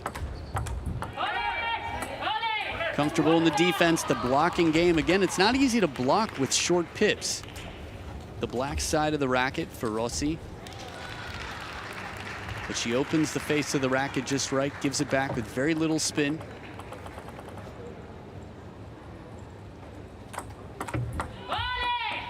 And a good long, fast serve to the backhand side. Rossi right out of her opponent's timeout with 2 quick points.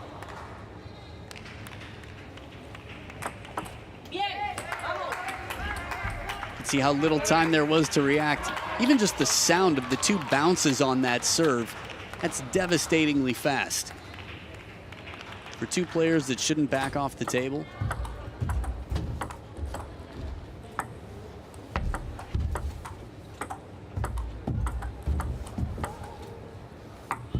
Oh, just out of reach, it's dangerous. Second time in this point. The first one, Garone was able to hang with. The next one said, I don't want to hang out with you. I'm leaving. I'm going back to where I came from, the other side of the table. Yeah, that's tough. 5 serving 1, world number 1, Giada Rossi.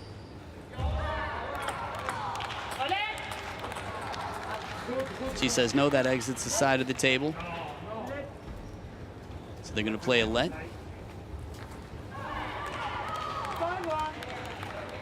At some point, table tennis review, TTR, will be more prevalent in the game in case there's any question about a call.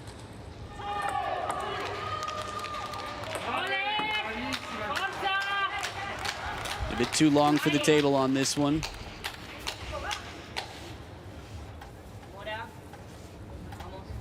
Scoreboard favoring world number 1 more and more.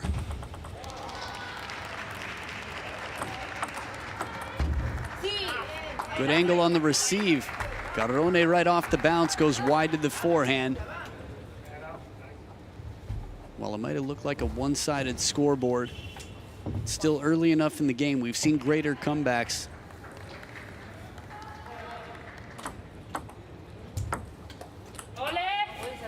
Good use of side and backspin. Rossi keeping it near the net.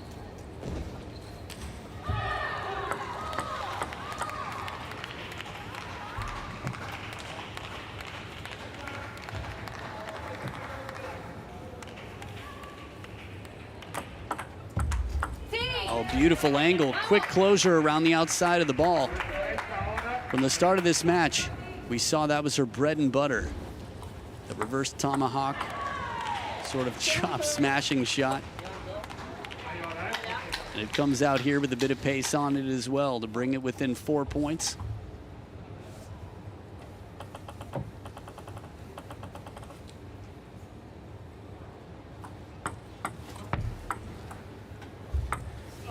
No chance for this one. It's one of those where you try to catch it on the rise if you can, but perfect placement. Look one more time. Short serve, touch shot, back and side spin out of reach.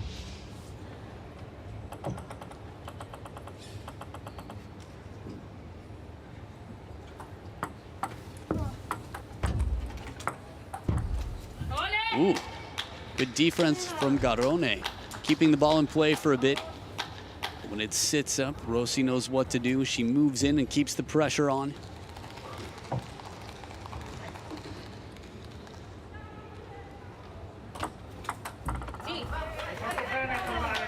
Her service game has been strong, especially that tomahawk to the forehand side.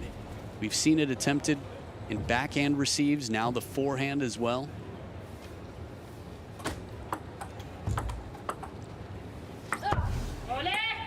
Perfect placement, and the world number 1 is now sitting on 6 game points to take the match.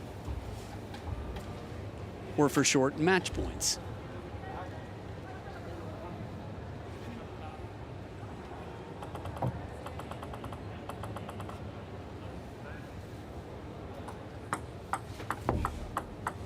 And an outright service that takes it. Comes right off the back of the table. Short serve to perfection. World number 1, Giada Rossi, with a strong performance here. The 27-year-old, again, defending bronze medalist from Rio, starts her campaign strong over Argentina's Maria Garone. And Garone is going to be tough for whoever has to face her next. But congratulations, Rossi, for your victory in the group stage. Qualification rounds in the men's and women's singles. Until then, enjoy your lunch. 以上をもちましてセッション1終了となります。この後午後4時からのセッション2でも引き続き Scores on screen for you there. 11-7 both ways, 11-9 and 11-4. So Argentina has a lot to be proud of. Their player played against world number 1 and fought the good fight very closely in the first 3 games. But in the last one, the experience of world number 1 was just too strong. So 38 minutes long, a 14-stroke rally, but 40 points to 31. Giada Rossi of Italy brings the flag that she wears proudly all over, a lot of pride. So Isabelle Lafay of France will be waiting to play these two, and we'll see which 2 women advance in classes 1 and 2. You've been watching Tokyo 2020. This is the Paralympics, the wonderful world of table tennis. Hope you enjoyed this session. More table tennis to come later on.